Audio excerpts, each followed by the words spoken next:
The committee will come to order. I first want to say congratulations, Ambassador Greer, on your confirmation and your immediate work on President Trump's bold trade agenda. I know is keeping you very busy. Thank you for being here with us. The only mistake is you went to the Senate before us, but you won't do that again, I'm sure. The Trump administration's trade policies are leveraging the power of the world's largest market to create fair trade relationships that level the playing field for American farmers, workers, and producers. The Trump agenda prioritizes the long-term prosperity of working families and communities ahead of short-term stock market swings. The American people are counting on us to think beyond today's headlines and stay focused on growing the economy and creating good-paying jobs. Prior to President Trump's reciprocal tariff action, an estimated 2/3 of the 600,000 products exported by American companies paid higher tariffs than foreign trading partners paid on similar exports to the U.S. Thailand charges a 50% tariff on U.S. beef. Japan charges a 700% tariff on U.S. rice. Australia effectively blocks the sale of U.S. beef while we imported $3 billion from them just last year alone. The European Union rejects our biotech crops through a torturous 6-year regulatory process. It's only fair that we levy tariffs similar to the ones faced by American-made products. Since Inauguration Day, we have seen more than $5 trillion in commitments for new investments in the U.S., including after the announcement of the reciprocal tariffs. Since Liberation Day, nearly 70 different nations have come to the table asking to reset our trading relationship. This approach will generate more market access under better terms for American producers. And if any nation chooses not to cooperate, these tariffs, they will generate significant revenues. Based on President Trump's tariff policies, so far, it seems conservative to expect the U.S. to collect hundreds of billions of dollars in additional tariff revenue each year. President Trump is continuing the successful strategy he used in his first term. Tariffs brought China to the negotiating table for the Phase 1 agreement, which has netted $40 billion in annual tariff revenue paid by importers from China and increased fairness for American producers. Other agreements, like USMCA, opened markets for American-made products and ensured fair treatment for our workers and businesses. An America First trade policy is needed now more than ever. America ran trillion-dollar goods trade deficits all 4 years under Biden. Previously, America has never run even one year. We ran a $32 billion agriculture trade deficit last year. Under President Trump's first administration, we had an average annual agriculture trade surplus of $5 billion. The Biden administration failed to counter China's moves to reorder the global economy around Beijing. Failure to assess whether China was adhering to the Phase 1 agreement meant the agreement was never truly enforced. The Trump administration is reviewing potential violations of the agreement, as well as exploring Section 232 and 301 investigations to further address unfair trade barriers ripe for enforcement actions. President Trump has made good on his promise to tackle China's abuse of our trade laws and ended its access to the de minimis privilege. The administration's actions mirrored committee legislation passed last year to crack down on the instance of China's trade abuse, and President Trump has now set in motion a process to end the de minimis privilege globally to improve trade enforcement. The Biden administration had to be dragged into fighting Canada's denial of market access to our dairy farmers and Mexico's similar treatment of our corn farmers. The Trump administration will enforce trade agreements to benefit farmers and ranchers. Strong enforcement should be complemented with trade relationships that respect American workers and manufacturers. President Trump's tariffs have set the stage for the United States to negotiate from a position of strength. I fully anticipate more nations to come forward to reset their trading relationship with the United States. I represent an agriculture and manufacturing region under unfair trade policies. We've had factories shut down and lay off people in our district. The Dana Corporation, an auto parts company in Cape Girardeau, closed, killed 440 jobs, and shipped them to Mexico. A Briggs & Stratton factory where my mother worked in Rolla, Missouri, closed, killing 450 jobs, and shipped them other places. The Brown Shoe Company in Sikeston, Missouri, was just one of numerous brown shoe factories in our congressional district that closed, costing hundreds of jobs. Nordine closed in Poplar Bluff back in 2013, cutting 500 jobs and moved that production to Mexico. Noranda shut down its aluminum plant, costing 900 jobs in New Madrid, Missouri in 2016, before the aluminum tariffs. I could go on, as could every member on this dais, changing course and undoing the damage caused by years of unbalanced trade relationships won't happen overnight. President Trump's economic agenda, from tariffs to tax relief to deregulation, is about making it competitive again to build, manufacture, grow, and produce in America. I look forward to working to change our trading relationships to a source of our nation's economic strength and revenue, not a source of decline and dependence. Thank you for coming before the committee, and I look forward to hearing your testimony. I'm pleased to recognize the ranking member, Mr. Nill, for his opening statement. Thank you, Mr. Chairman, and I want to thank you, Ambassador Greer, for being with us today. There's a new political caucus, as you know, that has been formed in this town. It's called Republicans for Tariffs. This is the first time that we've heard them ever embrace tariffs. And I might point out that Liechtenstein doesn't stand a chance. From the economic soft landing that President Trump was handed, and low unemployment rate, 2.9% average growth GDP, and millions of jobs created during the previous 4 years, it's only taken him 79 days to inflict this permanent damage. Recession odds are getting higher by the day. We are following the largest tax and tariff hikes in decades. The average family will confront about $3,800 in new costs. Look at one's 401k, retirement savings, education plans, new home and auto sales been wiped out. The layoffs continue, and the plant closings that the chairman referenced today are continuing as well. Trillions of dollars have been lost just in the last week. The National Review and the Wall Street Journal, hardly left-wing publications, have both warned against the tariffs, and National Review saying today it's time for Congress to assert itself and end this trade war. Last night, the president said he's now coming for higher drug prices. Between the cuts they've planned to our programs at lower cost and the rising prices of these tariffs, their giveaways won't make a dent in the higher cost our colleagues have planned, apparently, for the American people. The Wall Street Journal editorial board said it best. This is the dumbest trade war in history. It's not only dumb, it's unconstitutional. It started with the Trump administration's unprecedented opposition and imposition of emergency tariffs on two of our closest allies. You and I, Mr. Ambassador, know something. We negotiated USMCA. It was a good deal. 195 Republicans voted for it. 196 Democrats voted for it. It was a real negotiation, coupled with the fact that it is to be reviewed next year. Instead, we're now imposing tariffs on two of our longtime friends and neighbors. The president has given himself delegated powers under the International Emergency Economic Powers Act, IEPA.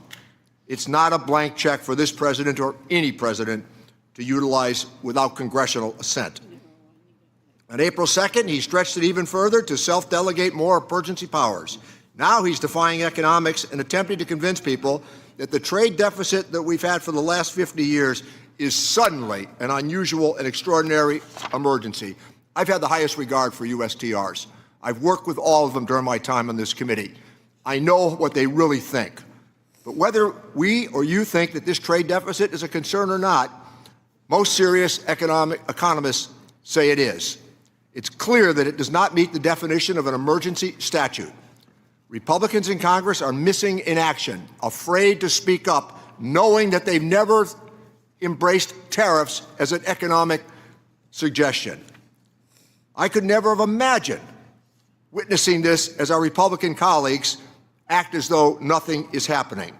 The Constitution clearly vests trade authority in Congress, and the powers that have been delegated to the President and USTR over the years remain paramount. But the constitutional arrangement has always been based on trust and adherence to the law, and we've had a lot of trust with USTR over the years.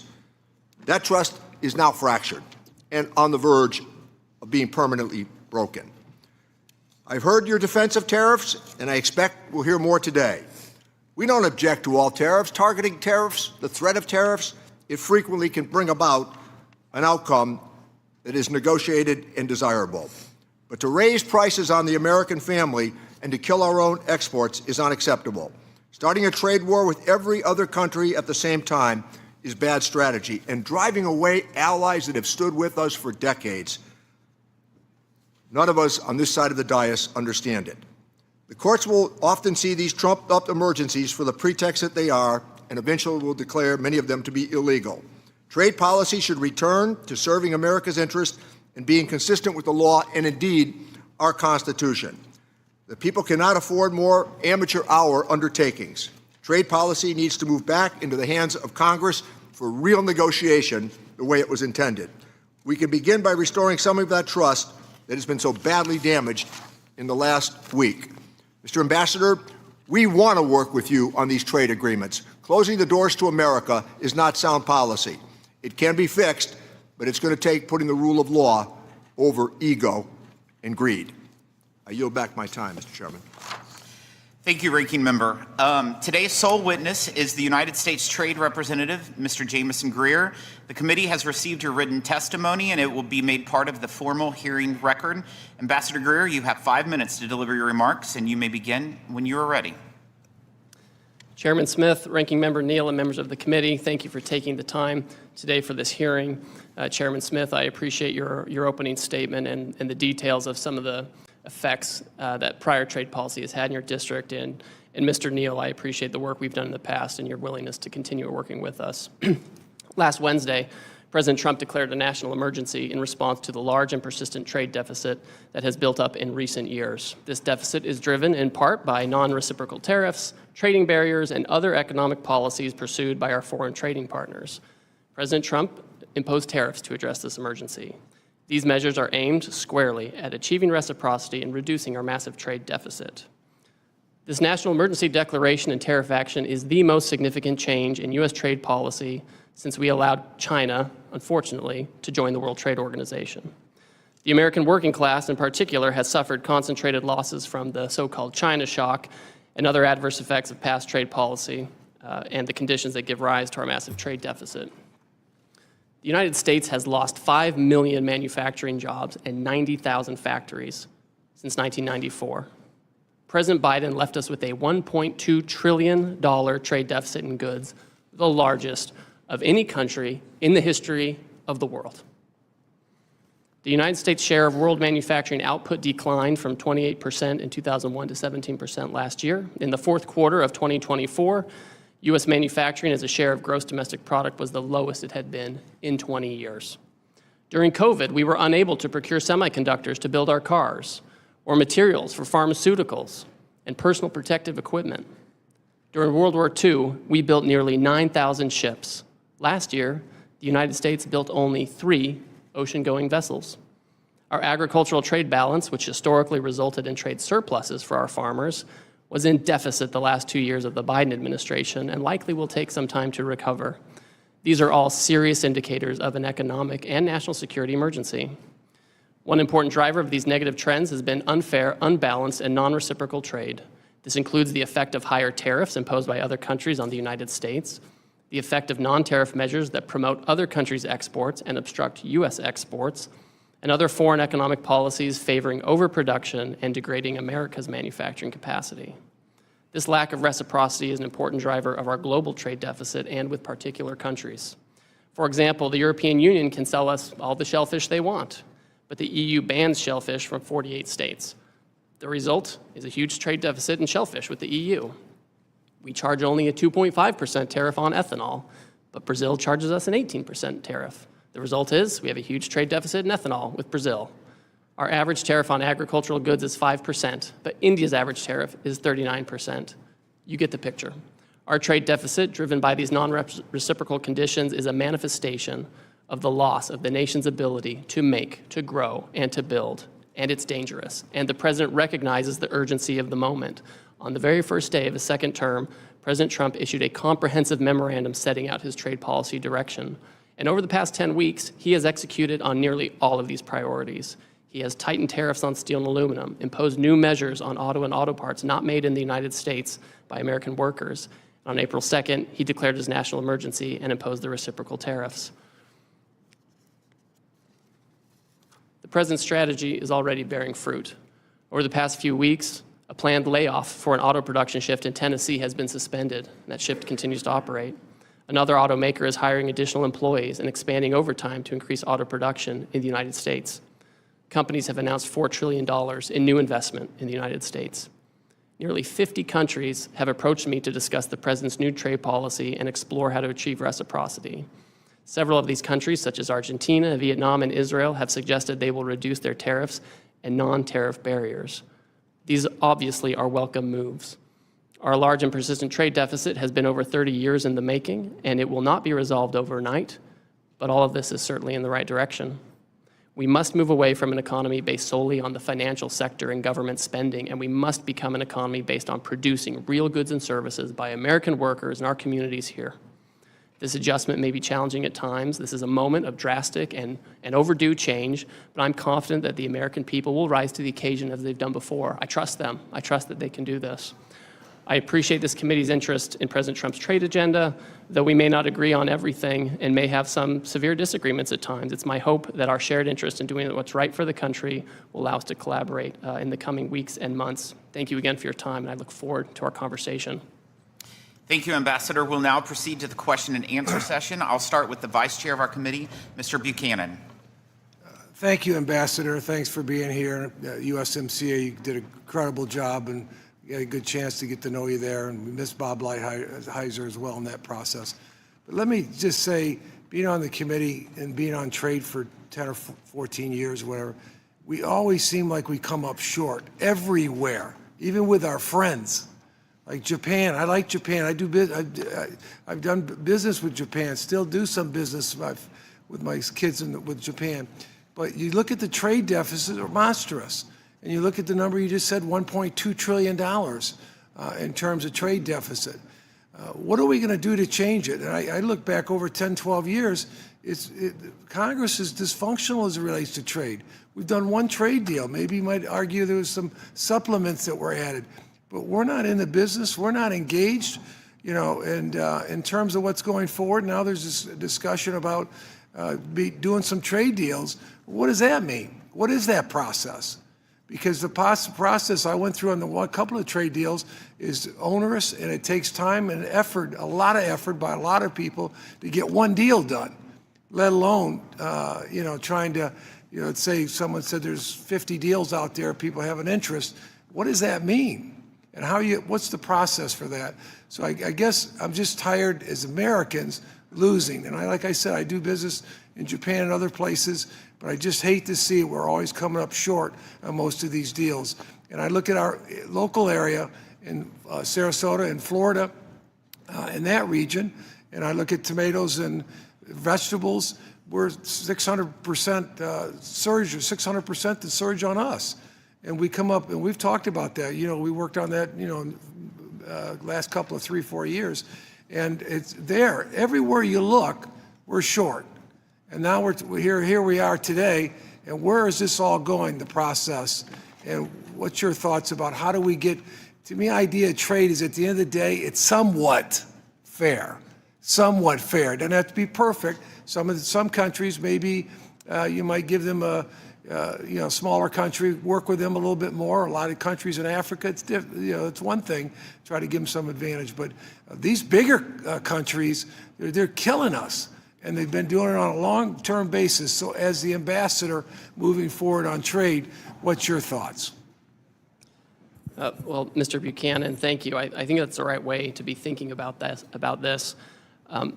The president has stated very clearly over the last few days that he is open to negotiate with countries that actually want to pursue reciprocal trade and get their trade deficit down with us, or where we have a surplus, give us the market access that we should have, so we can treat them like they treat us, and that it's better treatment all around. That's certainly part of this. In the very near term, I can just tell you, yesterday I had a meeting with my counterparts from the EU, from Korea, from Ecuador, and Mexico, and that was after talking to the Senate for 4 hours in the morning.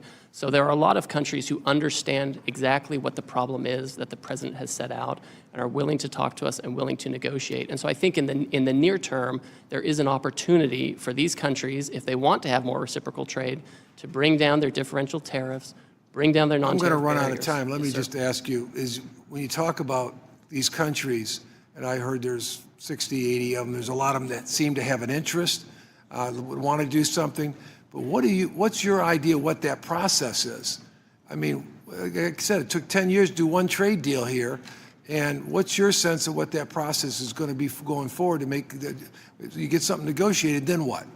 Well, so for example, in the very long term, for countries that think they want a comprehensive trade agreement or something broader, that's a longer term conversation that we have with Congress. Some of that might require, congressional action, of course, and we would want to be very tied in with you. In the very near term, in terms of the reciprocal tariff, countries are coming in essentially with a paper, right, or with a letter that they've sent me. I mean, Vietnam's a good example where they've just said, here are areas where we think. Let me just say, because we got a few minutes. Yes, sir. I agree.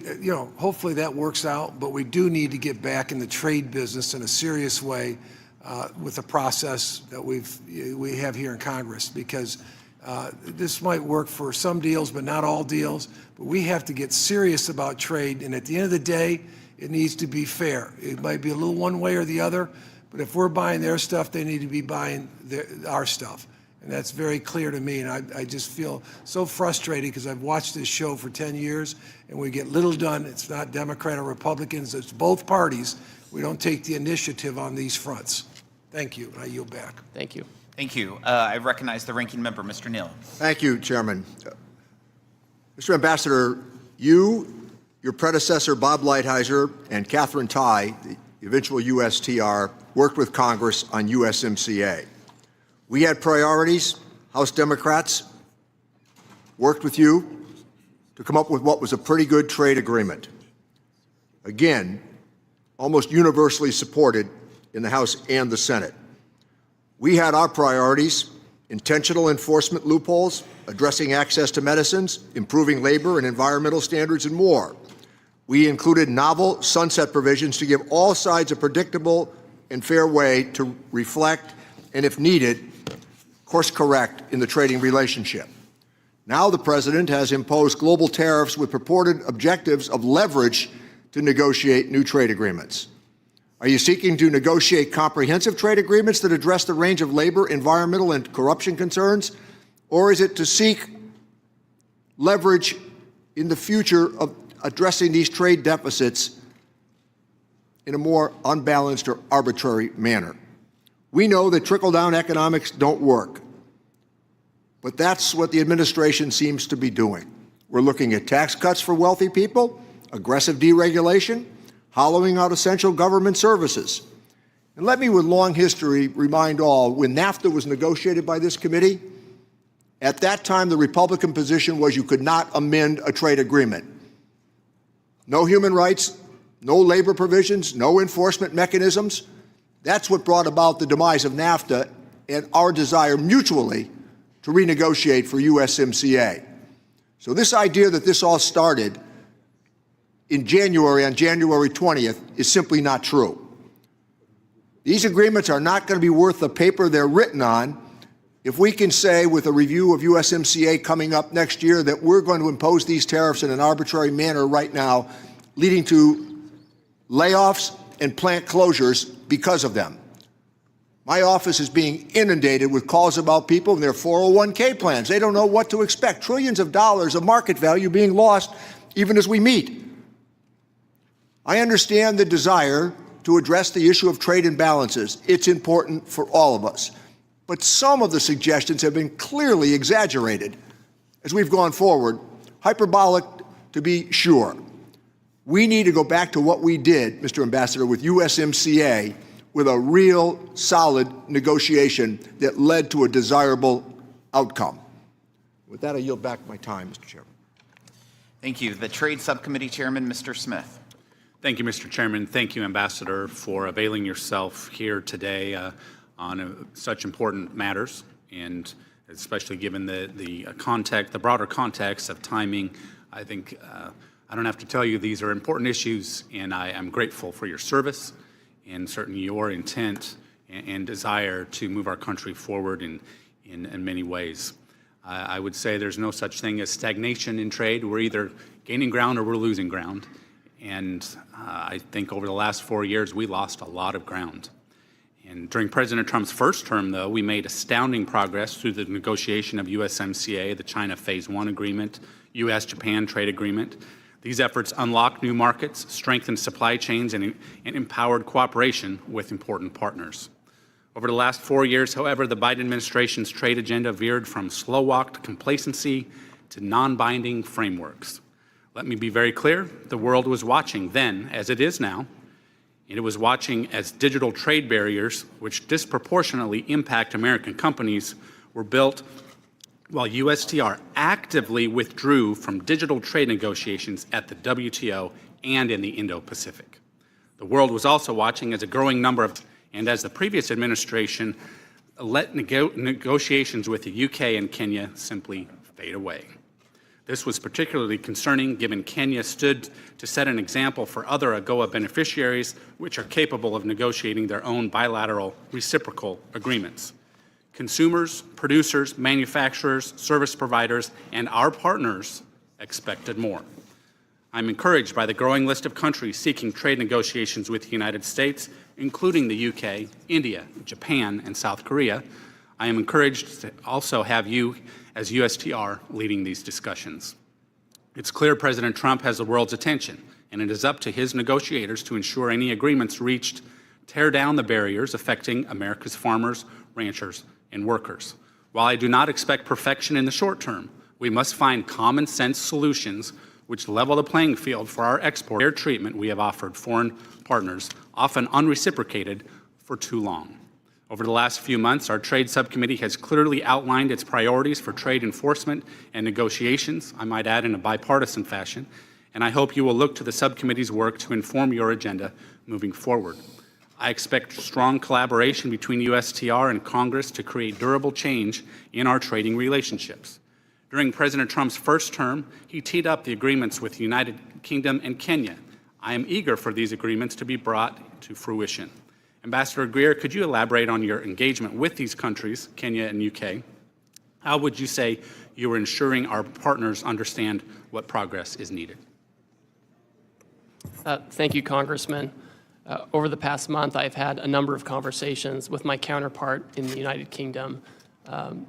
We've talked about non-tariff barriers in the UK. We've talked about ways to collaborate on technology. We've met frequently in person. We've had phone calls. We've had virtual meetings, and we've discussed how to move the relationship forward on an economic basis. I've certainly expressed my concern that the UK has barriers, especially in the ag space, that are very important for us. So that's been made clear to them. But those discussions are on a good footing. With Kenya, I also had my counterpart, the trade minister from Kenya, in town last week, and we sat down in my office, and we had a good talk, and he said that he wanted to engage with the United States. He understands our concerns, but he also understands the need to move forward. It was a very fruitful conversation. I look forward to speaking with him again. He wants to work with us. They want to have some kind of agreement with us. Okay, thank you. I want to say that USTR is a very lean, agile, and effective agency. Simultaneous negotiations with 50-plus countries would require significant bandwidth and expertise, as I'm sure you're aware. The chief IP negotiator, a role which has never been filled, and the chief ag negotiator are positions that Congress created in statute to ensure relevant issues important to the American people are addressed.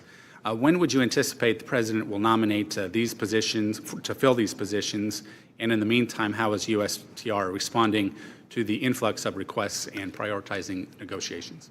So, Congressman, we have a couple of my deputies who have already been announced, and they're doing their rounds on the Hill or about to. We have an ag negotiator and a second deputy who are pending announcements. We're very close on that, so we're happy about that. In the meantime, the nature of these negotiations, the other countries know what the trade barriers are that we're talking about, and we're moving very quickly. We're meeting every day with several trade ministers from other countries. The crack staff at USTR is working very hard as well to put together what would make sense in terms of near-term agreements with respect to the reciprocal trade. Thank you. I think it's important to note that oftentimes, even if we have a trade agreement with a friendly country, for example, we still need to stay on top of these things, whether it's investor protections in Mexico or beef in Australia, with the expectation of a level playing field. So thank you again for being here. I look forward to the discussion. Thank you. Mr. Doggett. Thank you, Ambassador. I have a number of yes-no answers, and if you feel you cannot answer them yes or no, just say you cannot, and I'll move on to the next question. The first of these, yes or no, the Trump tariffs will soon be levied on pharmaceuticals from abroad. I'd like to discuss that in more detail with you, sir. Is that true or not? Well, the president, he wants to get manufacturing production back here, and so he's going to conduct an investigation to see what's appropriate in terms of tariffs. So he hasn't decided to impose them as he said he would last night at the Republican fundraiser. He said that he will impose them. Now what the extent of that is subject to an investigation. Reclaiming my time. A simple question, Ambassador. Yes or no, do you agree with the president's senior Trump trade advisor, Peter Navarro, that higher tariffs are tax cuts? Sir, I don't get involved in the tax discussions, but we know tariffs have a revenue effect for sure. You think tariffs are tax cuts? I think that tariffs are an imposition on foreign goods that can protect American workers and American products. And again, yes or no, do you agree with senior trade advisor Peter Navarro that as Americans watch their savings erode and the stock market losses approaching $7 trillion, that what Americans need is patience? I think we all need to work through this period as we try to reshore and get over the $1.2 trillion deficit that Biden left us with. Do you agree with Commerce Secretary Howard Lutnick that we're not going to reverse course no matter how much the markets implode, and that these tariffs will be permanent? Well, the president has directed that we're negotiating with willing partners, and that's where I'm keying my guidance from. You just referenced the United Kingdom, and you have claimed that these trade deficits require these tariffs. Is it correct that large Trump tariffs were imposed on imports from close allies like the United Kingdom and Australia, even though we have a sizable trade surplus with each of those allies? There's a global deficit, and those surpluses should probably be larger because of the barriers they have. Again, sir, can you simply answer yes or no? Did we impose tariffs on allies with whom we have a trade surplus, not a trade deficit? We impose tariffs on every country because it's a global problem. So the answer is yes, even though you don't want to say it, apparently. Let me ask you also about experiences during the first Trump administration, because at that time there was discussion about the impact of the retaliatory tariffs from China on farmers. And as a result of that retaliation, there was a significant amount of farm welfare payments that were paid. We know this time that the tariffs and the retaliation are much broader, like the Chinese substituting Brazilian soybeans for American soybeans. Will American taxpayers be asked once again to finance welfare payments to farmers that lose foreign markets? Yes or no? It's not clear yet whether that will be necessary. Might have to and might not. Similarly, last time there were concerns about the selective nature and the exceptions that were made to these tariffs. And it seems that those who hired Republican contributors, lobby firms, did much better on exceptions. The whole exception process was criticized by the Government Accountability Office. Can I be assured that if one of my businesses hires a a Republican lobbyist and contributor who can get a table down at Mar-a-Lago that they will not get an exception to these tariffs or an exclusion? There are no exceptions or exclusions to this No program exceptions. for the president. All right. You know, it's not one of my regular allies, but the National Taxpayers Union sent me a question yesterday, and I'll pose it to you as they did to me. They note that the United States has run trade deficits for 48 straight years, during which time the U.S. economy has grown by 255% in real terms, that these decades of trade deficits have corresponded with increases in American wealth and household incomes that far exceed the progress in Canada, China, and the European Union. Do you think that this growth in American wealth as a result associated with deficits is something that constitutes a national emergency?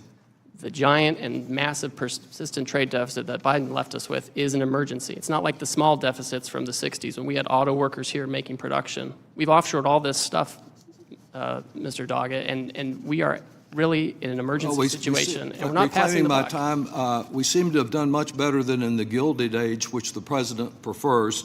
I would just say that on the eve of his inauguration, the president promised to bring prices drastically down, and there's nothing that you've said in your answers or non-answers to me today that will give Americans any assurance to believe anything other than that their prices will continue to soar and their savings will continue to shrink. The president's lies continue to cost the American people dearly. I yield back. Mr. Kelly. Thank you, Chairman. Ambassador, thanks for being here. There's a quote in the movie Tora, Tora, Tora from Admiral Yamamoto, and he says, "What I fear is that we have awakened a sleeping giant." Thank God we've looked around at what's happening in the world. Twice America has gone to world war to save the world. We did it in World War I, we did it in World War II. And after World War II, the people that we saved and some of the people that we fought against were absolutely devastated. They had no way to build themselves back up again. So what did America do? We opened our markets because we have always been the most generous people in the world, and we're always the first responder. No matter what happens anywhere in the world, who's there first? It's always the Yanks. We have ceded so much market share. We have rebuilt, for most of the world, an economy that they never could have achieved on their own. Now we're facing a situation with all those who we've helped don't like us playing in their market. They love coming to America, but they don't want America coming to them. They make it very hard for us to do trade with them, whether it's through tariffs or barriers, which our manufacturers can't meet. And we sit here today trying to make this a political event instead of a country-saving event. I come from a little town called Butler, Pennsylvania. Butler at one time was a home of a steel mill.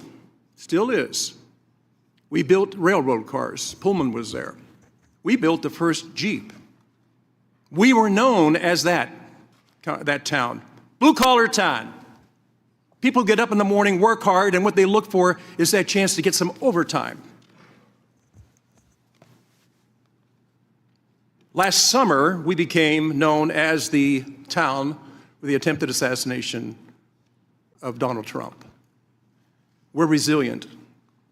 We always bounce back. We always will bounce back. And I got to tell you, I have some statements from the people that actually work every day, get up and go to work, and they're looking at a market that they're constantly losing market share in, and they wonder, who is going to stand up and do something? Who's finally going to talk about the real problems in America and quit talking about the stock market?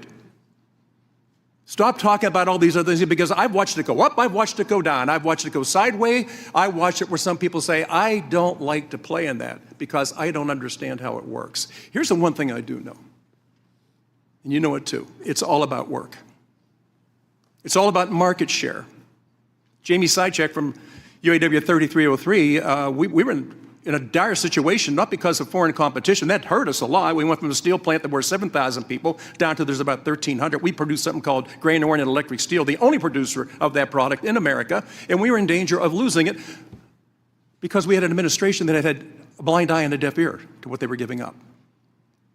Also, Jim Winnings, who operates a factory down in Mars, Pennsylvania, shares his view with me about how much market share they've lost.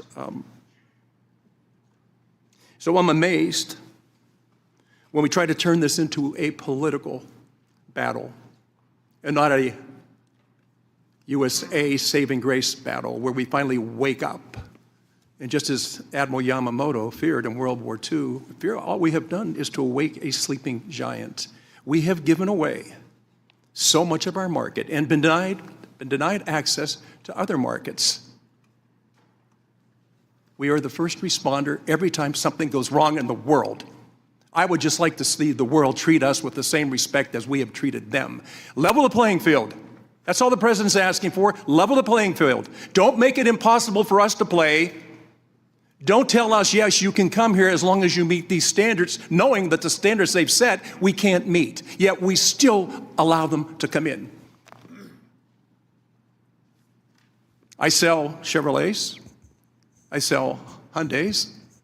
I sell Kias. I sell Toyotas. And I sell Mitsubishis. People say, why is it that you have to do that? I said, to make payroll.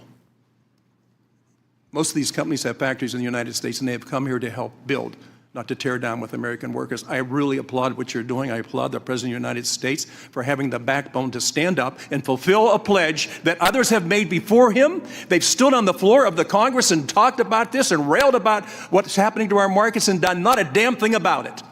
He stands up into a stiff wind and says, it's going to hurt for a while until we get back to where we need to be. It's always should be America first, and anybody that doesn't think that way, please tell me what the hell country you think you're going to take your wife and your kids to and your grandkids to. There is no other place in the world like America, and we have been so generous and so welcoming, and as I said earlier, we've saved the world twice. Now it's time for us to say to the world, if you want us to be the first responder, you can't keep stealing our market and not allowing us to play in yours. Ambassador, you've got a hell of a task in front of you. The biggest task you have is this has become a political agenda and not a saving the United States of America. America first, please, for everybody. I am red, white, and blue. I could care less whether you're a Republican or a Democrat. Just wake up and understand that we cannot stand to lose any more market share, and we better be tough on this one, or we turn our backs on the future. And I've got 10 grandchildren that are relying on me to stand up, and hopefully other members of this committee will do the same thing. This is not about tearing Trump down. This is about building America up. Thank you. Okay. Mr. Thompson. Thank you, Mr. Chairman. Mr. Ambassador, thank you for being here. I believe in our great country. I love our country. I put a uniform on and served in combat for our great country. And I'm not here to talk about politics. I'm here to talk about policy, trade policy today. And both the chairman and the ranking member talked about the USMCA. I was honored and privileged to be on that negotiating team when we negotiated that bill and was signed into law by President Trump in 2019. And at the time, the president said it's the best trade deal ever. And I'd like to submit this article into the record explaining what he said. Without objection. Now the president is shredding that deal, creating chaos in the world economy. The numbers speak for themselves. $3,800 higher prices for American consumers, 900 laid off U.S. auto workers, trillions in lost retirement savings, tens of billions in lost agricultural sales for farmers. The Trump administration says that the tariff taxes will raise $6 trillion over 10 years, which would be the biggest tax increase in our history. The message coming out of the administration isn't at all coherent. I'm having trouble, my constituents are having trouble understanding this.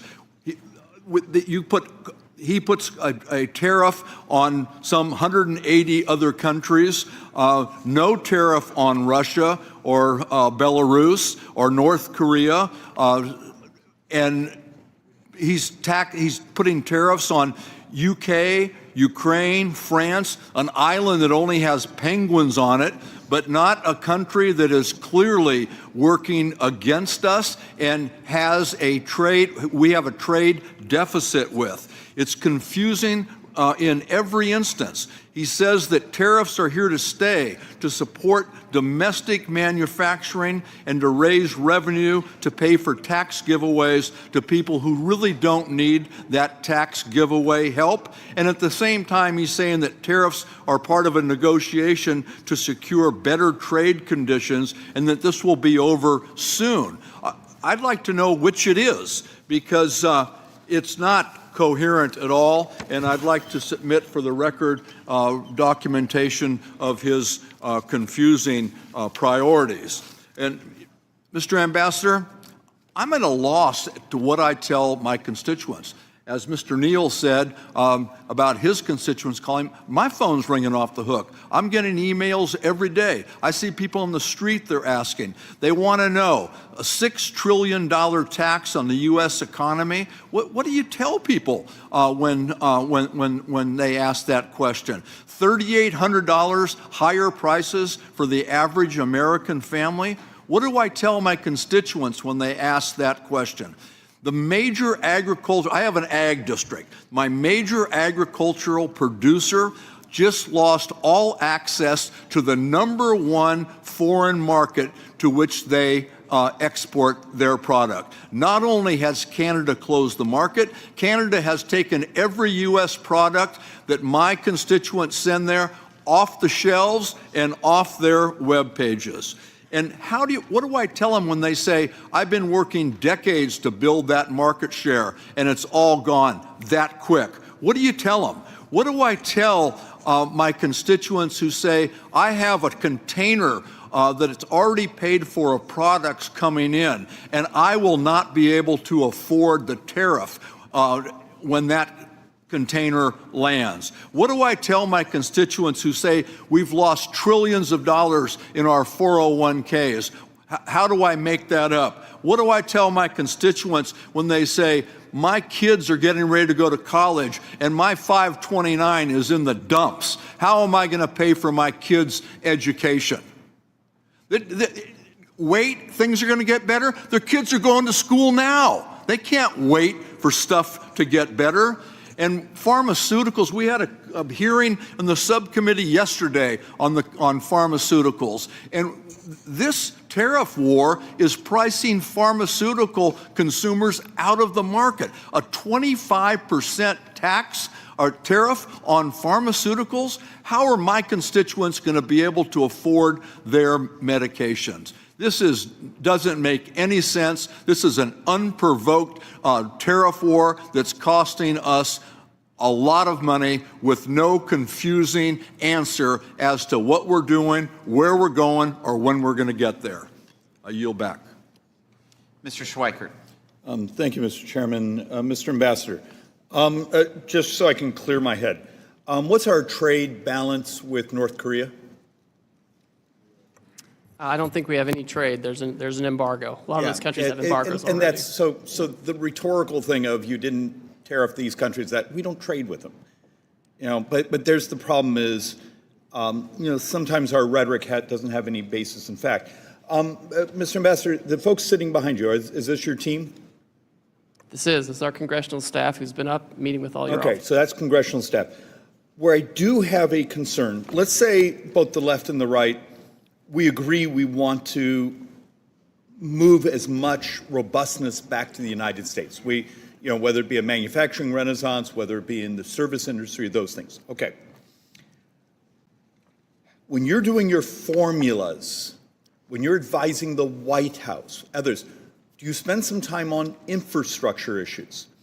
One of my personal fixations is pharmaceutical manufacturing, just looking at the steps in these things. We actually had testimony in this room 2 years ago.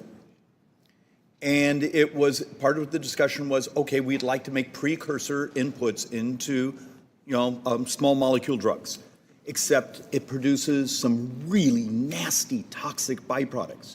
And the United States doesn't have mitigation. We don't have ultra high temperature incineration, those things. So you want to build a policy to re-domicile pharmaceutical manufacturing in the United States. Do you, with your staff, say, oh, but guys, we don't have the infrastructure mechanics to deal with the byproducts, the EPA permitting process to actually get the permits. Maybe we should approach Congress and say, hey, guys, I need you to help us get these things so we can actually, whether it be through tariffs or other incentives, move them. Do you spend time analyzing the infrastructure realities we have to actually be able to produce these products?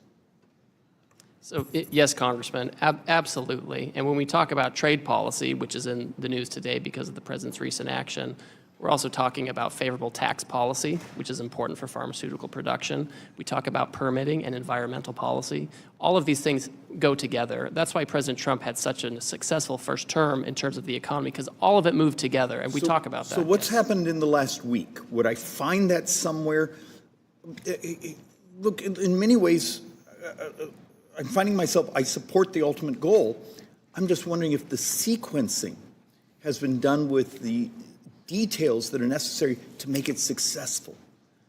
And then I've been waiting for the team to provide people like me the input saying, David, I need you to get off your backside, and we need this on permitting reform, or we need this on certain regulatory issues. And I haven't seen that input yet on, do you see where I'm going? Is if this is the ultimate goal, how do we get there? Is it straight through a tariff regime? Or do we have to have our series of sequencing before this actually happens? I think we certainly would welcome Congress supporting the reshoring of manufacturing. I think, unfortunately, during the last administration, we saw a lot of studies by the Biden administration about how to reshore pharmaceuticals, which is valuable. But we could kind of do studies for years and years and never reshore this. So you have the information, so you have the studies, so you know what we need to do. And the president can do what he can do, right? He doesn't have the power of the purse, but he can create incentives to drive people back. This is beyond manufacture here. Even the infrastructure mitigation, it's not enough to say the company wants to get it back here in our country. They can't get the permit. And that's why we're working closely with other economic cabinet members. We're talking about the importance of this. And I'll tell you, Administrator Zeldin and others, they're out there. They're trying to expedite permits. They're trying to make sure that regulations are appropriate to allow the kind of reshoring we need to. So, Ambassador, what do you need from us? What can we do?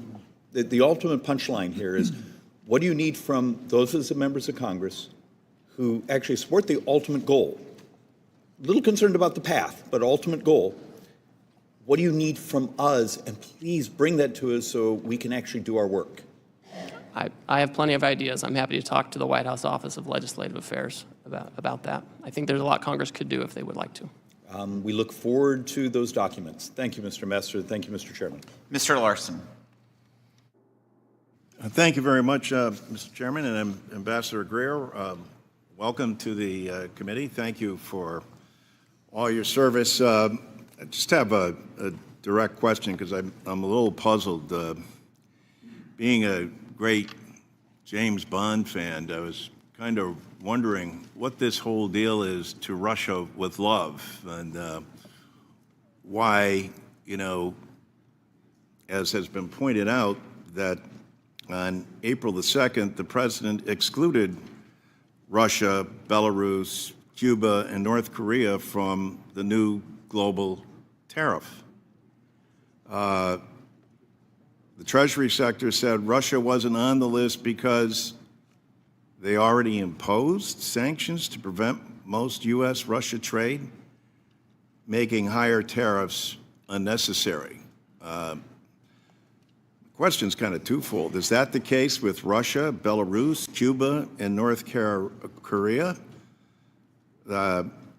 While trade in goods has decreased, trade with Russia is still significant.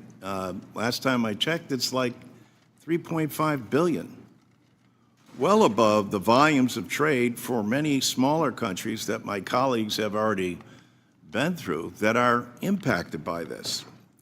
So first, was this an oversight, or is the president trying to reinvigorate trade with Russia? So there's no effort to reinvigorate trade with Russia. Congress did the right thing a couple of years ago and revoked permanent normal trade relations with Russia, so put it in the bad category. And so Belarus, Russia, North Korea, they already have their own high tariffs already in a category that Congress has So established. it doesn't matter. They're not part of this. Well, it does matter. They already have these high tariffs. They don't have permanent normal trade relations. We have normal trade relations with these others. And I think if there's So trade why with are the Russia, penalties that much more, why are the tariffs that much more higher on other country and allies than they are in Russia? Because we're already doing enough with Russia? No, it's because in the sanctions law, there's always an exclusion for agricultural products, and I think that's the only type of trade we really have with Russia. But all of those folks, they're sanctioned, they're subject to embargoes of one type or another. Congress revoked permanent normal trade relations, and that's certainly the right answer for those folks. We should not have normal trade relations with those countries. Well, let me ask you this then. Would you commit here that if we see trade increasing from last year, that USTR will take action to increase tariffs on Russia? Oh, I'm happy to monitor that and advise the president accordingly. I agree with you. I'm sorry, what? I'm happy to monitor that and advise the president What accordingly. does that I mean, agree you're with going you. to monitor that? Well, you asked if we would see if the would change, if we would see if the trade level would change. And I'm agreeing with you. I'm happy to see if the trade level with Russia changes. If it does increase, you will add additional tariffs.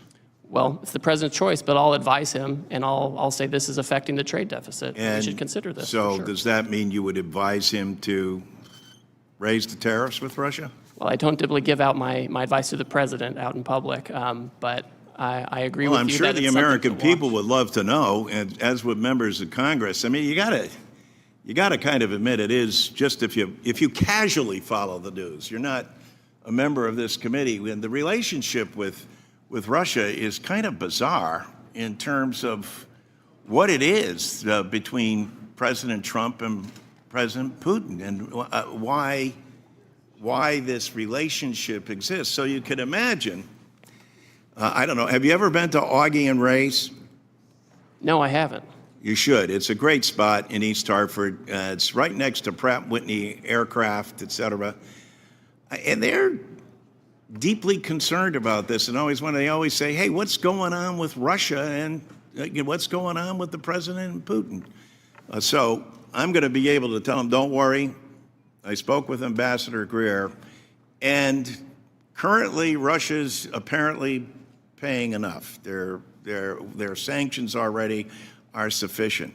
But if we see greater activity and great trade amounts, we're going to make sure that tariffs are levied on them." Is that a fair thing to say? Well, on the last part, I can't make the president's decision for him, right? I mean, Russia. But you would these are bad recommend that actors. you would increase tariffs on them. Well, I'm not going to disclose my recommendations. So to the we're not going to president. recommend, we're not going to do say, see, at Augie and Ray's, they would say, "Hey, come on, you're BSing us now. We know what's going on here." But with that, thank you, Ambassador, and appreciate your time. I yield back. Mr. LaHood. Thank you, Mr. Chairman. Ambassador Greer, welcome back. Thank you for your prior service under the last Trump administration and all the work you put in on USMCA, and happy to see you in this new position. I wanted to talk about agriculture and get your take on how tariffs affect agriculture. My district that I am proud to represent is the 10th largest ag district in the country in terms of corn and soybean production. The number one industry in the state of Illinois is agriculture. People are surprised by that. Illinois has led the nation the last 12 years in soybean production. We've been second in corn production the last 6 years. And in my district, we load up a lot of commodities on barges on the Illinois and the Mississippi River. They go down to New Orleans, they get offloaded, and they go all around the world. About 40% of the corn and soybeans in my district, again, go to places all across the globe. And so markets and customers are very, very important. And I will just say at the outset that I appreciate what President Trump is doing in terms of addressing long-standing trade deficits and bringing down barriers to trade, and also your commitment for looking for new trade deals and entering negotiations to address tariff and non-tariffs across the globe. But as I talk to my farmers, there's a lot of anxiety, a lot of stress, a lot of uncertainty, because when we get into a trade war, usually the first pawn in the trade war is agriculture. And as we look at the timeline and chronology moving forward, Ambassador Greer, what would you tell my farmers in terms of that uncertainty and anxiety that they're feeling right now? Well, the first thing to note is that almost all countries have announced that they're not going to retaliate against the United States. Obviously, we have China that has made its own choice. They've always given us a hard time. They've always limited our access over there, and they're doubling down on that path. That's an issue of Chinese agency. Indonesia, India, so many other countries have affirmatively said we're not retaliating. And those are actually many of the countries that are coming to us and saying we're willing to take down our tariffs. Vietnam unilaterally decided to reduce its tariffs on apples, cherries, certain corn products, ethanol, et cetera. So we're already seeing the kind of movement we would expect, and that's something that I think is an important message to our farmers. Thank you for that. I want to switch topics to digital trade. And I believe we have a tremendous opportunity in digital trade, and the United States must lead in setting global rules and standards. We can't allow non-market adversaries like China in particular to set these standards and further manipulate the digital trade agenda. Unfortunately, under the Biden administration, we ceded this authority, and we've seen the consequences of discriminatory policies hurting U.S. innovation. I think we can be aggressive working with our like-minded partners and allies to build on the progress made during President Trump's first administration, including the digital agreement with Japan and the robust standards set in the digital chapter of USMCA, which is, in my view, kind of the gold standard for future trade agreements. What can you say today, Ambassador Greer, on how you view the expanding U.S. leadership in digital trade moving forward in this administration? Well, I think it's a huge comparative advantage that we have. Our digital commerce companies and digital trade companies are the most competitive in the world. And they're competing with ones from China. And in that competition, we have to win. And if I have other countries discriminating against our champions, that's bad for America, it's bad for our companies and workers, and it's bad for the world. And I know we're having a national conversation, politically on how to regulate, digital tech, et cetera. But in no case can we allow discrimination to undermine our competitive advantage here. Thank you, Ambassador Greer. I yield back. Thank you. I now recognize Mr. Davis for 5 minutes. Thank you, Mr. Chairman, and thank you, Ambassador. It is important that the executive administration respect and recognize that Congress has authority over trade agreements, and its purpose is to guide and/or direct the administration on the content of that agreement. Unfortunately, what we have seen from the Trump-Musk administration in the trade and tariff space over the past month has been anything but comprehensive, well-balanced, and measured.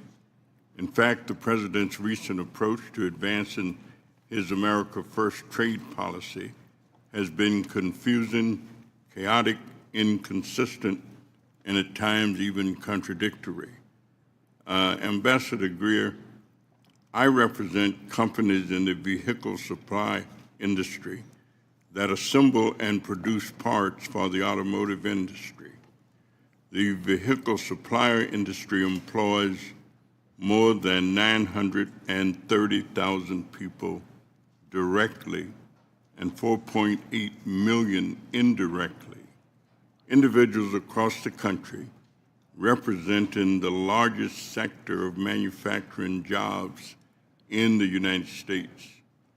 Tariff impact on the automotive industry is massive and may result in shutting down businesses within the automotive supply chain, which will harm the U.S. economy as a whole. The automotive supply chain is not agile in its ability to make changes. However, the motor vehicle parts sector and many others have adjusted supply chains to support more regional production. My question is, since it would take years to adjust production and supply chains back to the U.S., in the meantime, the auto sector will be hit with multiple layers of tariffs that will soak up any free cash that could be used for the very investments in the U.S. that the administration is seeking.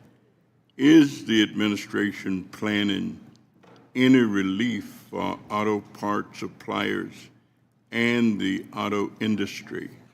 And what other help can the government provide to these suppliers due to the most recent changes in tariffs?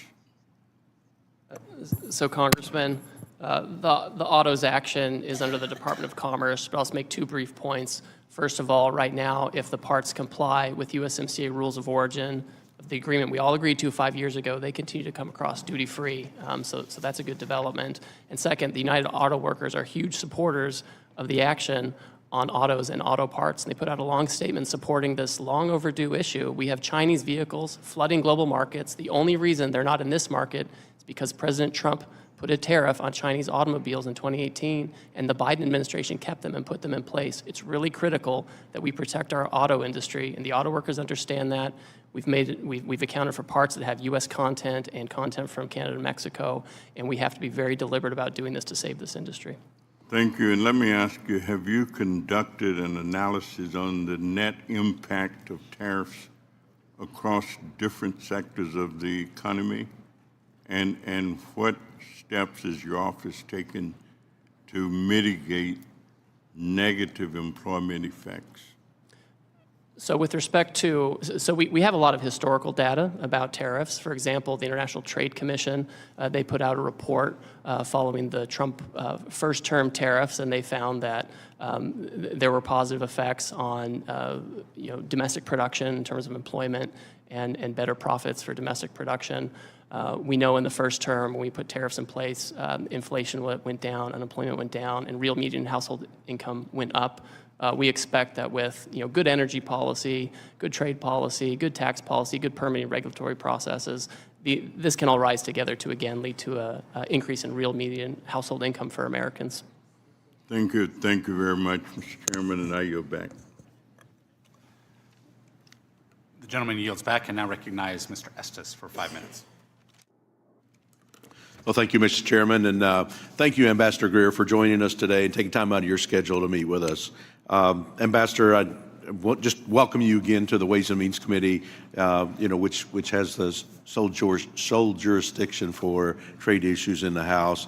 It's great to have you here working with the administration that prioritizes free and fair trade, unlike the previous administration, which placed pretty much zero emphasis on trade enforcement and on new deals with foreign nations, in effect putting America last. I represent Kansas 4th District, the air capital of the world, which is a microcosm of the United States. We have large aerospace manufacturing core in Wichita, as well as other manufacturing operations, and a widespread agriculture base in the surrounding rural counties. This cross-section of the country every day works to feed, clothe, and provide energy for the entire world. Additionally, skilled workers manufacture airplanes and aerospace components, build computer instruments that power our devices, and it's an understatement to say that our district benefits from free and fair trade, because when Kansas compete on an even term, we win. The aviation industry has benefited from historical zero-for-zero tariff with foreign nations since the 1980s. Nearly every single airplane around the globe contains at least one component made in Kansas. In contrast, our agriculture sector faces stiff barriers with foreign nations.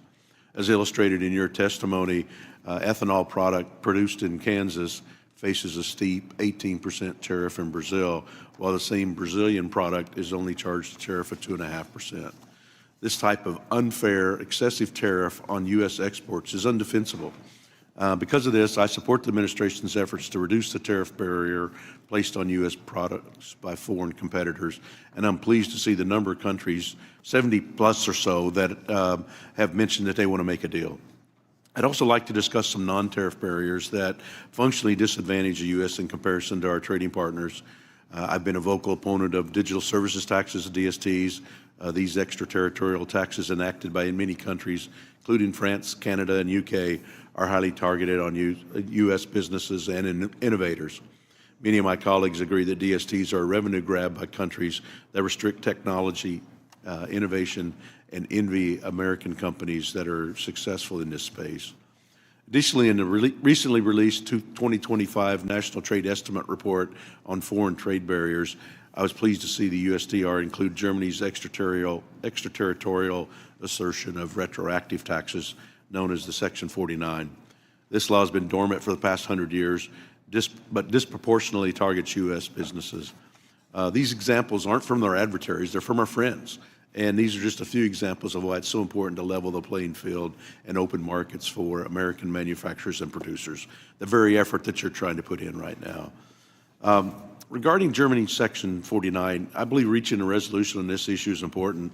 In consulting with Treasury and IRS, it's my understanding that they've engaged with some affected taxpayers and German officials on this issue, but it's yet to be resolved. What's your strategy in terms of working on this issue with Germany, and will you work with me and my staff and the committee as we pursue a resolution for this issue? First of all, I always like talking to you, Congressman, because, as you know, I lived in Wichita for 2.5 years and served at the Air Base when I was in the Air Force and had a child born there. So we have a nice connection there. I will work with Secretary Bessent on this issue with Section 49. I've had some good interactions with my German counterpart in the past couple of weeks, and we're happy to work with you on this to see what the best way forward is. Yep. Well, thank you. And I know some of that crosses over, as you mentioned, with Treasury Secretary and the issues there. And there's so many things moving on in your direct sphere of influence with all the activities trying to make sure that there's free and fair trade for American companies and American competitors. And I just applaud your efforts in helping make putting America first in these efforts. And thank you. And I yield back. Thank you. The gentleman yields. I now recognize Ms. Sanchez for 5 minutes. Thank you. As the ranking member of this committee's Trade Subcommittee, I want to say a few words about President Trump's latest scheme, his so-called reciprocal tariffs. Let's start by making one thing perfectly clear. These tariffs are not reciprocal. But don't just take my word for it. According to the Wall Street Journal, the president's tariff scheme is not reciprocal, nor is it based on measuring foreign trade barriers. Before getting into Trump's latest scheme, I just want to note that I recently returned from a NATO bureau meeting, and I witnessed firsthand how President Trump's chaotic trade decisions have damaged our global leadership with our allies. And it's appalling to see how Trump is treating our friends and allies compared to how he's treating our adversaries. It was mentioned that under this tariff scheme of Trump's, Russia gets a free pass, while our allies, including those who stood with us after the terrorist attacks of 9/11, are hit with increasing tariffs.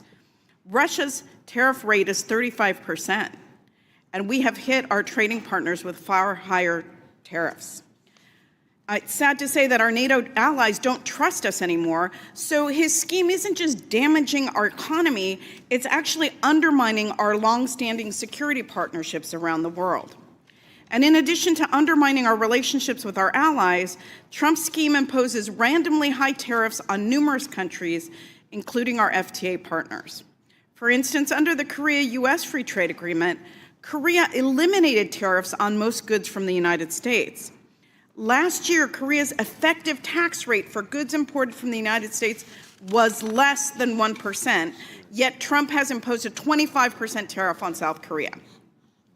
Trump repeatedly insisted that he wanted to impose the same tariffs on other countries as they impose on us.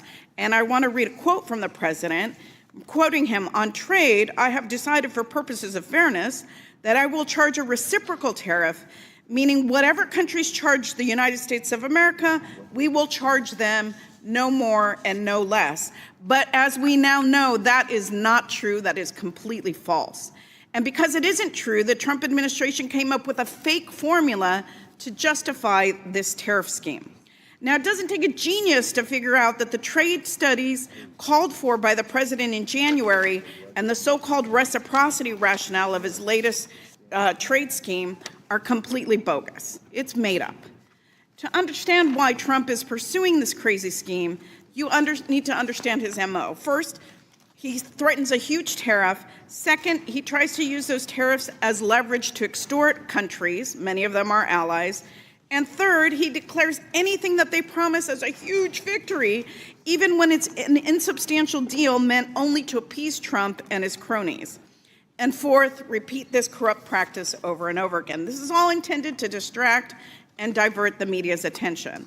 I urge everybody to take a step back from the daily chaos that comes out of the White House to consider the bigger picture here. Trump should not fool around with the economy.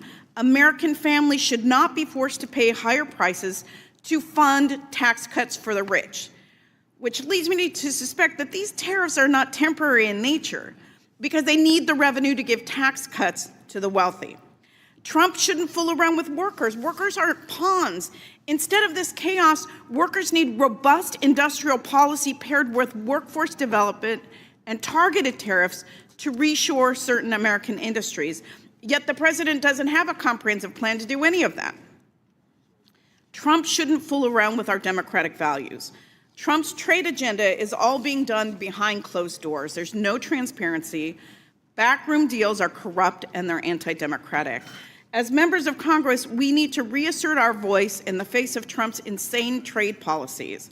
Republicans need to stand with Democrats and decisively call out Trump's harmful tariff scheme. As I said in our previous hearing, House Democrats are open to new trade agreements with partners that are committed to advancing workers' rights, protecting the environment, defending human rights, and safeguarding our intellectual property. Unfortunately, the president's corrupt tariff scheme is trampling on our Constitution by sidelining Congress's jurisdiction over trade. Let this administration's record in trade policy and elsewhere serve as a grave warning, and there is no denying that this president and his cronies are rapidly working to consolidate power. With that, Trade Representative Greer, I have a couple of questions for you. In the April 2nd announcement, did the president issue tariffs on the European Union, Japan, and South Korea? Yes. Yes, every country. Okay, I don't need an explanation. I just need a yes or no answer. Did the president issue any new tariffs on Russia, Cuba, North Korea, or Belarus? They already have sanctions embargoes, so no. No, the question was yes or no. I recently read news reports indicating that you are the new head of the Office of Special Counsel. Is that correct? I'm the acting head. That's correct. And you currently serve as USTR. With the trade wars, don't you think that your time should be focused exclusively on trade? And isn't it a gross conflict of interest to be the body that oversees your own agency and position? Oh, I certainly would recuse myself if there was an issue involving Well, me I and think my it's ridiculous agency. that you hold both, and I urge you to resign as special counsel. It makes no sense for you to have oversight Member's over time has yourself. That's expired. not true oversight. And with that, I yield back. Member's time has expired. I now recognize Mr. Smucker for 5 minutes. Thank you. Excuse me. Thank you, Mr. Chairman. Hello, Ambassador. I want to thank you for the work that you're doing, for the change that you're working to bring about.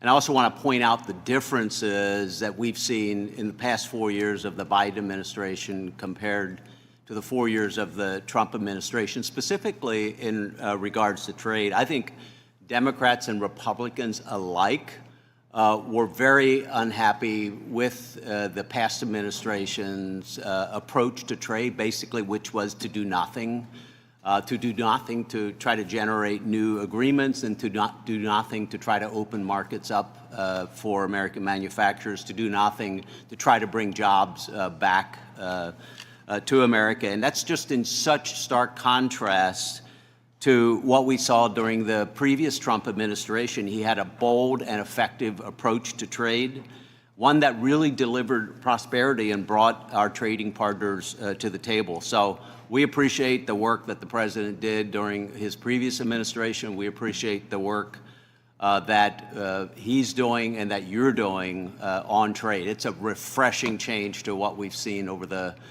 past 4 years. And we trust the president to get this right again. We believe that we're seeing already the impact when you have tens, I don't know how many we're up to now, but countries coming to the table that have for a long time had tariffs in place for our goods, but we weren't doing the same. And so the idea of reciprocal trade, I think, is a great one that I can tell you the American people in my district, business owners in my district, very much support, and they support the goals of this administration to bring back manufacturing jobs to the country, to bring back that investment in the country, and then to open up markets to our great American businesses. So I will I will also say this, many of those business owners who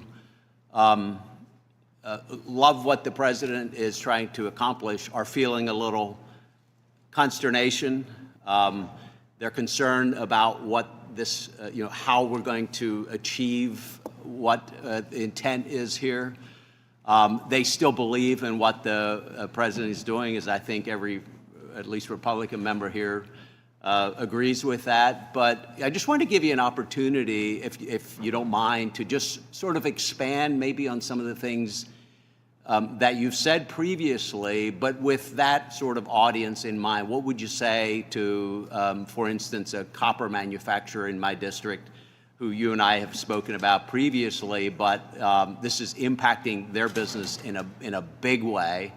And what would you say to other businesses who are in a similar situation? And maybe if you could just paint a picture of what success will look like here, again, in the context of the successes that we've seen with USMCA negotiated under previous administration and all that, but take us out a few months, take us out a few years. What is the end goal here? I think I know what that is, but I'd love to give you a chance just to expand on that. What will success look like? How will that help every American business? Thank you. Thank you, Congressman. I think we'll find that American businesses are much more competitive when they have open markets overseas. People talk about the high cost of doing business in America and manufacturing in America and growing in America. But when we cannot access foreign markets or we face barriers overseas, and not just tariffs, but also all the non-tariff barriers that we've outlined in this 400-page book, that increased costs. And it makes it difficult to be competitive globally and even domestically. At the same time, we have foreign producers who receive subsidies. They have countries where economic policies depress domestic demand. They make more stuff than they can consume. They send it here. And so I think what we're going to see in the near term, we're going to see a handful of partners who open their markets more to us, and it makes it much easier and much more competitive economically to have manufacturing here, to grow products here, to process them here, and export them to the rest of the world. So it's a virtuous cycle that you create when you create a situation where you have open markets, you create broader economic policies, whether it's good tax policy, good energy policy, to give you the tailwind you need. We have to reshore manufacturing. This is an important way to do it. We can have tariff protection as we get rid of the trade deficit, reshore manufacturing, and as other countries open their markets, they can potentially have a different arrangement that helps us as we try to have reciprocal trade and get rid of the deficit and get back to being a producing economy. That's where we need to be. Well, thank you again for your work. I'm out of time, but appreciate your work, and we're with you. Thanks. Thank you. I now recognize Ms. Sewell for 5 minutes. Thank you, Mr. Chairman. Welcome, Ambassador. It was a pleasure working with you on USMCA, and for what it's worth, I still believe that USMCA is a gold standard for our trade agreements that we make. It was done so with Congress and the executive, and that should be the standard. Unfortunately for both of us, President Trump has decided that he doesn't want to work with Congress and that he is not bound by our Constitution or trade laws. President Trump has unilaterally imposed the largest tax increase on working families in decades by implementing broad tariffs that are crashing the economy and threatening the livelihoods of so many working families in Alabama and all across America. Moreover, he is doing so by abusing the International Emergency Economic Powers Act, or IEMPA, clearly states that the president can only use this authority in response to, quote, unusual and extraordinary, end quote, threats. However, both you and the president have described the trade deficit as persistent. I don't know how you can claim that our trade deficit is persistent and at the same time use an emergency authority which requires it to be, quote unquote, unusual. My question to you, I have a series of questions, and really I just want a yes or no answer. As our trade representative, do you believe there are any restriction on President Trump's emergency authority, or do you believe that President Trump has unlimited power to tariff any country for any reason? Yes or no? Congress has put a number of limitations on that authority. So is that a no? It is not unlimited. It's not unlimited.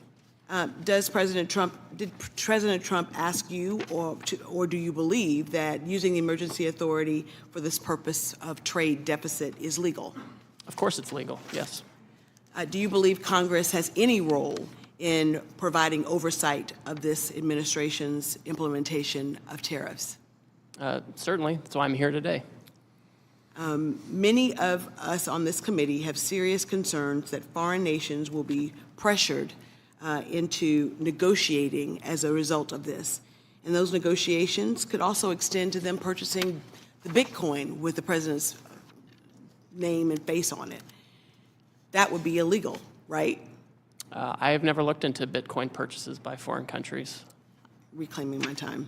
With this, are tariffs regressive or are they progressive tax? Well, tariffs can protect, and that's why the United Auto Workers want them in place and have cheered the tariffs. I'm reclaiming my time. Who spends a higher portion of their income on goods, the wealthy or working class? I think the more wealthy have a higher percentage of consumption overall in the United States. Well, according to the Tax Foundation, a conservative entity,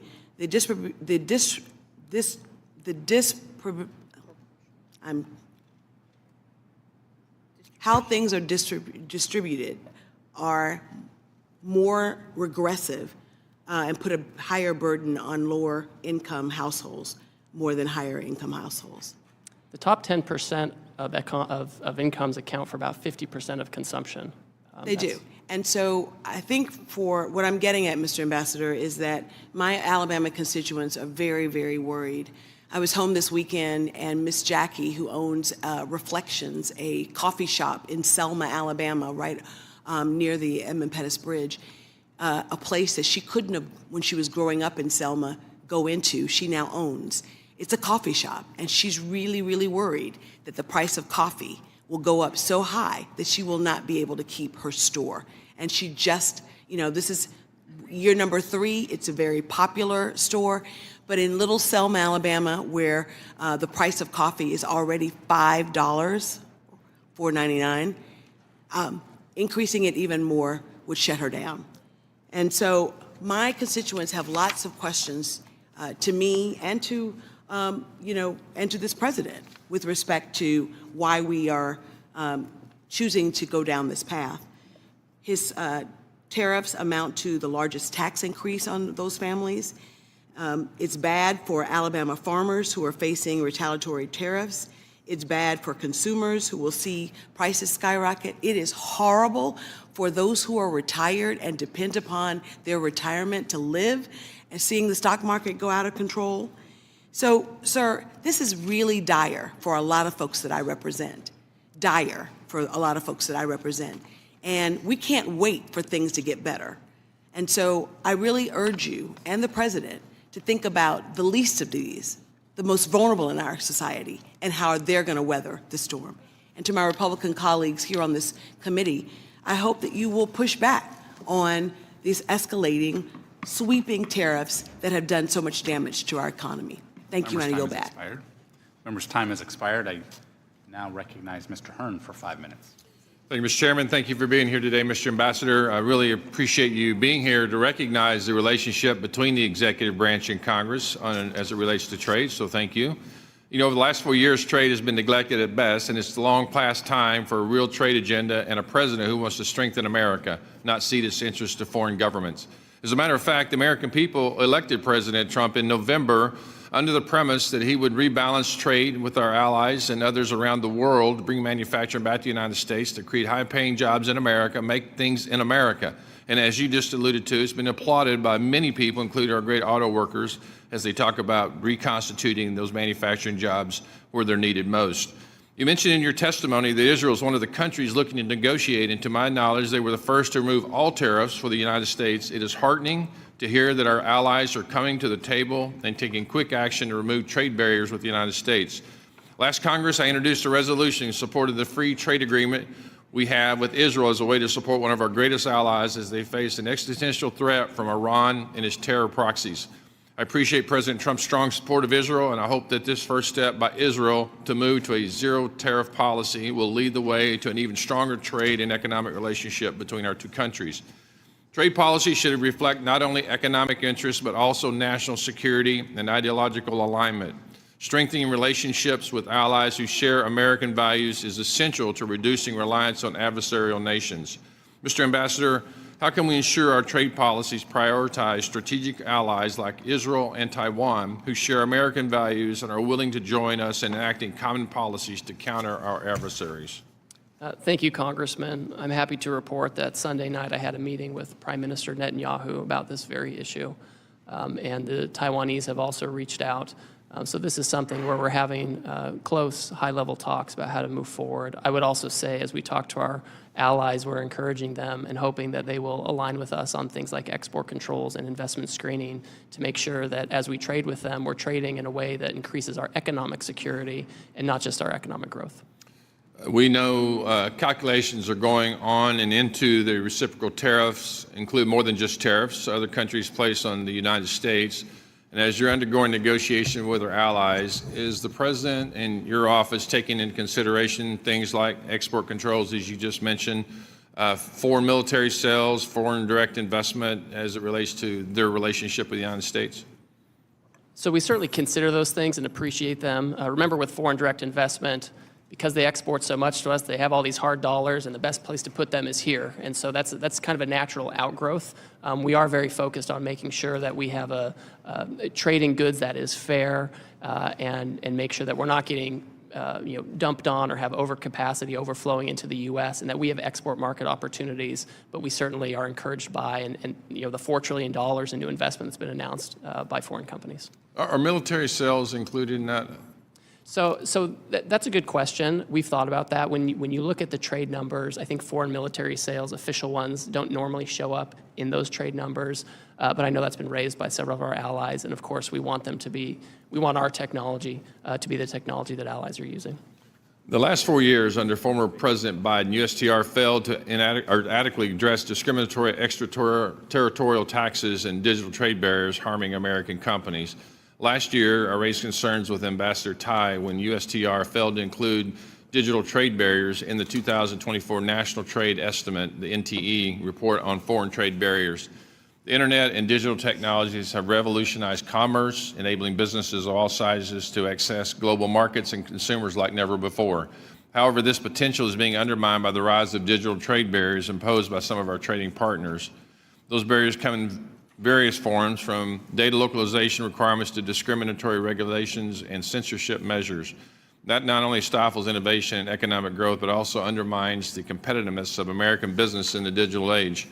In 2023, the U.S. exports of digitally enabled services accounted for 64% of all U.S. exports, and the U.S. had nearly $300 billion in digital trade surplus.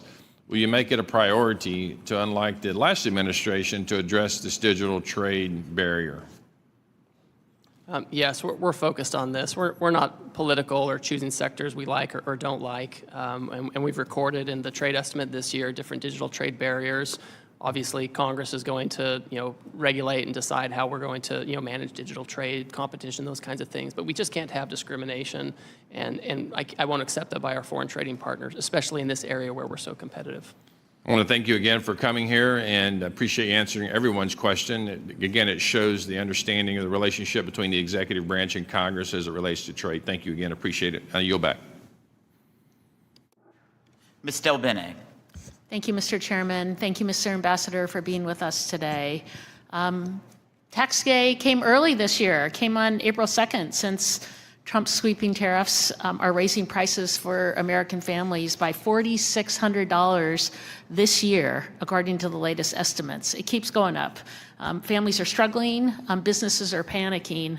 I talked to a business in my district that talked about being tariffed out of business. We have businesses who have a lot of export, who manufacture right here in the U.S. and export, who are losing business. Even Republicans are beginning to break with the president. We've seen several joint bills that would make clear that the president does not have the ability to single-handedly impose sweeping tariffs. The real question we're all wondering is, how do we get out of this mess that Trump has created? Chairman Smith recently said he hopes that the Trump tariffs will give USTR leverage to negotiate new trade deals.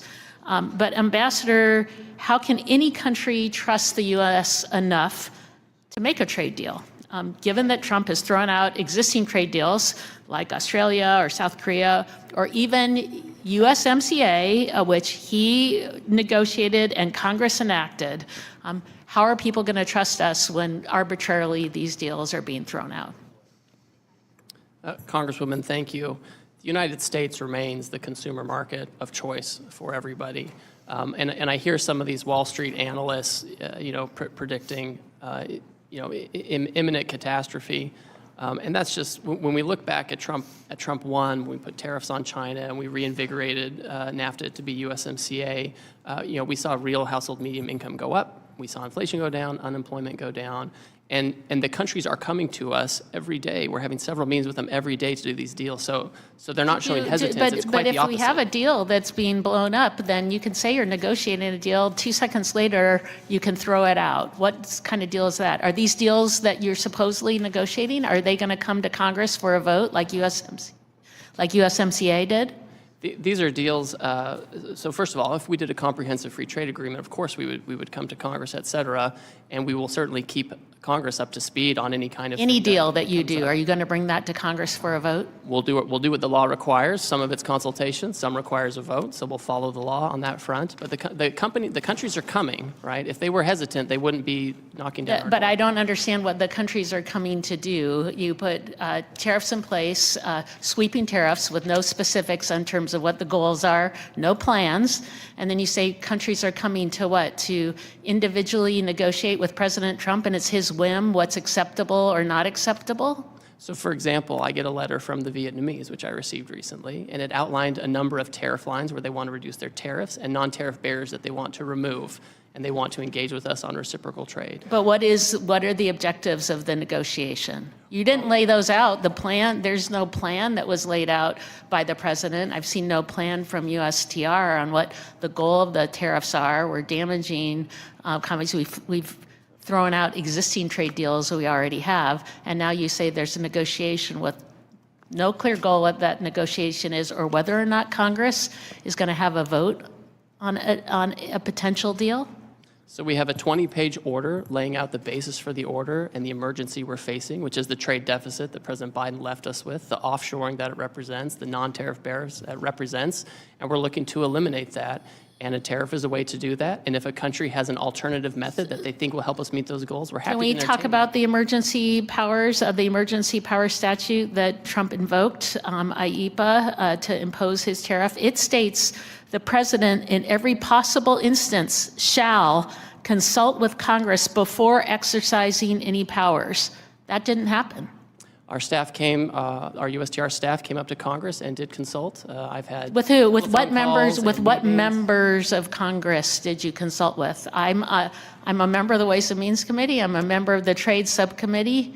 I called both the chairman and the ranking member the day before, the morning of. So My if you staff talked came to, up and briefed. if you called It's my to, how jurisdiction. could you consult with folks when there wasn't even a deal that was proposed? In fact, it wasn't till April 2nd when the tariffs were put in place. No one even knew what exactly was going to happen. There was nothing to consult on. So how did that consultation take place?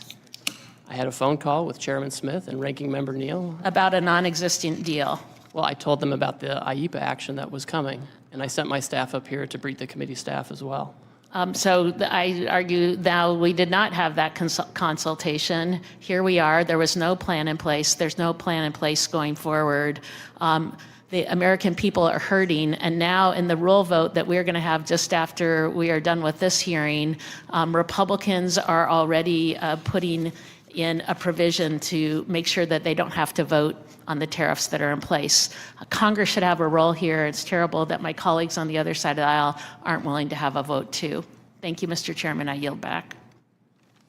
Ms. Miller. Thank you, Chairman Smith. Welcome, Mr. Ambassador. Thank you for being here. It's my opinion that part of the reason President Trump has taken such drastic action on trade is due to the fact that there was no trade agenda under the Biden administration. And I didn't hear any sniping from the other side about that. The past administration's failure to engage in meaningful conversations with our trade partners opened the door for countries to run afoul of the World Trade Organization tariff agreements and to impose excessive non-tariff barriers. These countries have had no incentive to negotiate, and they've been massively benefiting from the system as it is. For example, in my state, the hardwood companies have been pummeled by China, dumping their hardwood in the American market. China gained at our expense while we were asleep at the wheel. Thankfully, that is not the policy of the United States today. Due to President Trump's swift action, more than 70 countries are knocking down our door, ready to negotiate a trade deal. Today, I want to focus on the future of our trade agenda. Looking to the very near future, the administration is required by statute to undertake the United States-Mexico-Canada Agreement review process in 2026. I can't understate the importance of the USMCA to my constituents. The growth in the manufacturing sector, spurred on by our cooperation with Canada and Mexico, has helped sustain thousands of jobs in my district. I'm well aware that this agreement is not perfect, and we are fortunate to have the review process in place in order to make the necessary improvements. Ambassador Greer, what commitments can you make to us today in regard to the USMCA review? Specifically, how will you use this opportunity to advance President Trump's goals of promoting domestic manufacturing, and how will you engage with Congress to facilitate this process? Thank you, Congresswoman. And I'll just note that goods coming from Canada and Mexico right now that comply with the rules of the agreement continue to enter duty-free. This is an important agreement. I met with my Mexican counterpart last night. I have worked in the works. I have a meeting with my Canadian counterparts, and we expect that we will initiate the public consultation process that's required by the statute at some point at the time required. I think with the USMCA, it's important that Canada and Mexico not be used as an export platform for third countries. That's not what we want. USMCA should be an agreement that promotes manufacturing in America, and that we can rely on our partners to the north and south if needed.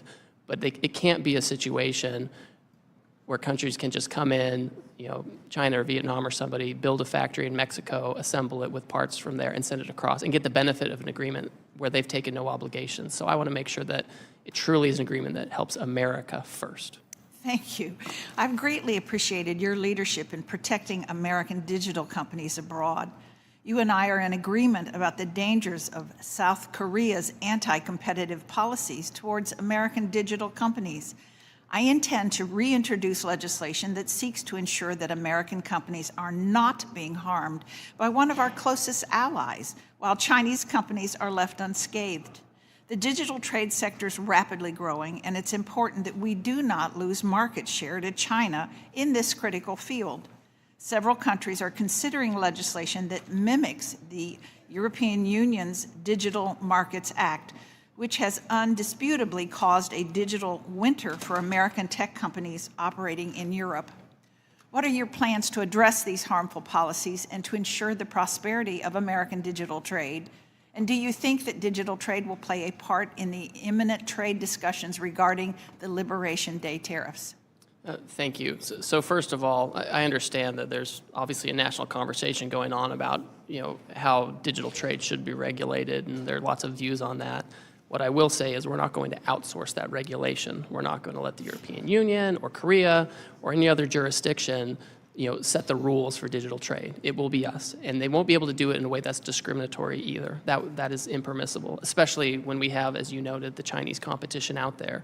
If we're going to have companies that operate in this space and are so competitive in this space, we need to make sure that they're American companies, right? That's what we need to make sure. And so this is certainly something that we can talk about in any negotiations that come up.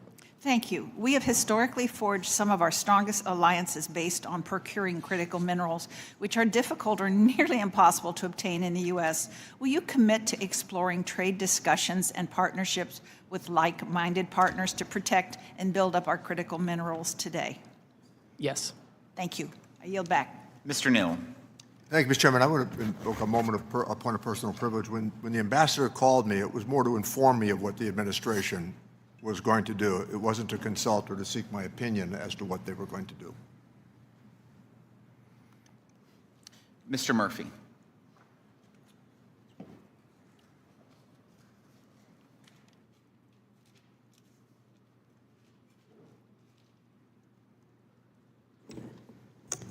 Thank you, Mr. Chairman. I just want to show a slide to everybody documenting where we are with the United States and the U.S. trade deficit. I think this really shows why this is an emergency.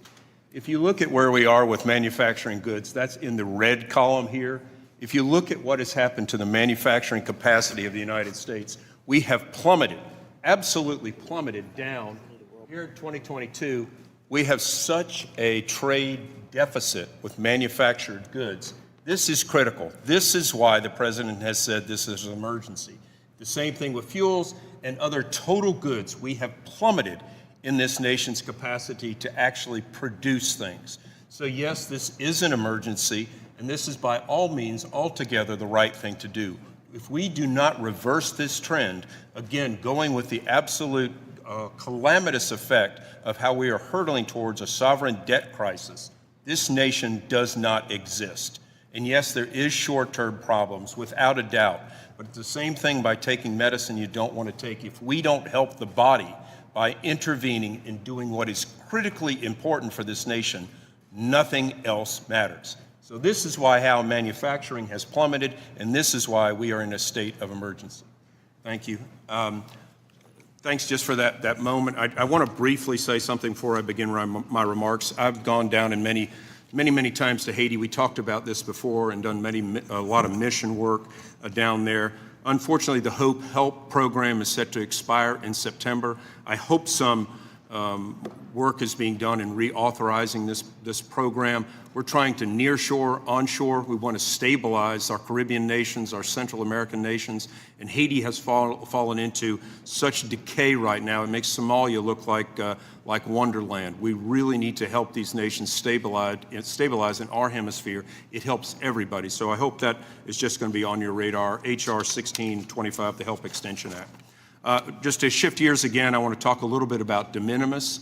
The legislation, HR 7979, the End China's De Minimis Abuse Act, did not make it to the floor. However, we're seeing that packages being abused by this loophole, literally with China, overwhelm the CBP, leading to billions of dollars of lost revenue and jobs.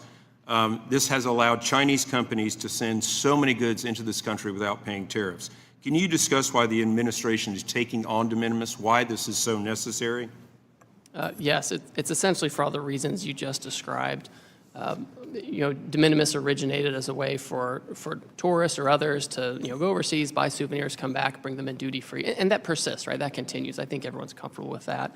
But what we saw were foreign companies abusing the system and taking advantage of it and building a commercial case for it, their entire business on it, and that ended up undermining a lot of retailers here in the United States. And so it's important to make sure that tool is used for its original purpose and not for other countries to avoid duty payments or things like that. One of the comments were that we shouldn't be doing tariffs to our friends. Friends don't treat friends with horrible tariffs like we are being done by other countries. So I think sunlight is the best disinfectant. So we're able to see what the rest of the world has been doing to the United States. I don't think the American public understands this. And this is why I think it's just so critical that we shine the spotlight on this. Quickly, just with one thing that happened in the pandemic, I'm a physician, and we saw that our supply chain for pharmaceuticals, for health-related PPE, et cetera, is critically at risk during these things. If China were to shut off all its exports overnight, medical supply chains would be one of the industries hardest hit, and we would have American patients literally dying because they could not get medicines or other type of devices. Can you discuss how the Trump administration's trade is helping to secure our health supply chain? Yes. So first of all, we have to reshore. We have to reshore pharmaceutical production to avoid the very situation you talked about. And we have to do it now. We can't wait for the next crisis. We can't wait for the next conflict. We have to do it now. I understand the Commerce Department will be undertaking an investigation of the pharmaceutical supply chain to assess what tools we can use. The President's talked about tariffs that might apply to certain things to incentivize reshoring, but I assume that investigation will also have other ideas as well. We have to make sure that in this tariff incident, we're not hurting American companies and hurting them over helping out foreign countries. And, going back to, Kamala's famous phrase of getting to the root causes of immigration, they did absolutely nothing to bring industry nearshore, trying to prop up Caribbean nations so they won't have everybody trying to run over a border. Look, I've talked to you about Puerto Rico. I was in Puerto Rico this last week, and there's so much of an opportunity to go there and onshore in an American territory to bring back American pharmaceutical industries, so many other industries that help us with our national security. And at the bottom line, this is what we're talking about. We're talking about national security. Thank you, Mr. Ambassador. I'll yield back. Ms. Chu. Ambassador Greer, my constituents are sick with worry about the high cost that the Trump tariffs will bring them. They are barely able to afford their everyday living expenses, but now they're hearing that the average family will have to pay $4,600 a year more because of the Trump tariffs. They are hearing this will be the largest tax increase for the American people in our nation's peacetime history. They are hearing Goldman Sachs say that we face a recession. The increases will be for food items that the U.S. does not produce domestically, like cacao beans, coffee beans, tea and spices, and certain nuts. But non-food items like clothing, consumer electronics, shoes, cell phones, furniture, and household appliances will be especially hard hit, as more than 50% of our consumption comes from countries facing tariff increases of 30% or more. I must point out that there are some items on the list, like bananas and cacao beans, which the U.S. can never grow enough of to meet our own demand because of our mostly non-tropical climate. In fact, the U.S. produces a tiny number of bananas in Hawaii and Florida, but depends enormously on importing bananas from Guatemala, Ecuador, and Costa Rica, all of which receive tariffs. And in fact, the U.S. is the world's largest importer of bananas. So this shoot first, then aim approach is making Americans' lives much worse with no actual plan and doesn't make any sense.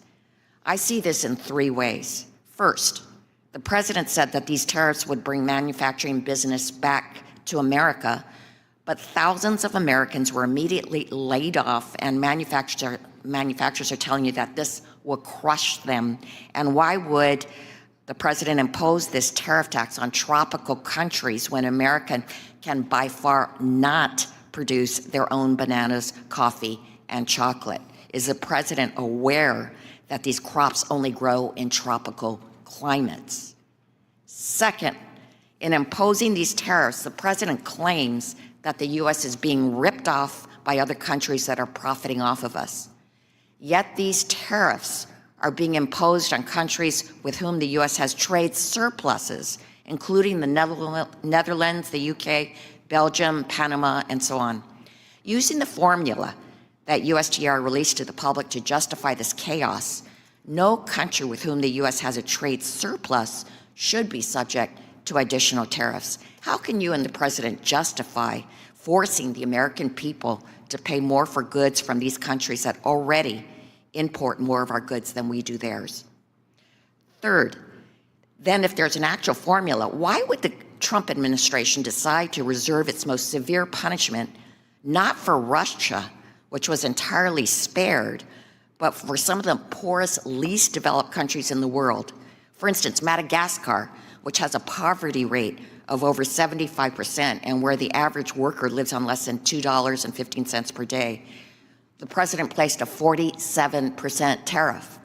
So Madagascar, 47% tariff, Russia, 0.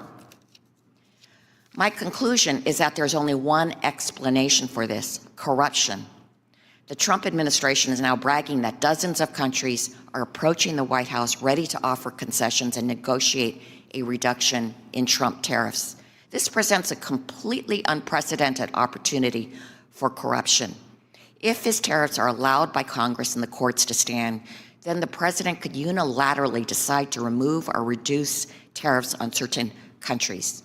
With no transparency, a country could pay the president or his family money through memberships at Mar-a-Lago or payments through their various cryptocurrencies in exchange for a reduction in tariffs. His cronies could pay him directly to remove tariffs from certain imports. So, Ambassador Greer, I would like to ask you 2 yes or no questions. My first question, you're putting tariffs on crops that we, for the most part, don't grow, like bananas, cocoa beans, coffee, and vanilla. Is the president aware that these crops only grow in tropical climates? My Yes, he's second aware. question, yeah, you answered yes. Can you promise that there won't be a pay-for-play system where companies and donors make the pilgrimage to Mar-a-Lago to get exemptions? You have my promise. Well, my constituents don't have that access, nor do most of the American people, but because of these Trump tariffs, it is they who will have to pay the exorbitant costs of these actions, and that's not right. Mr. Kustoff. Thank you, Mr. Chairman, for convening today's hearing, and thank you, Ambassador Greer, for appearing today. Ambassador Greer, I represent part of Memphis, Tennessee, and most of rural West Tennessee. And in Memphis, Tennessee, last year, 2024, we had a great opportunity with Elon Musk when he made an announcement to create a historic investment in Memphis through his company XAI. And the investment will lead to the world's largest supercomputer called Colossus. So Colossus is the core infrastructure behind Grok, which is the artificial intelligence system that Mr. Musk is developing or has developed and that I use and probably a lot of other people use. I've toured Colossus, and frankly, the capabilities are absolutely remarkable. From what I understand with this project and with Elon Musk is he places a strong emphasis on sourcing American-made products with XAI whenever feasible, demonstrating a commitment to domestic innovation. The issue is that supercomputers like Colossus depend on a variety of advanced components that right now are not produced in the United States. And I think we can all agree that we want the United States to be the absolute leader when it comes to AI. The other issue is the reliance presents obvious and serious strategic vulnerabilities because a disruption in the supply chain could hinder U.S. capabilities. So I understand that the entire industry is working on building domestic capacity. And thanks to President Trump and his efforts and the efforts of the administration, we've seen massive investments from companies like NVIDIA and Taiwan Semiconductors. But I think we all also realize that that transition is going to be several years, or it's going to take several years. So could you talk about how USTR is balancing the near-term need for components with the long-term goal of onshoring these critical supply chains? Certainly. So when the president took his action on reciprocal trade, there were some items that were not covered by the new tariff because further investigation was needed. This includes pharmaceuticals, as I've discussed, but it also includes semiconductors. And so many semiconductors are not covered by the reciprocal tariff because the Commerce Department, as I understand it, is looking into doing a further investigation to see where tariffs may or may not be appropriate on semiconductor chips or the downstream components. And that's something I know that the Commerce Department is looking at very closely. Thank you, Ambassador. If I can, because there's been a lot of talk here, some talk about Russia and the suggestions that the Trump administration has let Russia off the hook when it comes to tariffs. My recollection is that this committee, several years ago, took the lead on bipartisan legislation to change the trade treatment as it relates to Russia, specifically revoking the permanent normal trade relations, specifically banning the import of all energy products from Russia, specifically by providing a path to raise tariffs on many other products from Russia. So in fairness, I know that both the Biden administration and the Trump administration have added to this legislation by imposing a wide range of sanctions on Russia, which cut off most of trade and investment. So my question to you is, would any Russian exporter feel that it has better access to the United States market than our non-sanctioned trading partners who may face higher tariffs right now? Oh, no, by no means. Russia's subject to a very high tariff due to the good work you did here in Congress, as well as other kind of bad actors that fall into that category. Bipartisan. On a bipartisan basis, that's right. Yep. Thank you, Ambassador. Thank you, Mr. Chairman. I yield back. Ms. Moore. Thank you so much, Mr. Chairman, and thank you, Mr. Ambassador, for visiting with us. I have to say that I have really appreciated the discussion that we've had here today with our colleagues, and as is always the case with me, I have remarks that are planned, and then I make the mistake of listening to what other people have said. And I really do want to agree with some of the things that my colleagues have said, like Mr. Schmucker and Mr. Kelly, that we need, and you, Mr. Ambassador, have said that we need to have access to markets. Specifically, Mr. Kelly said, we can't afford to lose any market share, and I agree with him. He went on to say that we need to level the playing field. Mr. LaHood talked about his soybean farmers in Illinois, and I'm from Wisconsin, sir, and so I do know that we have a $1.3 billion worth of soybean product, and our main partner is with China. And so I think Wisconsin farmers, that's just one example of how we are at risk of losing market share. And then Mr. Doggett went on to say how, you know, instead of allowing, like my soybean farmers to do that, what we would revert to would be to give them welfare. And I guess I don't agree with that characterization. I don't even agree with it as a characterization of a subsidy, because it's actually a ripoff. You know, farmers lost about $27 billion in the first Trump administration, and they only got about $23 billion in subsidy return. So they lost money, they lost market share, and they lost lives. You know, in Wisconsin, there was a study done, and they looked at suicide rates, and suicide rates among farmers are like 3.5 times more than in other professions. It's a very stressful career. And so I am very concerned, and I wonder what's going to happen to them. You haven't said to us, I think you sort of skirted the question about whether or not we were going to give them subsidies. But even if we would give them subsidies, that would not prevent them from losing market share. And farmers they don't want a check. They want to be able to farm.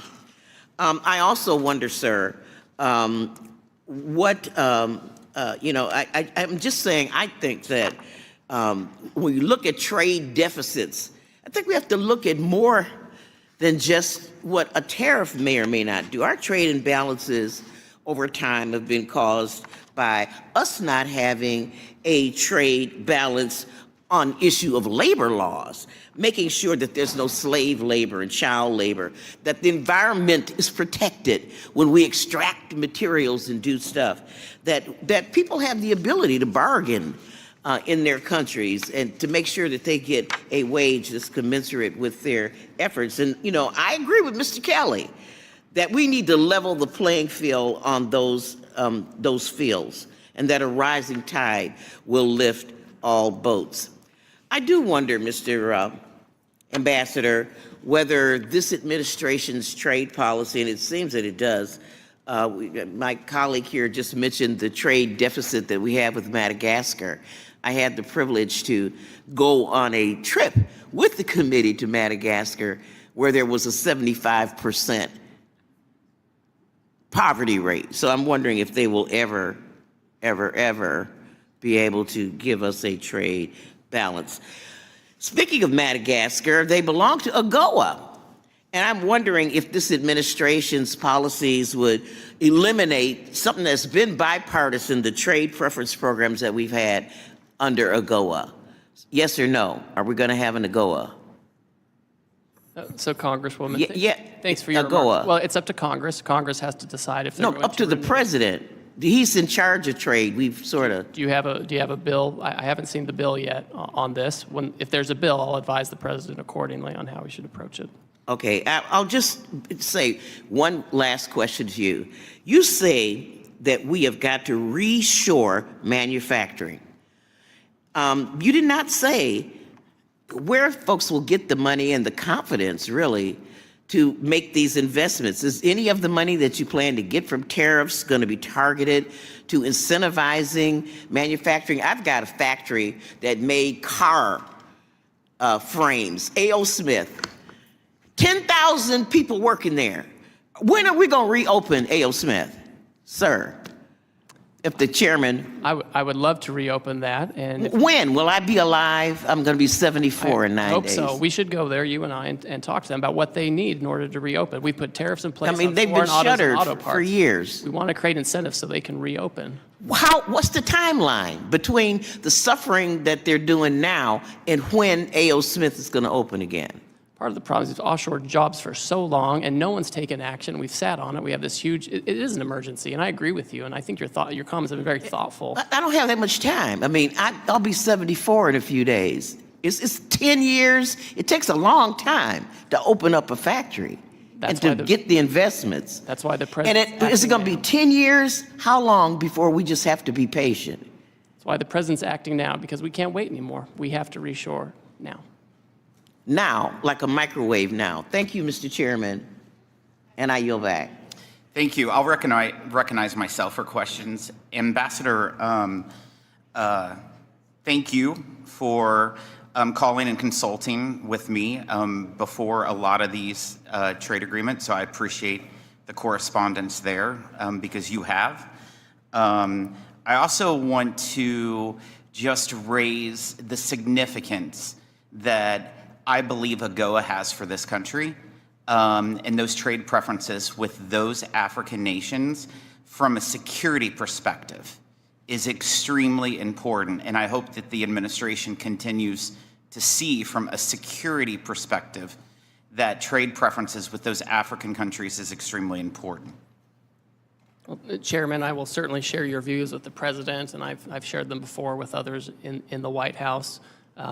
And I understand the importance of AGOA to this committee and Congress, and I would encourage the committee, as you look at it and potential renewal, to think about ways to improve it. And I would love to work with you all to make sure that we can do that. It's just very important. I also I've heard a lot of conversations today, and one thing that I appreciate is Secretary Bessent's comments that I've read, that he says over the last 4 decades, Wall Street got very wealthy. But over the next 4 years, it's Main Street's turn. And that's in fact who the president's been fighting for, is for all those forgotten people in Southeast Missouri, in rural America, that their place of employment is now vacant. My mother was one of those individuals. I have numerous family members that's one of those individuals. And people will talk about their 401ks. But the reality is that the top 10% own 88% of all the stock market. The top 10. Then the next roughly 12%, as the secretary has said, the next 12% ownership of the stock market is the next 40%. So that bottom 50%, the people who make less than $42,000 a year, those people, they're worried about their debt, their credit card payments, their interest rates. And that is who President Trump is fighting for in bringing more jobs and manufacturing, open up factories and coming down here. And I want to thank you for standing here. I want to thank you for working for this cause. And I think it's extremely important, and it will be transformational. It may be bumpy for a while, but it's about time Main Street is representative instead of Wall Street. I want to ask you a few questions about the European Union. As you know, I have shared my opinion about the European Union and how disappointed I am of how they've taken advantage of U.S. farmers and U.S. agricultures. I heard them say that they're willing to lower their tariffs on industrial goods. That's not good enough, Ambassador. They have to address their non-tariff barriers when it comes to agriculture goods. The country of Honduras purchases more pork than the entire European Union. And there's only 10 million people there. There's 450 million people in the European Union. And then you look at the country of Angola, one of those African countries. They purchase more chicken from us than the entire European Union. And the European Union has a GDP times 200 of that in Angola. These are trade problems. And this administration better continue to fight for the American farmer, that Missouri farmer who's been screwed for such a long time by our friends. And I want to thank the president. I want to thank you for continuing with it. I do want to ask you, do you agree that there's a serious trade problem when it comes to agriculture in the European Union? Yes, Chairman. It's fundamentally unfair. It's structurally unfair. It has been for decades, and I've been very clear with them that any kind of agreement or negotiation or anything, it has to have an ag component for all the reasons you described. Super important. Last year, I requested the International Trade Commission to complete a detailed study of the competitiveness of the U.S. rice industry, with a particular focus on the ways that unfair subsidies and other practices in other rice-producing countries harm American rice farmers by distorting markets and reducing export opportunities. The study was completed earlier this year, and I was not surprised to learn that India is one of the worst offenders. Its subsidies and particularly are particularly problematic because of the lack of transparency around some of them. Do you share my concerns with unfair practices in India and elsewhere that harm American rice farmers? And will you attempt to address these issues through any negotiations with India? Yes, I will.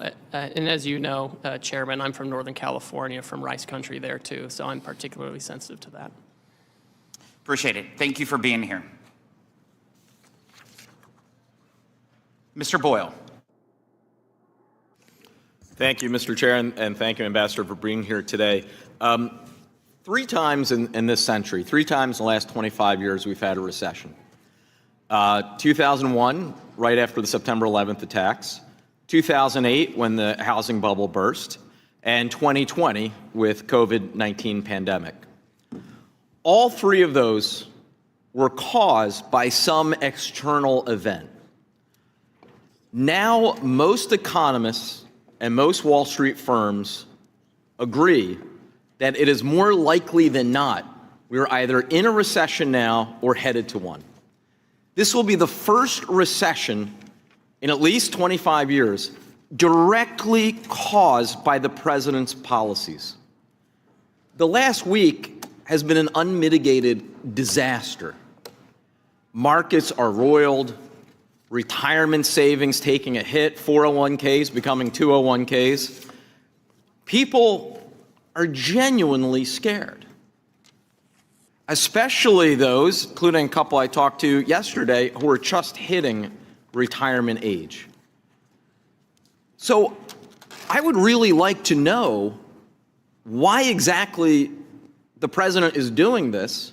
China, I completely understand. I think actually there's been bipartisan agreement around here for quite some time that we needed to get tougher with respect to China. But why going after Canada? Why going after our closest allies in Europe? This does not make any sense. And frankly, it doesn't exactly inspire confidence when the so-called formula that was advertised last week came from absolutely no textbook that any of us are aware of. I mean, yes, it had 2 fancy-looking Greek letters. That does not make it well-thought-out policy.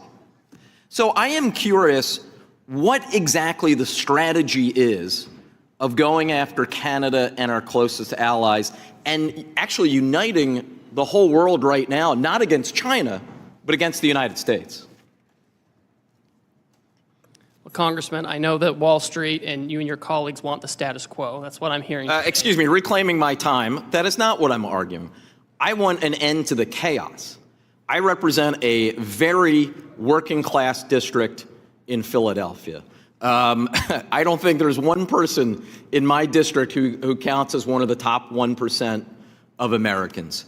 Hardworking families, whether white, black, Hispanic, Asian, from Northeast Philly to North Philly to the river wards, are all being directly impacted by what is happening over the last week. So I want to know, they want to know, why is it that 3 months ago, no one was predicting a recession? Everyone had growth projections. The Fed, most economists, whether liberal or conservative, and now the base case is a more than 60% chance of a recession. That is directly because of White House policies. So when will it be enough?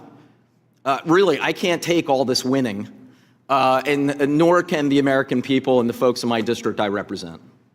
These Wall Street analysts are the same ones that predicted decline in the first Trump administration, where real household median income went up by $7,000, coupled with tariffs. The president has to get the trade deficit down. We've lost 5 million manufacturing jobs. It has been a massacre in American manufacturing, and we have to have those jobs back, and it's urgent, and we can't keep passing the buck. President Biden did nothing on trade for 4 years. That's what I've heard from both sides, and we have to act.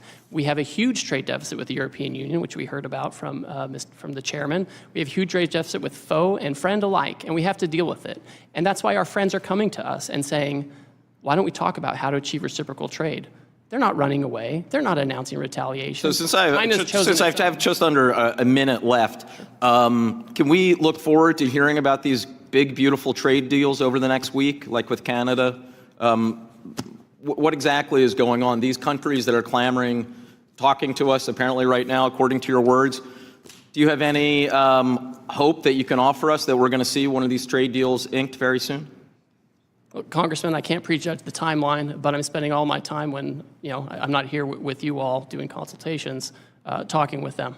So I'm hopeful that we can move quickly on a handful of countries. And finally, just in the final 17 seconds, when will this end? What does success look like? Because a lot of people right now, whether Democrat, Republican, or Independent, are really trying to figure out what exactly the end game looks like here. Because right now, we all see the chaos and not what the actual end result would look like.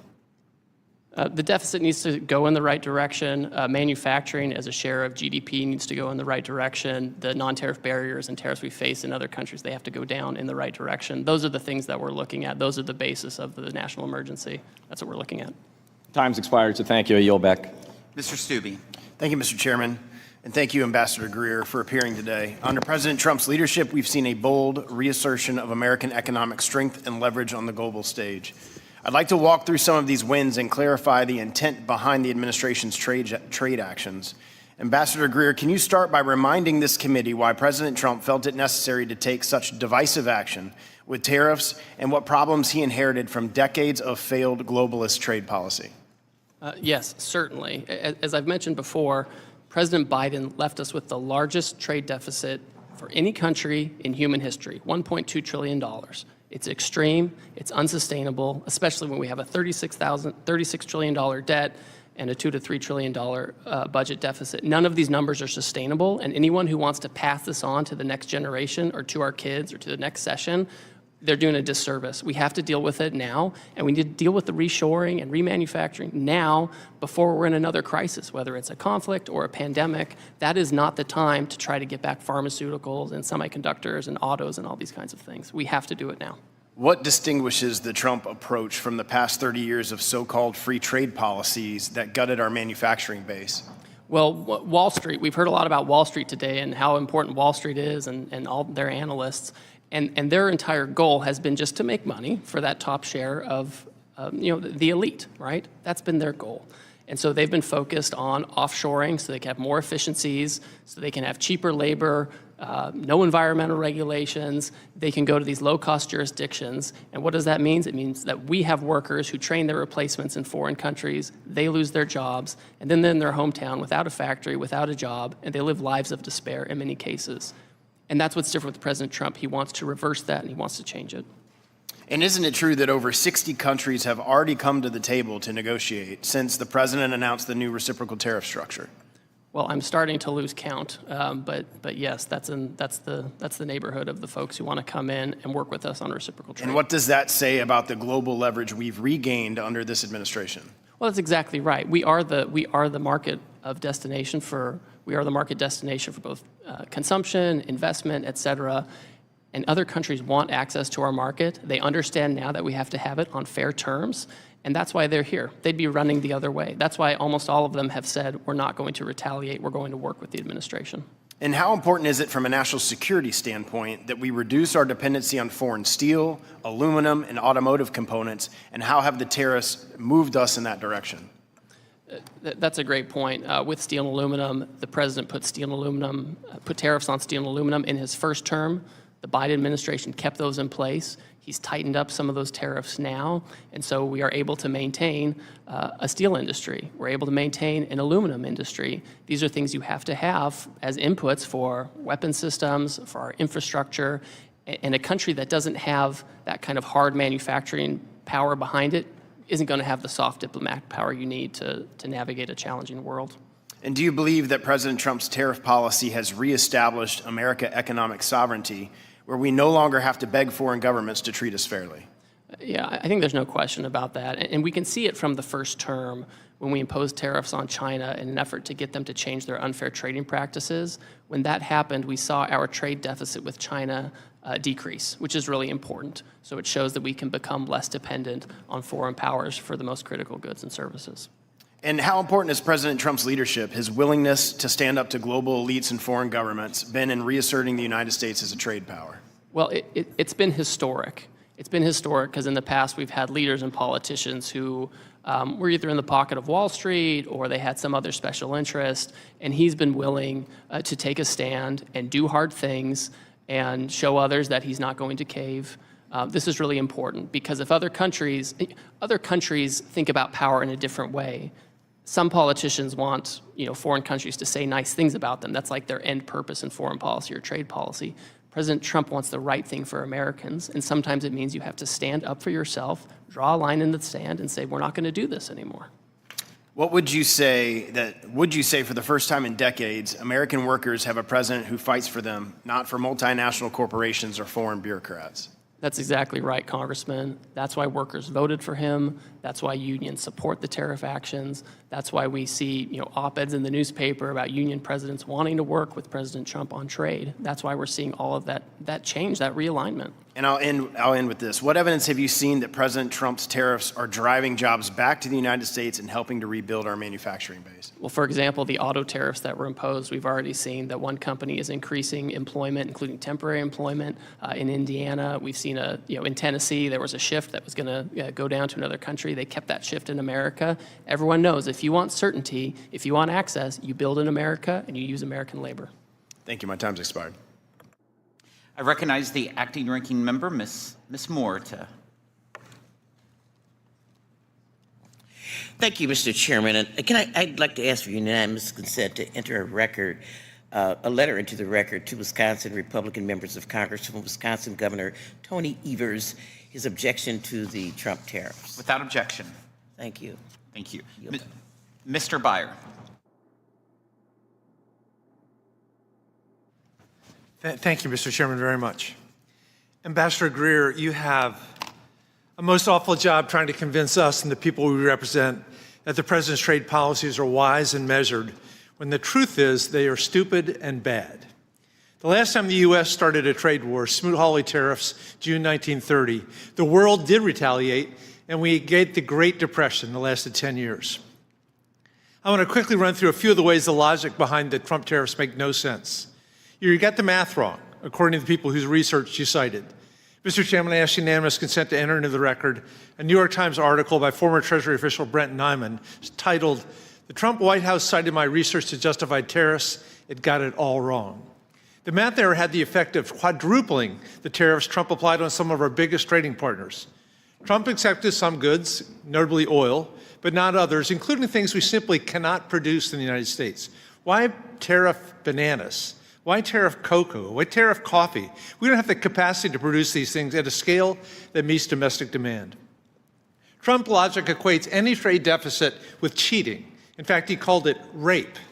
But even this stupid logic didn't help Australia or Brazil or Singapore, all countries with whom we have a trade surplus. How does Australia negotiate an end to a trade deficit that doesn't exist? Some countries have a deficit because we import things that we want, but they're too poor to afford our exports. Perfect example is Madagascar. We buy something like 60% of our vanilla from Madagascar. But they have one of the lowest GDP per capita rates in the world, and they just can't afford many of our products, but we just hit them with the 47% tariff. Trump is hinting that maybe if countries lower tariffs on us, he might drop tariffs on them a little bit or some or possibly, but Vietnam, knowing that Trump was coming, massively cut their tariffs to appease him ahead of his announcement last week, and instead, you slapped a 46% tariff on them anyway. So what are the Vietnamese supposed to do? Trump declared a phony national emergency and imposed tariffs on Canada to punish our closest ally for quote-unquote fentanyl smuggling, despite the fact that our own government says the amount of smuggling at the northern border is vanishingly small, less than 1%. How does Canada get out of a tariff imposed on them for doing something that we admit they're not doing? Trump is risking our economy to bring back factory jobs that pay far less than the 8 million jobs that are listed in the JOLTS report right now. 8 million jobs available in America. I'd pay far more. In fast-growing sectors like healthcare, clean energy, or data science. The Secretary of Commerce, Howard Lutnick, is on television raving about shifting millions of Americans to work on, and I quote, screwing in little screws to make iPhones. You guys are blasting nearly every product from nearly every country with these tariffs. Senator Tillis yesterday called it, quote, a trade war on all fronts. It hurts our alliances, it hurts our economy, it hurts our ability to make and keep free trade agreements, which is supposedly your job. Ambassador Greer, the world is watching you. They're watching this hearing across the country. Global markets are in chaos. The U.S. economy and our most important alliances are in serious danger.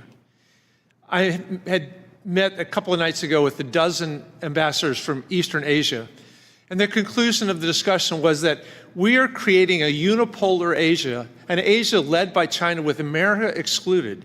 America first is America alone. And meanwhile, you're now serving as acting head of both the Office of Special Counsel and the Office of Government Ethics. These are both busy jobs in the best of times, but extremely demanding during one of the most ethically challenged presidential administrations in history. It's absurd to think that you're actually doing these jobs, but I think it's fair to ask if the many hats you're supposedly wearing are causing dangerous mistakes that damage our country in ways that's going to be difficult to recover from. You know, President Trump also imposed tariffs on China. China responded with tariffs on agriculture. European Union today announced $21 billion worth of new retaliatory tariffs on us. China's announced 84% retaliatory tariffs on us. The legal pretext, you said, is that this is a national emergency. You refer to the state of emergency as, quote, the largest and persistent trade deficit that's built up in recent years. The actual emergency is that markets are slumping, consumer confidence is crashing, and financial forecasts of recession are coming pretty quickly. And the Fed is projecting that these tariffs are driving prices up. We finally got inflation down. Now we're going to do exactly the opposite. Coming to the table, I don't know. Our trade balance has been in the negative for 50 years, and yet we have built the strongest economy in the history of mankind. This is a terrible way to fix the way of bringing back meaningful employment to our low-income Americans. This is not the way to do it. Mr. Chairman, I yield back. Mr. Arrington. Thank you, Mr. Chairman. I appreciate my friend's comments just to take off on treating low-income Americans. It's no way to treat our workers whose wages have been suppressed because of this unfair and unlevel playing field, who, by the way, because of the policies of the last 4 years, have paid a regressive 21% inflation tax. So our working families and our manufacturers and those who make the wheels turn in this economy have suffered a great deal. But other countries will flat put us out of the manufacturing business, out of the energy production business, out of the food making business if we let them. I thank God that for such a time as this, He raised up a leader with the political courage to take on the political and corporate establishment that is going to do everything in its power to stop you and the president from hitting reset before it's too late. Before we not only beg for our drug making and our chip making from other countries whom we are totally dependent on, but before we have to beg to feed our families and fuel our economy. I can't think of, other than the budget deficit, a greater threat to America's economic vitality, prosperity, and national security. I'm 100%, unwaveringly, unequivocally in support of President Trump's and your reciprocal trade policy. I can't imagine anyone along the spectrum from right to left politically who wouldn't want head-to-head competition for our guys. And we have allowed this unfair trade dynamic to persist for so long, there's no way out of this without some front-end pain.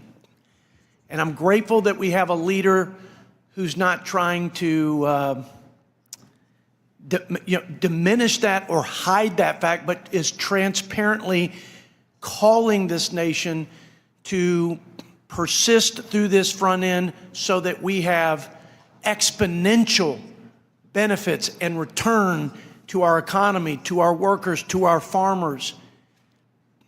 There is no other path, and there is no other politician in this town that would ever risk what is necessary to risk and to exert the courage and will that is necessary to exert to confront this head on like President Trump and you. And we're with you. I'm with you. And I know many of my colleagues are. Couple questions.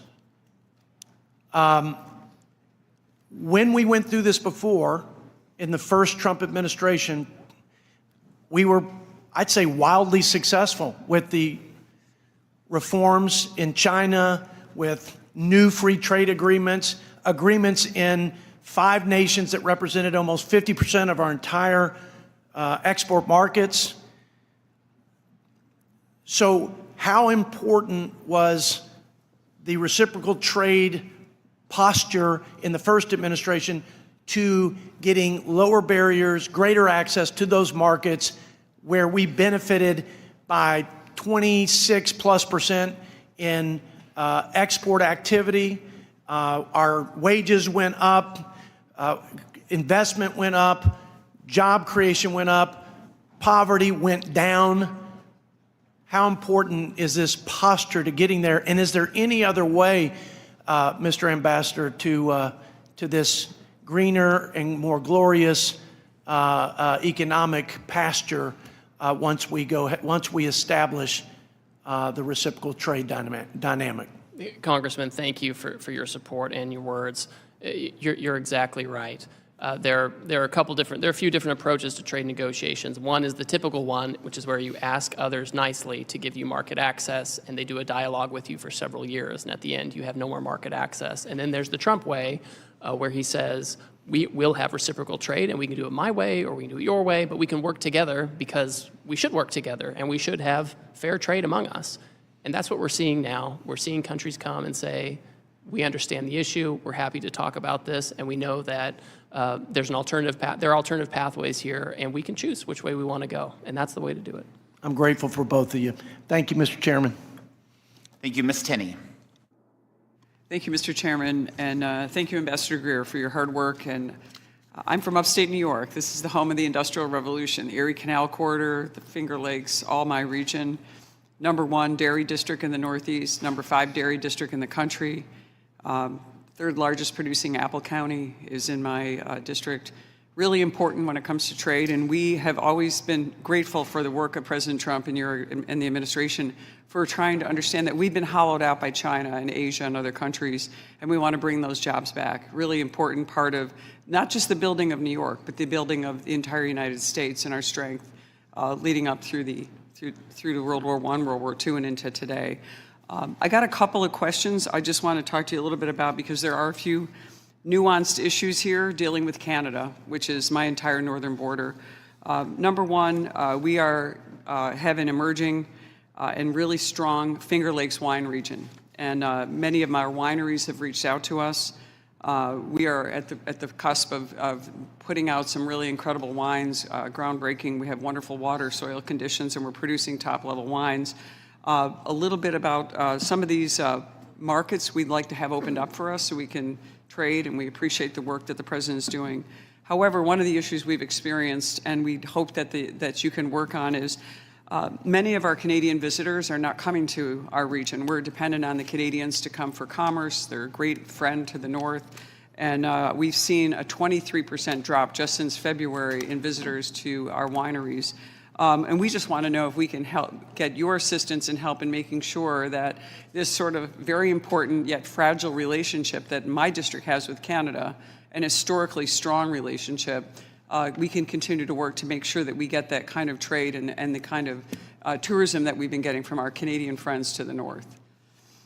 Certainly, and I would note that goods between Canada and the United States that follow the rules of the U.S.-Mexico-Canada agreement, they continue to trade on a duty-free basis, which makes sense, right? Yeah. And I would say, I know you're going to jump into this because this is my next beef with that, but when it comes to Canada, we are grateful and hope that you'll continue to pursue some of the dumping that's been going on against our dairy producers because, as I cited in my start, we are a huge dairy producer and we're getting unfair treatment. We think in the last administration this was not resolved favorably to our dairy markets because Canada continues to bring milk proteins in that we think that are in violation of USMCA, and I know that's what you're going to get to. So. Yes, no, it's certainly on the flip side of the wineries. So.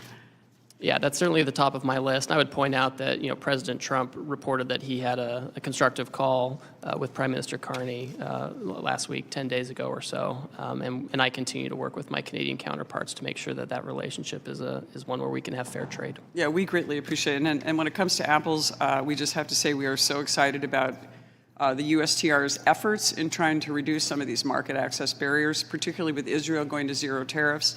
Our apples hopefully will be sold all around the world. We're famous for them. We don't get the subsidies that some of the other states get in the state of New York. And we're hoping that we can do that, including getting our apples to India and around the world to actually grow our New York economy. So we appreciate all that the USTR is doing that.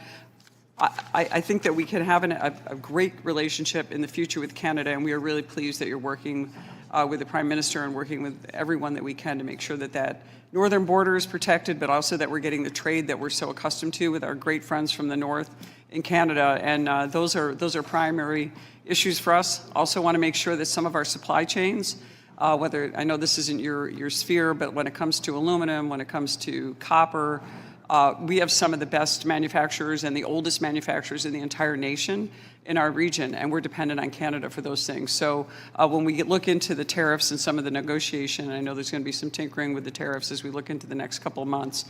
We just know that you and the President will work with us on making sure that we continue to keep these legacy businesses that we have across our region that were part of our nation's real boom when the Industrial Revolution was founded.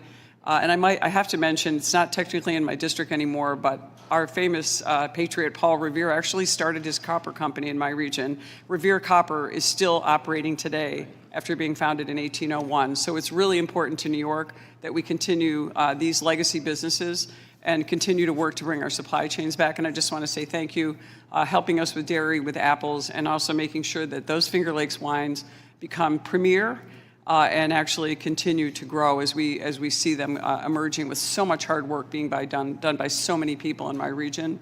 And we're grateful to you, and so continue to work. We appreciate the effort on behalf of our district and on behalf of the President. Thanks so much. Well, thank you, and I look forward to continuing working with you and your staff on these issues. Thank you.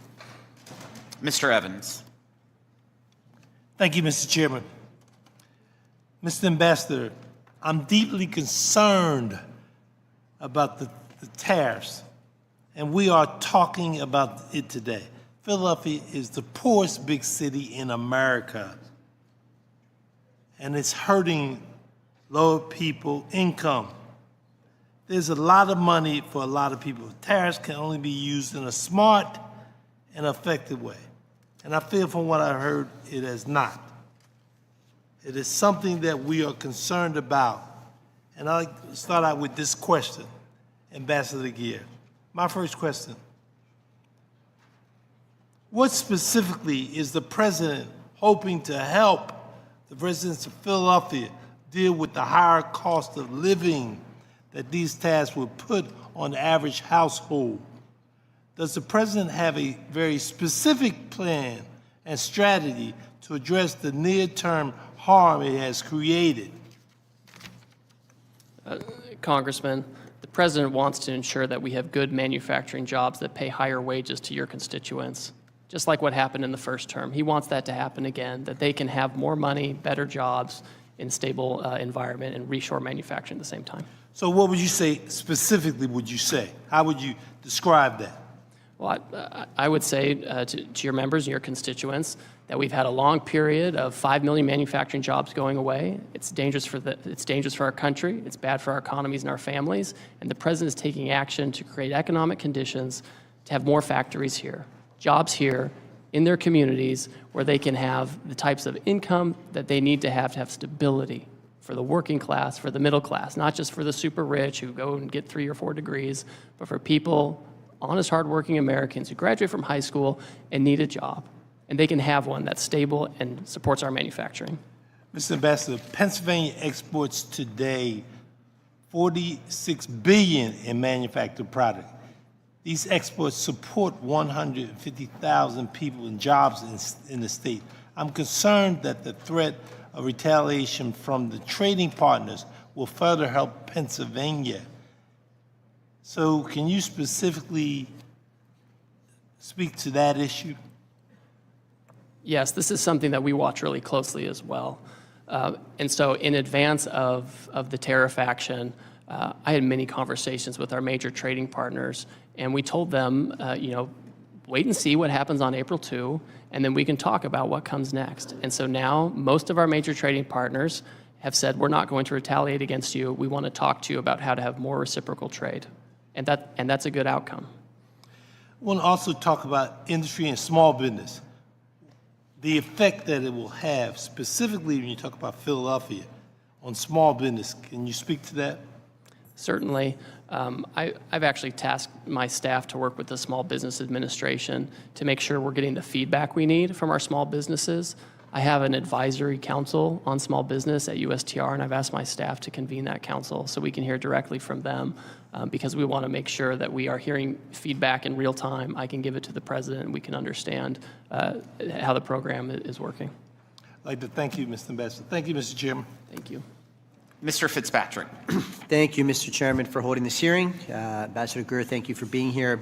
And thank you for your commitment to spend time with this committee today and answer everybody's questions. Leveling the trade relationship the United States has with other countries, I believe, must be a bipartisan goal, especially when our nation's security and well-being are on the line. I do believe that the means by which we accomplish that vision, however, matters a great deal.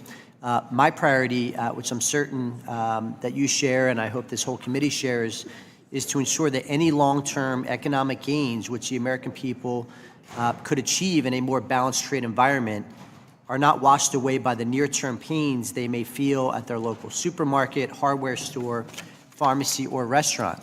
I believe it's essential that Congress and the administration come together to find that middle ground, to maximize the benefits and limit the costs of our nation's trade policy.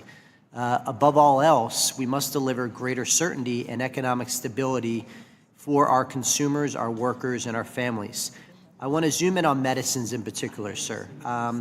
What work do you believe can be done with our closest partners and American companies who are operating in the European Union to ensure that the cost of distinct, innovative prescription drugs and medical devices are affordable for our nation's seniors, particularly those with rare diseases or disabilities?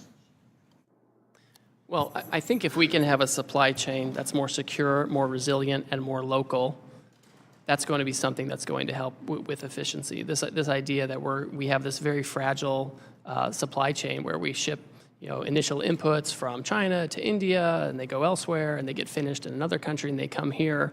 That may work in a world where there's just-in-time manufacturing and where you're ignoring manufacturing jobs in the U.S. But in a world like we're seeing now, where there's conflict, there are pandemics, there are wars, that model doesn't work very well, and the costs become very high. And so if we are able to reshore large aspects of that or have it with close allies, that's going to be helpful.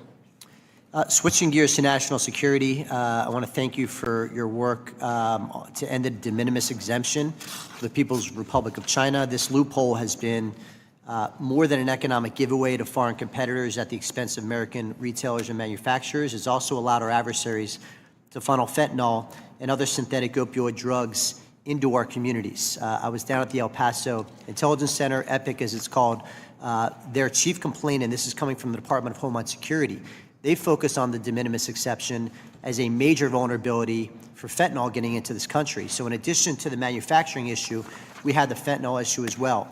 As this administration evaluates how the U.S. should alter or eliminate the de minimis standard for other nations beyond the PRC, particularly those for which have credibly abused the process to the detriment of countless Americans' health and safety, what metrics do you believe should be prioritized?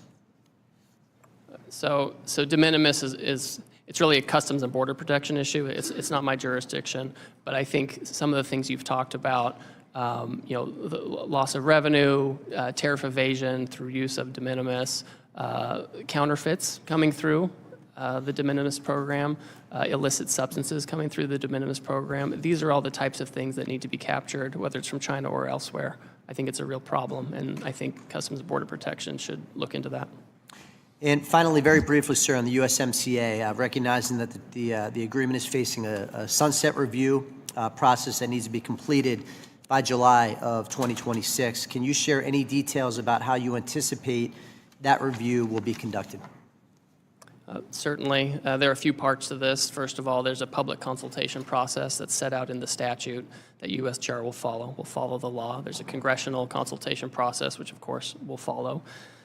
When I think about ways to enhance USMCA or our relationships with our trading partners, one thing that I'm very focused on is making sure that other trading partners don't benefit from the agreement without agreeing to the obligations of the agreement. I'm thinking of China or other Asian countries that want to use Canada and Mexico as an export base into the United States and benefit from the USMCA. I don't think that's the right approach. We need to change that. Just one follow-up. Will USMCA qualifying trade, which was not covered under the April 2nd tariffs, continue to be excluded in advance of this review to ensure certainty for our manufacturers?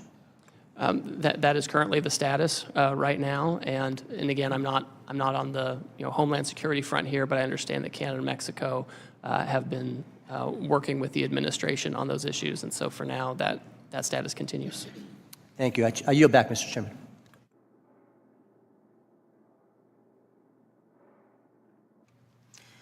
I now recognize Representative Fischbach from Minnesota. Thank you, Mr. Chair.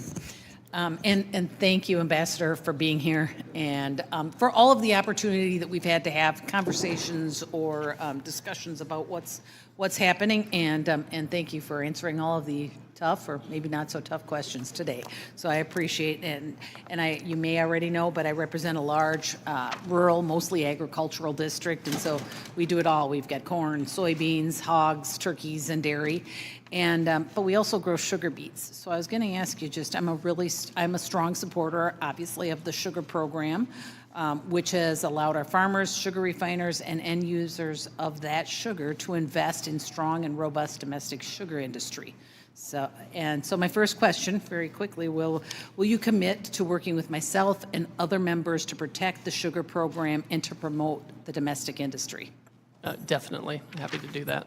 Thank you very much. I appreciate that.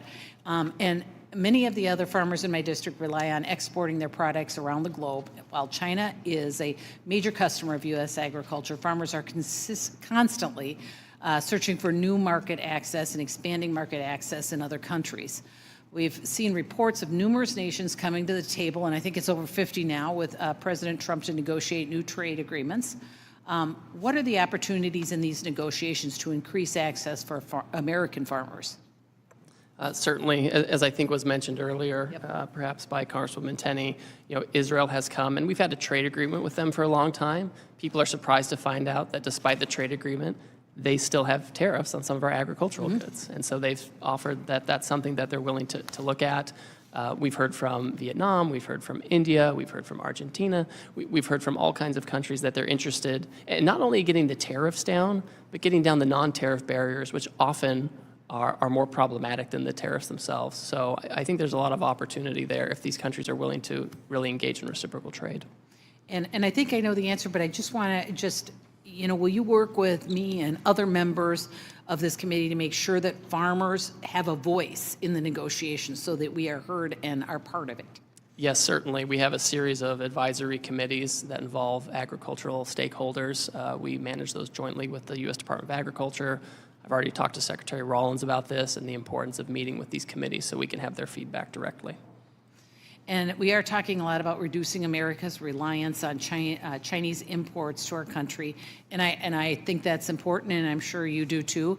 I think we learned a lot during COVID and over the last few years, but I think it's also important that we give farmers the opportunity to reduce their reliance on exports to China by providing them with new markets. And I know that we just kind of are talking about that, but I think it's important that we say it over and over and that we make sure that we include those farmers and that we are looking for new markets, because that is what they want to produce, and they want somewhere to sell it. So maybe that's not even a question as much as just a statement, but I appreciate your willingness to work with us protecting the sugar program, making sure our farmers are involved in these negotiations, and that we are doing our best, because it's been the last few years that we have not had that kind of outreach to create new markets and find new markets for our ag products. So I hope that we are going to be very aggressive about that and really helping our farmers, because it's important that we strengthen and build that market and the farms in our country. So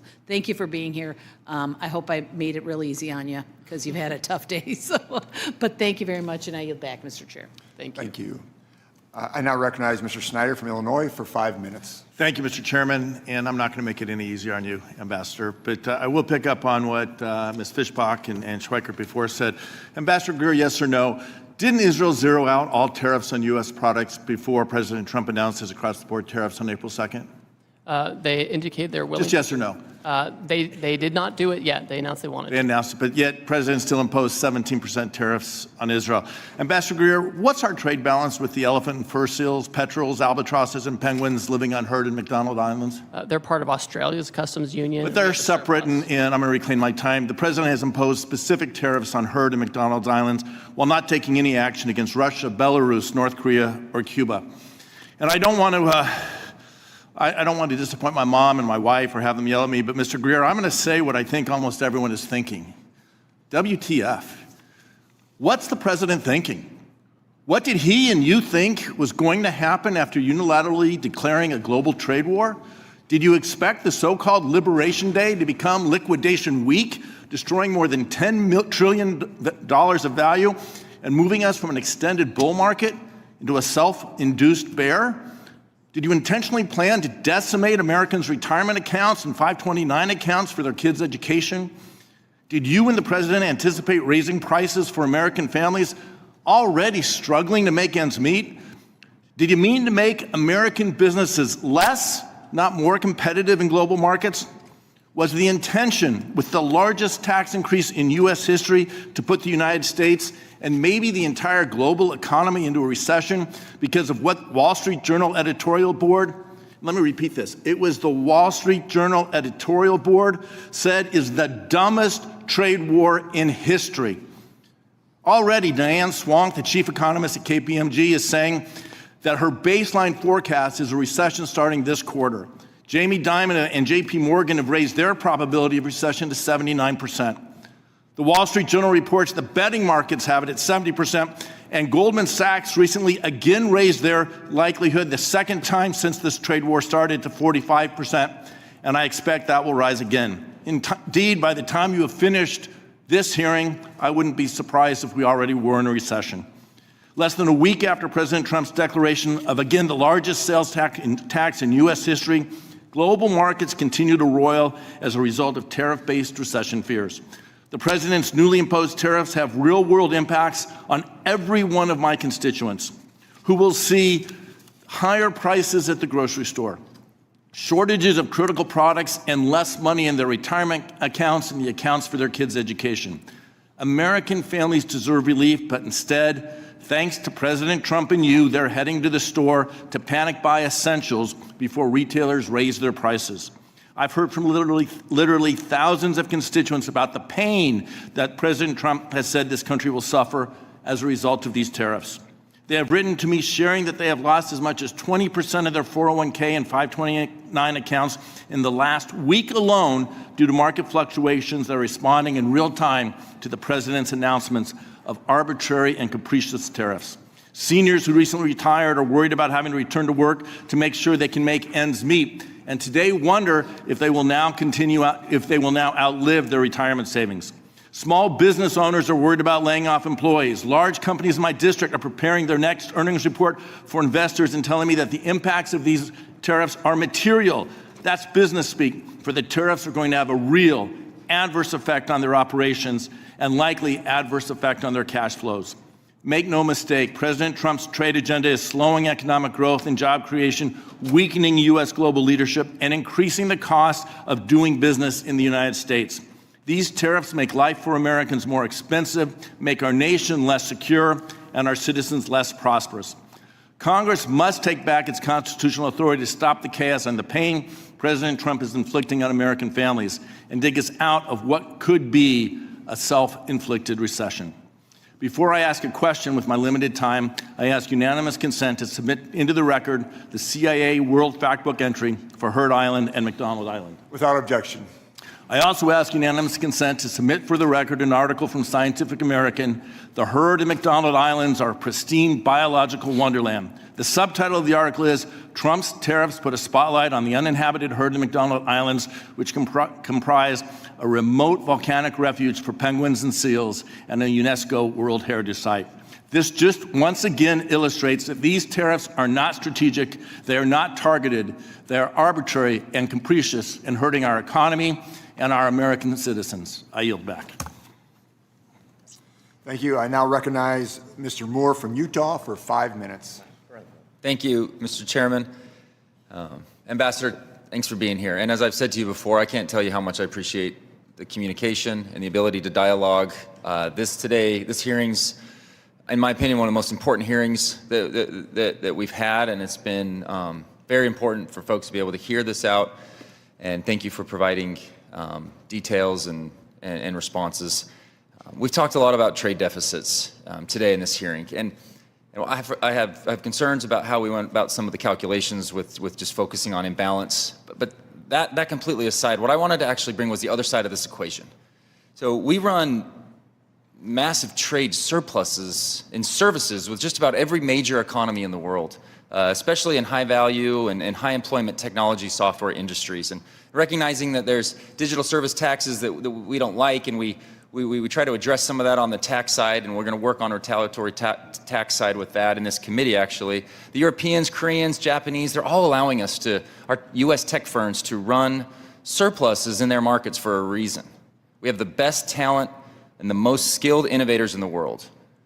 My question here is, what are the consequences for American power and national security if they were able to retaliate and restrict access to American services in their market because we've chosen to restrict goods in their market? In response to that.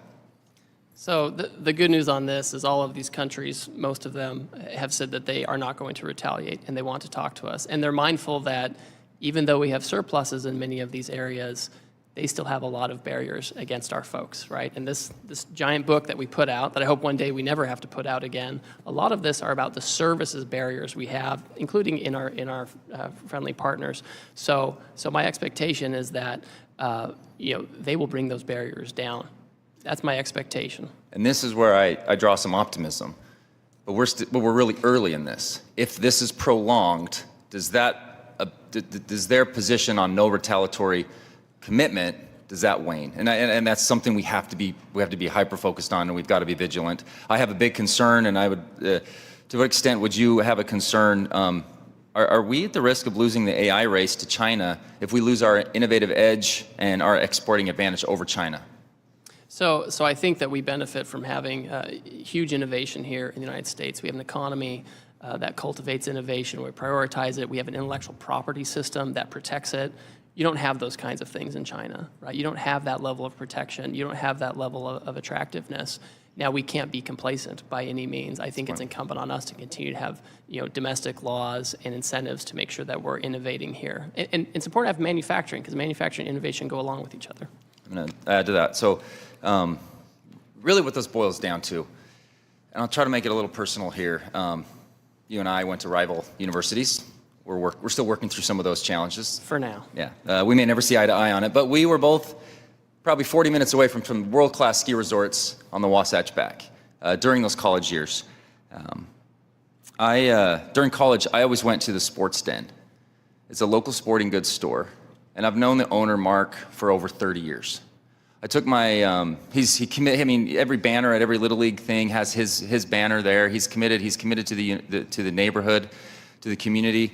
He's weathered the e-commerce revolution. He's weathered COVID. He's been able to sustain this business through some of the toughest times. I took my son's bike in there on Saturday to get fixed, and I've never seen him like this.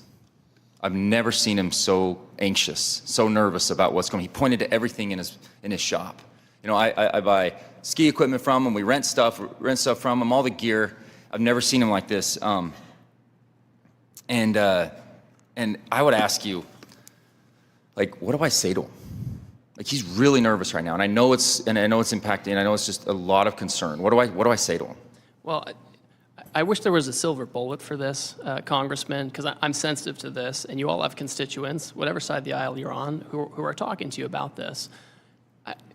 The challenge is that we've seen 90,000 factories leave the United States, and we can have either the status quo and continue to lose that and continue to be dependent on other countries, in many cases foreign adversaries, for our businesses. I mean, to me, that's very fragile. To me, that's very high risk that we have to be so import dependent for our well-being. We're always going to trade. We have to have this reset. We need to move quickly. We have countries in right now trying to negotiate their way to more reciprocal trade. A country like China, they're always going to have their own agency and make their own decisions, and they've never been a reliable trading partner in a lot of ways. We've always kind of been at the mercy of that. So, it's hard to go into your constituent and say that, because they'll say, well, Ambassador Greer said this kind of macro thing. I understand that. Please keep in touch. I mean, as we hear these, the effects of this, it's good for me to know about it so I can tell the president and I can continue to communicate this. We've heard stories about this, and we are concerned. So that's what I said to him. I said to him, because of our communication, he's still just as nervous, and that's just why I wanted to share with you and your team how important and crucial your job is over the next little bit. Is if this is looming, you have an incredible opportunity to do some of the good we did in the first Trump administration to get us to there. We're not there. I'm scared that we're not going to get there. I don't see the strategy to get there, but I know we can, and I really have a lot of confidence in you and your team to be able to get us there, and I yield back. I now recognize Mr. Panetta from California for 5 minutes.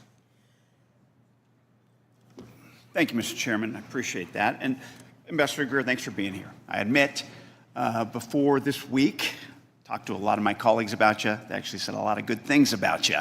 You got a good reputation until this week, I have to say, because I actually wanted to work with you on solutions when it comes to free trade agreements. I think we still can once we get past this, and I hope that's the case. But unfortunately, you're defending a policy here from President Trump that's absolutely incoherent and inchoate. It's a self-imposed tariff regime of 10 times the amount of tariffs that were in place before this president took office. It is the largest self-inflicted wound to our economy in history, a self-inflicted wound that if it stays in place, it could constitute the largest tax increase on working families in more than 40 years, costing households more than $3,800 per year, a self-inflicted wound that prompted one of the largest three-day moves on the markets since World War II. And it's a self-inflicted wound that's leading investors to expect a severe economic slowdown. 8 years ago, this president talked about American carnage. Little did we know that he would create economic carnage that is spreading something similar across the entire global economy. Now, the reason for these tariffs is based on a national emergency that we have trade deficits, according to him and you. Unfortunately, the president's thinking about trade is reflected in this policy. This weekend, after the markets tanked, after small businesses fretted, and after the president played golf all weekend, the president said, "I consider any trade deficit a loss." That type of scorecard thinking, combined with the president's 40-year fetish for tariffs, that has put this policy in place and put us in the global economy in this position. Now, I know the president is painting all trade deficits as bad, but they are a product of larger macroeconomic factors relating to a number of things, as you know well: savings, investments, cultural demographics, and so on. But the president is acting completely irrational when it comes to trade deficits. He believes that trade deficits are subsidies paid by Americans to other countries. His scorecard ignores our trade surpluses and services to the tune of $250 billion annually. He is oblivious to the relationship of trade deficits to foreign investment in America, in that when we send dollars abroad for goods and services, most of those dollars ultimately come back to America. And he refuses to grasp that tariffs are taxes paid by American importers and Americans, not foreigners. A perfect example of this unreasonableness is our reasonable trade deficit with Canada. The reason we have a trade deficit with Canada is because, starting with FDR, we entered into an agreement that would sell us oil at well below market prices. We entered into and maintained that deal because we maintained a trade deficit with Canada so that we can buy cheap oil, which is a huge benefit for America. And if we took that oil out of our trade relationship, guess what? We'd have a trade surplus. Yet Trump says we're getting ripped off, even though we are actually getting the benefit of that sweetheart deal. Now, absolutely, sometimes a trade deficit is a loss. Foreign trade barriers are a problem. That includes tariffs and non-tariff barriers, but there are ways to remedy these things. Free trade agreements, as I talked about. Free trade agreements that don't require a tariff policy that cripples our economy. Yet, due to the president's fetish for tariffs and superficial thinking on trade deficits, the president has imposed a trade policy that makes the global baseline of 10% with countries that have trade surpluses like Singapore, Australia, Netherlands. Countries we have free trade agreements are getting tariffs at 10%. Countries that are free trade countries are getting tariff at 10%. It does make no sense. It makes no sense of exactly what the president wants to fix or how he's going about these tariffs. Now, it's really contradictory based on the lack of clear messaging out of your administration. If other countries eliminate their tariffs and we eliminate ours, that's just deal making, and we don't raise revenue, and businesses don't relocate to the U.S. If it's a permanent revenue source and you want to relocate to the U.S., then going to have these tariffs permanently, and there are not going to be any deals. So what is clear is that you can't have it both ways. Additionally, tariffs undermine our national security, as we're seeing in the Indo-Pacific region. Look, I know the president wants to bring back the Rust Belt. I get that. But a big part of that is political. It's nostalgia. And nostalgia, as they say, is the rust of memory. We are not victims here. Our economy is the envy of the world, partly because it was our choice to invest in other countries over saving. It was our choice to have bilateral trade deficits. This is not some unexpected crisis here. This is no extraordinary or unusual threat. This is because we chose to invest in other countries where labor is cheaper and therefore products are cheaper. And as we know, it's okay for working families to want to pay low prices for products in this country. I know that the president is saying we're getting screwed, but the fact is that Trump is screwing us with these incoherent, inchoate tariffs that in the short term and in the long term, domestically and internationally, and for our economy and for our national security, they are making us weaker. Thank you. I yield back. I now recognize Ms. Van Dyne from Texas for 5 minutes. Thank you very much, Mr. Chairman. Ambassador Greer, I'm sure it's been a long afternoon for you, but thank you for sitting it out. I want to thank you for being here today and for your engagement thus far on trade matters that are very important to all of us. Quite the contrast from your predecessor. I know that we've heard that the trade deficit, according to the president, isn't fair, but it's fact, is it not? That we are experiencing a $1.3 trillion deficit in trade, that Americans pay out over $360 billion last year in tariffs, and yet the U.S. collects less than $80 billion. I would say that that's fact. That's not just what the president thinks. It's fact. And let me be absolutely clear. President Trump's tariff policy is not a fetish. It's results-driven. For decades, we let our trading partners take advantage of us. China flooded our markets with subsidized steel. India slapped double-digit tariffs on U.S. goods. And the EU buried our industries in red tape. And meanwhile, Washington shrugged. But thanks to this administration's unapologetic use of tariffs, countries like Israel, India, Vietnam, Mexico, and the European Union are back at the table. And they're engaging because they know the United States is now finally serious. And when I hear Democrats criticize tariffs as some kind of economic sin, I have to ask, what's their alternative? Appeasement? President Trump's approach isn't theoretical. It is producing concrete results, as we have seen in the last few weeks, results that the last administration only talked about. Tariffs are working, and not because we like them, but because we need them. They're leverage. And now they're actually making deals from a position of strength. I think that is very important. In North Texas, look, I've seen firsthand the value of trade that is fair, reciprocal, and firmly rooted in America's strategic interests. These are principles that are championed by you and President Trump. And I also understand something too many in this town seem to forget, is that trade without enforcement is surrender. And under the previous administration, enforcement was weak, inconsistent at best. Mexico violated its obligations under the 1944 Water Treaty, and they violated the USMCA with impunity. And American businesses were the ones that had to pay. We saw it firsthand with the case of Vulcan Materials, a company that operated lawfully in Mexico for decades, but then had their property invaded, shut down, and seized by Mexican armed forces.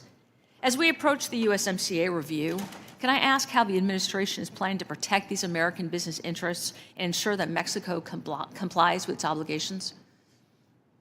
Yes, certainly, and thank you for your comments.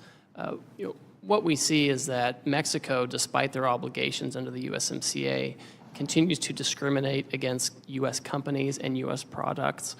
We've seen this particularly in the energy sector, for example, where they have favored state-owned industries over American industries, which are cleaner and efficient. You mentioned the situation with Vulcan. That's something where we're paying attention. Mexico, we won a case against them about how they treat our corn, and they have a little constitutional amendment they're doing. We're watching that very closely to make sure they don't hit that. So there are a variety of unfair trading practices that Mexico has or threatens to have where we're watching that very closely. And we expect any renegotiation or review of USMCA to focus on those types of issues. Excellent, thank you. And while the tariffs are seeming to make progress in the right direction, I'm still really concerned with China's third country subsidies and their transshipment to the steel and aluminum industries, specifically in my district. That is very important, which have enacted and enabled them to evade our duties and our tariffs. Can you comment on the specific actions that we can expect to see from this administration in terms of cracking down on transshipment and duty evasion through third country circumvention?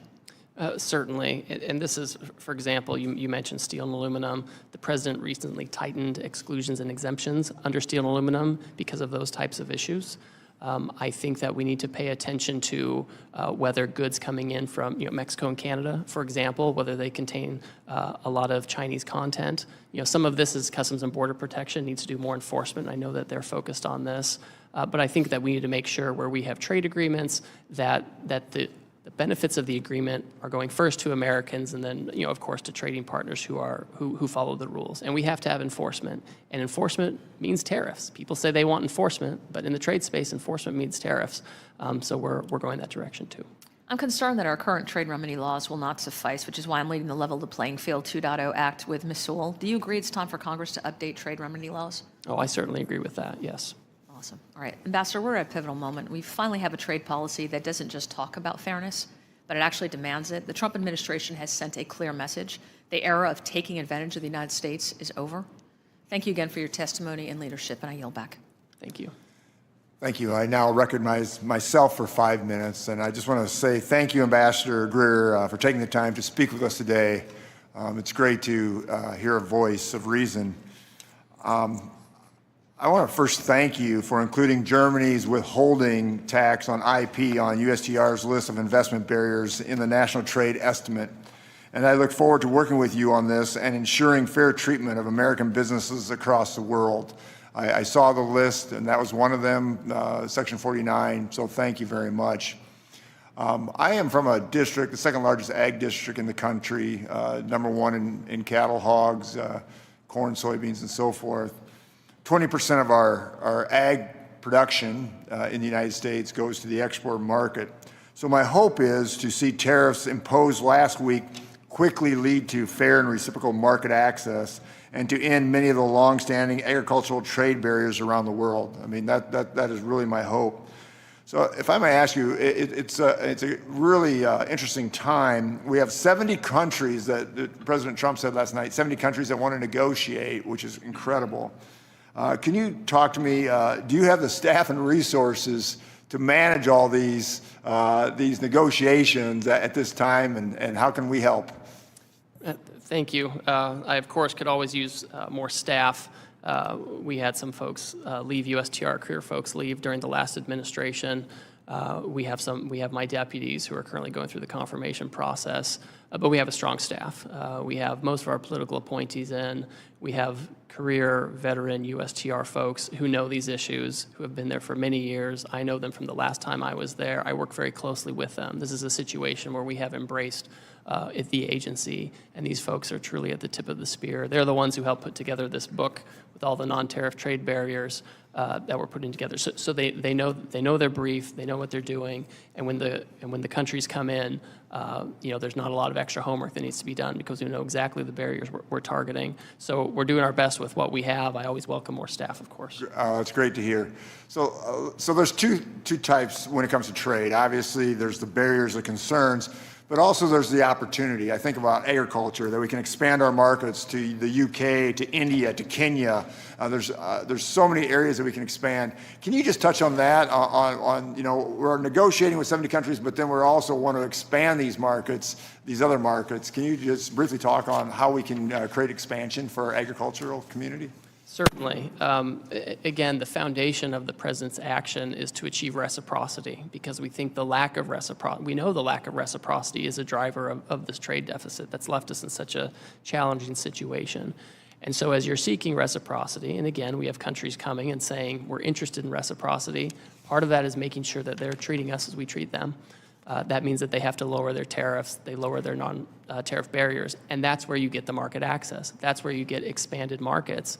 That's where our ag and other producers have the chance to really get their foot in the door instead of little bits and pieces here and there or an uncertain access. You get real access, you get reliable access, something that our farmers can count on. So just to clarify that, so I can tell my farmers by the end of the day, after this is all settled, we should have dramatically expanded markets for them. Would that be a fair statement? I think that's the expectation. Yeah. I think that's the expectation. We certainly want to, I mean, listen, with some countries, it's easier. They have fewer barriers. With others, it's harder. It's going to take some time.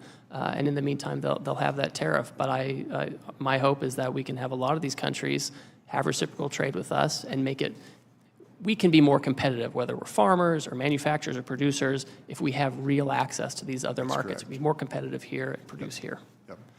I want to thank you for your response to my letter to the USTR's proposed measure on Chinese-built marine vessels and for discussing it with me last week.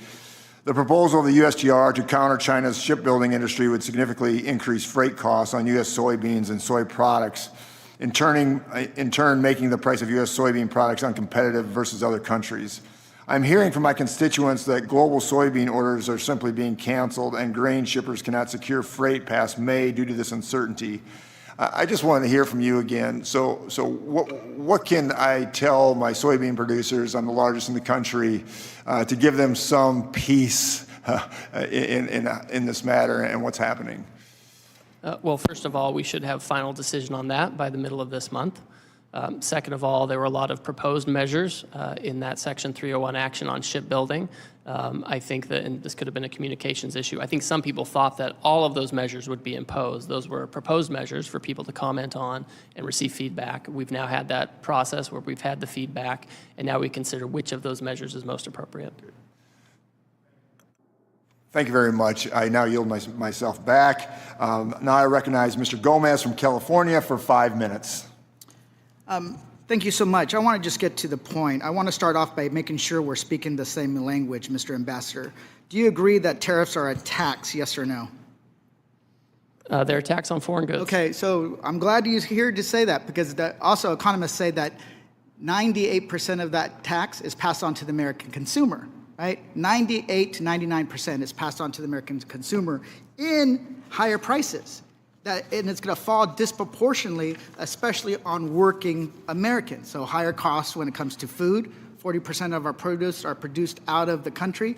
Cars, clothes, shoes, household goods, all of it. And yesterday, you said, quote, there'll be some short-term pain. I want to know, and I think my constituents want to know, how long is short-term pain going to last? Is it 24 months? I don't think it's 24 months, no. 2 years? I don't think it's 2 years. The reason why, is it 3 years? Is it a month? Because here's the thing, you also said yesterday, the other thing you did say yesterday, is you said the trade deficit grew over 30 years. It didn't happen overnight, so this problem is not going to be solved overnight. So you're saying on one hand, it's not going to be solved overnight, but then the long-term pain, it's going to be short-term pain. That doesn't compute. People don't believe it. And here's the thing. Just yesterday, it was said that it was going to be a $3,800 a year increase falling on working families and the cost of higher prices. It increased to $4,600. We had to actually cross that out because we made this board yesterday. What is the tax increase going to be tomorrow? Is it going to be $5,200? So, and the reason why is that we have different definitions of short-term pain. What was your last, before beginning confirm at USTR, where did you work? I worked at King & Spalding. King & Spalding. How much does a partner make at King & Spalding? Well, it depends on a lot of different factors. But so I can pull up your financial disclosure. I don't have it in front of me. But one of the things that we're shown, it's about $1.5 million. My constituents don't make that. The average American consumer doesn't make that. The way we do it is every single month, we look at our budgets and see how much we spent, and then actually have to decide what do we have to pull back on. I grew up in a mobile home working several jobs. So here's I know what it means. Here's the thing. You in a mobile home. You also have a cabinet of billionaires. You have Lucknick, you have Bessent, you have the president himself, you have Elon Musk, Donald Trump, who has billions. So for them, $4,600 doesn't mean anything. But for the average worker, it does. So this is where I say, you guys are out of touch when it comes to things. And I recognize you're working a lot of different jobs. So I'm going to move on to ask a question. In your testimony, you said Ms. Sanchez said you are the acting head of special counsel. Aren't you also the acting head of the Office of Government Ethics? I was recently assigned to that position, yes. Correct. Mr. Gomez. So let me get this straight. You are the chief USTR representative, the active chief of ethics. You're also the chief whistleblower, and now you're leading negotiations of 70 countries. So where's your priority? Those other jobs, or is it the trade agenda? Well, my first job is USTR, and Okay, we have so staff at the other agencies So the to help reason why execute it doesn't seem right, here's why. Because I've learned over the years, if you want to make somebody feel special, you give them more titles. Because in the end, who did Donald Trump said was actually running the trade agenda? Well, the Commerce president, Secretary Lucknick, that's who he said. Here's another question. Are you using Signal to communicate with the executive branch? Yes or no? with the community, we do some logistics from time to time. Okay. Well, make sure you're as required by the Presidential Records Act and Federal Records Acts that you're submitting those for posterity. We'll talk to our general counsel to see what's required thank by you. law. Also, do you still stand by the formula that was used to assign the tariffs? Oh yeah, the White House economist. Yeah, it's driven by the deficit. Okay, the reason why is that conservative economists have said that this formula was actually, there's miscalculations in the formula. That some people are even saying that it was ChatGPT was used to come up with the formula. That's not true at all. So here's completely false. Here's the reason. It's completely false that ChatGPT was used. The reason That's just a why lie. is like nobody has confidence in what you're doing. Because you're basically, you guys are saying, trust us. Trust that it's going to be short-term pain. But here's what we see. We see a plan that doesn't make any sense, a formula that has flaws in it that people have torn apart, that you've seen the price increase in the stock market crashing and red lights blinking on a recession. So, and then you impose tariffs on an island that is inhabited by penguins. So the consumer confidence is plummeting and it's going down, down, down. And you guys are saying, trust us. That the Republicans, Donald Trump, Elon Musk, and you guys know what you're doing. So that doesn't pass the smell test. It doesn't make any sense. We worked on other issues before, and I hope we can work on other issues moving forward. But you guys need to be straight on who's running the show, because this is going to fall and hurt the American worker. With that, I yield back. Ms. Malliotakis. Thank you, Ambassador. I very much appreciate your testimony here today. And I understand the President's goal of wanting to reduce unfair tariffs that are placed on the United States, that he wants to level the playing field, that he wants to reduce the trade deficit, that he wants to remove barriers to entry, and he wants to reshore manufacturing. I think we need to be cautious. I get concerned about doing too much at one time, about biting off more than we can chew. To date, though, we have seen trillions of dollars in new private investment since the President has taken office. Domestic and foreign companies are expanding or opening new facilities here in the United States. And as you mentioned in your testimony, there's over 50 countries that are coming to the table because they want to make deals. I just want to bring up some of the concerns I've heard from manufacturers, importers from New York that I've spoken to, and they want to make sure that you're considering the impact that tariffs could have on materials, on parts, on supplies that are needed to manufacture here in the United States. Because obviously the goal is to bring those jobs home, to reshore as much as possible. But if there's tariffs on plastics, lumber, metals, it obviously makes it very difficult to manufacture here at home. And also, some of the importers that I've been speaking with have invested a lot of money to divest out of China and move into other friendlier nations, Cambodia, for example, Vietnam. And they're concerned that the across-the-board tariffs in Asia are impacting their supply chain and ultimately their businesses. And they're hopeful that deals will come forward very quickly. But they've made it also very clear that they can't wait 90 days for a deal to be made. And that it would literally close their business. And so I just want to hear from you on where you think you're making inroads there, on making deals with some of these countries to avoid that type of scenario. And if you could just answer those two, comment on those 2 points first. Certainly, I'm happy to do that. And again, just to reiterate, we've had these, this enormous trade deficit that developed under President Biden. These things are supposed to be self-correcting under normal economic theory. When they're not, it shows that there's something structural at risk here. So that's what's being addressed. We now have so many countries saying, we're not going to retaliate against you, we're going to work with you, we're going to try to figure out a way forward, that the President is looking forward to trying to find a way forward to make deals with these folks. China is on its own path. It's chosen retaliation for many years. It's chosen uncertainty. I won't comment much further on the U.S.-China relationship, but I think what you're talking about, Congresswoman, with respect to these other countries, I think we could count on having some deals with them within the next few weeks or months.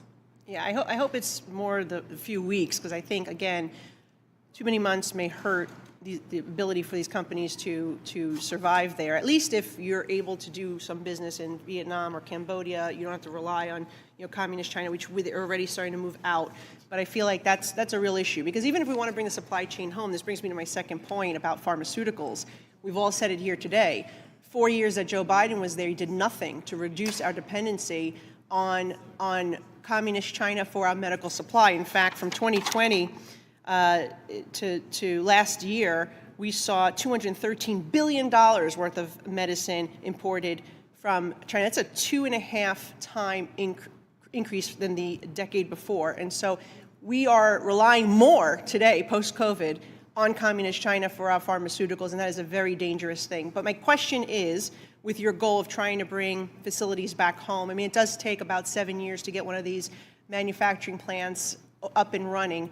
How do you close the gap? If the president's going to do tariffs on pharmaceuticals, which I would really caution against that, but if that is the goal, to try to get them to come back home, we know it takes about 7 years for those plants to get up and running. How are we going to close that gap so we're not hurting ourselves in the process, but we are doing what we need to do, which is bring that supply chain home?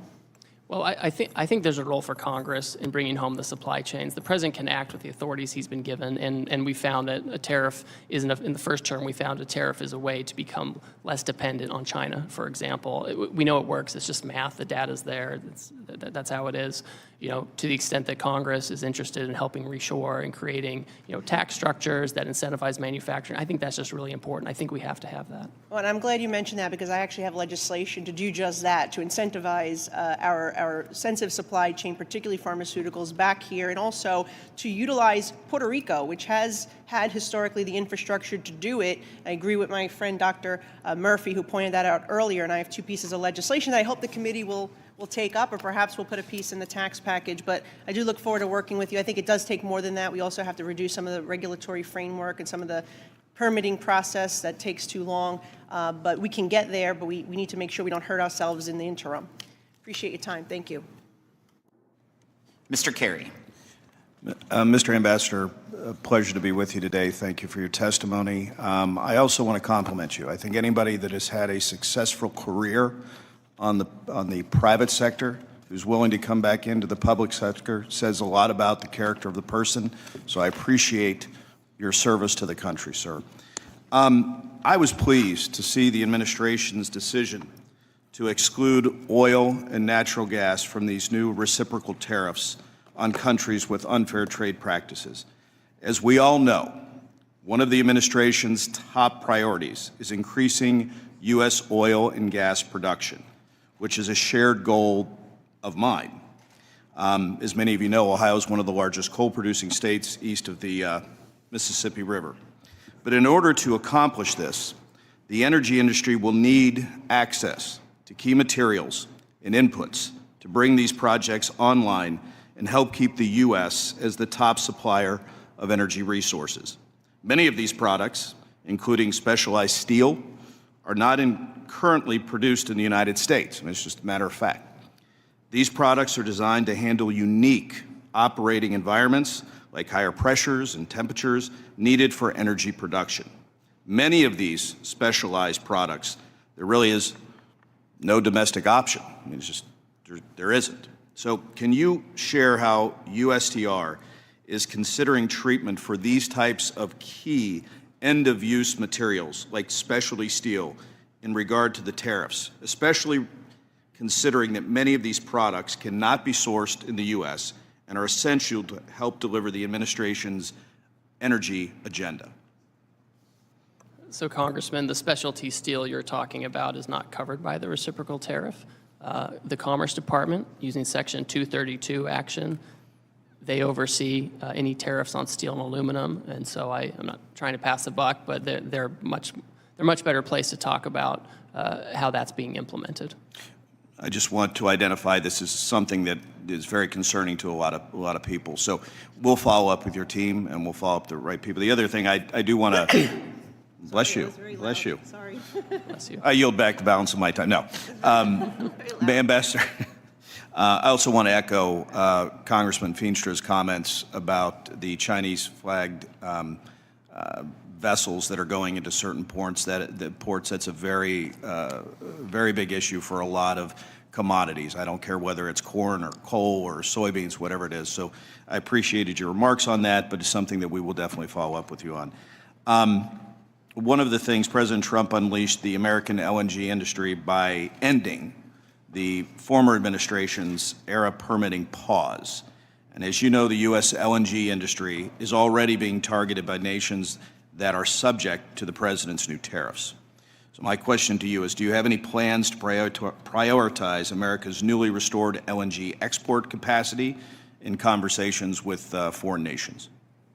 That's something that comes up regularly. Obviously, we've been talking about the trade deficit, and many countries have been quick to say, one area where the U.S. is very competitive is oil and LNG, and it's something that they want to buy. And so it's been very common in these conversations for them to suggest that that is one way to help achieve, more trade balance, et cetera. I appreciate your answer. And lastly, I'd like to briefly touch on the USMCA sunset review, if you don't mind. USMCA qualifying trade was excluded from the tariffs announced on April 2nd. This will help many of the U.S. manufacturers. The reason I wasn't in the room most of the days, they were in my office, that have made investments under the rules President Trump negotiated 5 years ago. USMCA is facing a sunset review process that needs to be completed by the end of July of 2026. Will the tariff exclusion continue to the lead-up of that review to give the manufacturers more certainty in the upcoming months? Well, that's the current status. All right, I don't want to get ahead of the president on how he wants to treat that, but that's certainly the current status, and I would expect that if Canada and Mexico continue on this path, that would continue to be the status. And again, I want to compliment you for your service to the country and being willing to go back into the public sector. A lot of people don't realize you're giving up on a lot. You're spending a lot more time, probably a lot more hours, a lot more time away from your family, and so I just want you to know, as a member of this committee, I certainly appreciate your service. So with that, Mr. Chairman, I yield back. Mr. Horsford. Thank you, Chairman Smith, and to the ranking member. Mr. Trade Representative, are you aware that the tariffs have been paused? I am, yes. When were you made aware of that? Well, I understood the decision was made a few minutes ago. It's something Sitting here. that's been under discussion. Sitting here, under discussion. So did you know that that this was under discussion, and why did you not include that as part of your opening remarks? So typically what I don't do is divulge the contents of my discussions with What are the President details of the Congress. pause? Well, my understanding is that because so many countries have decided not to retaliate, we're going to have about 90 days. No, excuse me? China increased their tariffs on the United States. Trump blinked. What's the blink, sir? What do you know about this pause? What are the details of it? Well, the details, as I understand it, is that China continues to retaliate. Other countries didn't retaliate. The president 2 or 3 days ago said we wanted to negotiate with those countries that asked for meetings. That's what we're doing. What are the We've had details? discussions. How long is the pause? How many days? How many weeks? I understand it's 90 days. I haven't spoken to the president since I've been So in the this trade hearing. representative hasn't spoken to the president of the United States about a global reordering of trade. Yes, I have. I've And just yet been in the hearing with you, sir. But yet he announced it on a tweet. WTF? Who's in charge? The president of the United States is in charge. And what do you know about those details? Well, as I mentioned, It looks like your boss just pulled the rug out from under you and paused the tariffs, the taxes on the American people. There's no strategy. You just found out 3 seconds ago, sitting here, we saw you. We've been discussing a If variety you of these came actions here for knowing that you were going to be turned off, that these tariffs were going to be turned off, why didn't you include that in your opening statement? Why didn't you reference that as part of your testimony? Well, I don't disclose my conversations with the president, sir. These were specific questions we asked you all along. What's the strategy? These are real consequences for the American people and small businesses. I had a group of small businesses in my office earlier today talking about the impacts of these tariffs on aluminum and steel. This is amateur hour, and it needs to stop. What does this even mean for your negotiating strategy? How are you in charge of negotiation if the president is tweeting about this from wherever the hell he is. The president was elected, and he runs the trade policy, and I advise him and execute his trade policy. Who executes the trade policy? I execute the trade policy. Did you know that this was happening? We have been discussing all kinds of And there's another options. member of the cabinet, Bessent, who just canceled coming to the Hill to avoid talking about the market because it's in turmoil. This in just days, because there was no strategy, there was no plan. The president chose to take actions that he didn't even have the authority to take. He's put our economy in disarray and near collapse. We have small businesses and Americans who are concerned about their well-being, people's retirement, people's 529 accounts went down because of this administration. We have people that are planning to send their kids to college this fall. People who are retiring whose benefits have declined. Is this market manipulation? No. Why not? If it was a plan, if it was always the plan, how is this not market manipulation? It's not market manipulation, sir. Well, then what is it? Because it sure is not a strategy. We're trying to reset the global trade system. That's offshored, offshored all of our factories. And what has that done? How have you achieved any of that? But to enact enormous harm on the American people, which was our concern from the very beginning. Tariffs are a tool. It can be used in the appropriate way to protect U.S. jobs and small businesses. But that's not what this does. So if it's not market manipulation, what is it? Who's benefiting? What billionaire just got richer? And all the while, there are not even any Republicans left in this hearing. They all left because they don't even want to defend this. But meanwhile, the speaker is rushing to the floor to pass a budget reconciliation to screw America by passing the biggest tax cut in history on the backs of the American people. WTF? Who's in charge? Because it sure doesn't look like it's the trade representative. You just got the rug pulled out from under you. I wish I could feel some empathy, but the empathy I have is for the American people whose very well-being and livelihoods are being affected. This is not a game. This is real life. I yield back. Let the record reflect that there's more Republicans in this chamber than there are Democrats currently in this committee room. There's 6 of us, there's 5 of you. So let's make sure we get the facts right.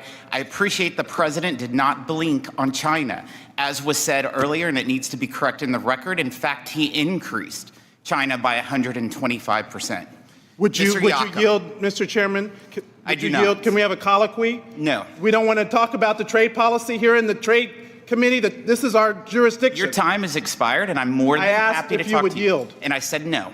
Because you don't want to defend the policy or the strategy. Kick me out. What you gonna do? Kick me out. Mr. Yakum, you're recognized. Thank you, Mr. Chairman. Ambassador Greer, it's good to see you today. As we discussed in the past, Indiana's 2nd District has the type of production economy that he would like to make for the entire country.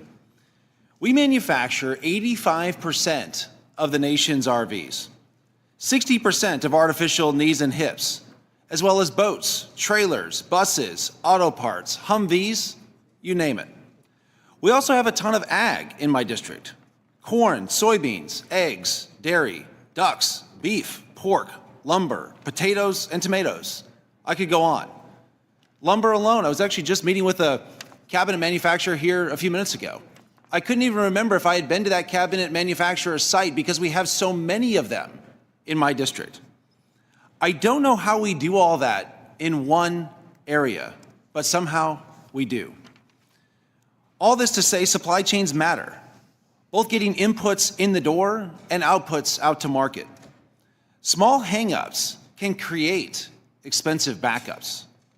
A drip of price hikes can turn into a stream, and that stream can turn into a river for something with thousands of components. I hope we can get some good deals quickly. It probably won't come as a surprise to you, Mr. Ambassador, when I tell you that when an RV or boat is exported, it tends to not go very far. In fact, 90% of RV exports are to Canada. However, Canadian retaliation tariffs against RVs begin today, and boats are on the bubble. Are you consulting with industries and companies being targeted by these retaliatory tariffs? So, Congressman, in many cases, yes. I understand that the retaliatory tariffs by Canada are related to the steel and aluminum tariffs. And so that would be the Commerce Department. But we certainly, we meet with all these folks, right? Whether it's covered by the Commerce Department or someone else, they want a meeting, we take it, we listen, and we provide the feedback that's necessary. And obviously, we're talking to all of these countries to get to a position where we have better terms of trade with them, where we can ensure that we have domestic steel and aluminum manufacturing and the other critical sectors that are so important to our economy. Thank you, Mr. Ambassador. I also want to get your thoughts on a recent New York Times article titled, "The Tsunami is Coming." China's global exports are just getting started. It reports that Chinese state-controlled banks lent an extra $1.9 trillion to industrial borrowers over the last 4 years. But all those factories aren't just churning out gizmos and gadgets destined for their domestic consumption. China's promised shift to a consumption economy remains just that, a promise. Increased production paired with low consumption just means that China continues to double down on overcapacity. And these numbers bear that out. Exports rose 13% in 2023 and 17% in 2024. It seems like there's a global recognition that the threat posed by China's overcapacity is real. The EU, Brazil, Indonesia, Thailand, and others have also imposed tariffs on China to counter the flood of cheap exports. It's not just us. Reports suggest that Canada and Mexico are open to coordinating with the United States on China's overcapacity. Are you able to comment, Mr. Ambassador, on reports that Canada and Mexico are open to coordination on Chinese overcapacity? And if they were to coordinate with us, would that potentially create an off-ramp for Canada and Mexico on the U.S. tariffs? So in the first instance, I appreciate you highlighting that. And overcapacity in China, it infects the whole world, right? It can displace products in third countries that come to us indirectly. And that's often why we do a global tariff action, because the Chinese actions are not just bilateral. They cause a problem for the whole economy. And so we have to take global actions to make sure there aren't loopholes or Swiss cheese. With respect to Canada and Mexico, I won't get into the details of our negotiations with them. I'll defer to their public statements. But for my part, I would say we have encouraged, we being American policymakers, we have encouraged for years our close trading partners to take stronger action against China of the types of actions that we are taking. Right. What about other countries and allies? Do you think there's room for them to coordinate with us on some of these tariffs as it relates to China? So I think there's room for that. Some of these economies are closer geopolitically and economically to China. It makes it a harder choice for them, Southeast Asia, that kind of thing. But in my own view, it's in these countries' own interest to, frankly, manage their trade with China so that they don't become victims of a second China shock. Great. Thank you, Mr. Ambassador, for being here today. I'd also like to thank you for your patience that you've certainly shown with us today. And with that, Mr. Chairman, I yield back. Thank you, Mr. Miller. Thank you, Mr. Chairman. Ambassador, it's good to see you in a different capacity. I remember last time we were together in the last administration, I was seeing you for a visit, but it's good to see you and welcome. Thank you, Mr. Chairman, and thank you, Ambassador Greer, for your time and testimony today. From day one, this administration made it clear through his America First economic agenda that the United States will no longer tolerate unfair trade practices or accept the chronic trade deficits that have hurt American workers and industries for far too long. The farmers and manufacturers I represent depend on strong, enforceable trade agreements that ensure their crops and products can compete and thrive in global markets. They are not asking for special treatment, only a level playing field. As you noted in your testimony, under the Biden administration, we saw consecutive years of agricultural trade deficits, a deeply concerning trend that reflects a broader lack of urgency to fight for American farmers, empower our workers, and focus on advancing U.S. economic interests abroad. Additionally, the the prior U.S. trade representatives' retreat from efforts to negotiate critical market access from the American leadership in digital trade has created a dangerous vacuum, one that China and other adversaries are incredibly eager to fill. Without a clear, assertive economic strategy, we risk losing ground not just in agriculture or manufacturing, but also in innovation, technology, and long-term economic security. Now is the time to advance a bold, pro-growth trade policy that restores American leadership, defends our producers, and sets the terms of tomorrow's economy. Ambassador Greer, as you know, there are certain goods critical to supporting the United States manufacturers and consumers that are either not readily available in sufficient capacity or cannot be produced at all domestically due to geographic and climate limitations. Coffee and cacao are clear examples where small-scale production exists in places like Puerto Rico and Hawaii. However, this production comes nowhere near meeting domestic demand within our country. Given their importance to both consumers and domestic food manufacturers, could you please speak to how the administration is working with industry stakeholders and international trading partners to maintain secure, reliable access to these essential imports? Certainly. First of all, I appreciate your comments and pointing out this, because the global economy is complex. Among some of the countries that I have coming in to speak, I'm meeting, for example, with Madagascar within the next day or two. And as has been mentioned here, vanilla is sourced from Madagascar, among other things. So we're certainly engaging in conversations with those countries, including those who have some of those things that cannot necessarily be grown here. So that's certainly part of it. We're sensitive to those needs. And again, I've mentioned this before with respect to U.S., Canada, and Mexico, where we have a lot of components and parts that may come across. That's currently not subject to a duty if they comply with the rules. Thank you very much, Ambassador. In your comments yesterday to my colleagues in the Senate, you mentioned that roughly 50 countries have reached out in recent days to negotiate with this administration's following last week's trade action. I'm particularly interested in the engagement with countries of the Indo-Pacific and Africa, where many American businesses compete with companies subsidized by the Chinese Communist Party. Among the countries that have reached out, how's the administration considering these unique challenges while ensuring critical market access for advancing U.S. economic and strategic interests? So for example, you mentioned Southeast Asia. Some of the things we've seen Cambodia and Vietnam, for example, come forward and say that they want to engage in reciprocal trade. They've made certain proposals on lowering tariff levels. I think that, it can be challenging because they do have Chinese businesses operating there too. So I think if you're going to get to a situation where you're having to deal with some of these folks, one, you want to make sure it's real market access they're giving you, not just tariff levels, but also the non-tariff barriers. And you also want to make sure you're not giving a benefit to Chinese companies operating in those countries, right? We don't want some deal with them only to have it become Chinese companies, pushing product to the United States through Vietnam or Cambodia. So that's something we're looking at in terms of rules of origin, et cetera. Well, thank you very much for your attention to detail on this matter. It's big in our district, and so that's why I bring it up, and thank you for your answer. And if I may, and it's a little bit of a tough one, but on what timeline do you expect these negotiations to move, and the outcome, what should we be watching for as the trade commitments from our partners across the globe? Certainly. Well, before the action even went into place, trading partners knew action was coming, right? They heard the president, as everyone had, and so they came in advance to talk about possibilities where they could have more reciprocal trade with us. This afternoon, I have additional meetings. I'm working with other members of the cabinet to make sure we can, work with these folks, understand where they're coming down, what their offers might be, and this is job one for the next few weeks and months. Well, Ambassador, I just want to thank you very much for your hard work, your dedication to this country, and the service that you're doing as ambassador. And just checking here, seeing as some of the tariffs that the president is doing have already adjusted a bit. The market's up 2,300. So I know it's in the beginning of the administration, but I feel very confident about your direction and leadership moving through with these negotiations. Thank you very much. Thank you, Chairman. I yield back.